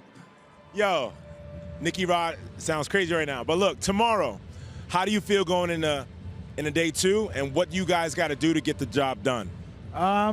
Yeah, we got to just show up, everybody do their job, do what they're best at.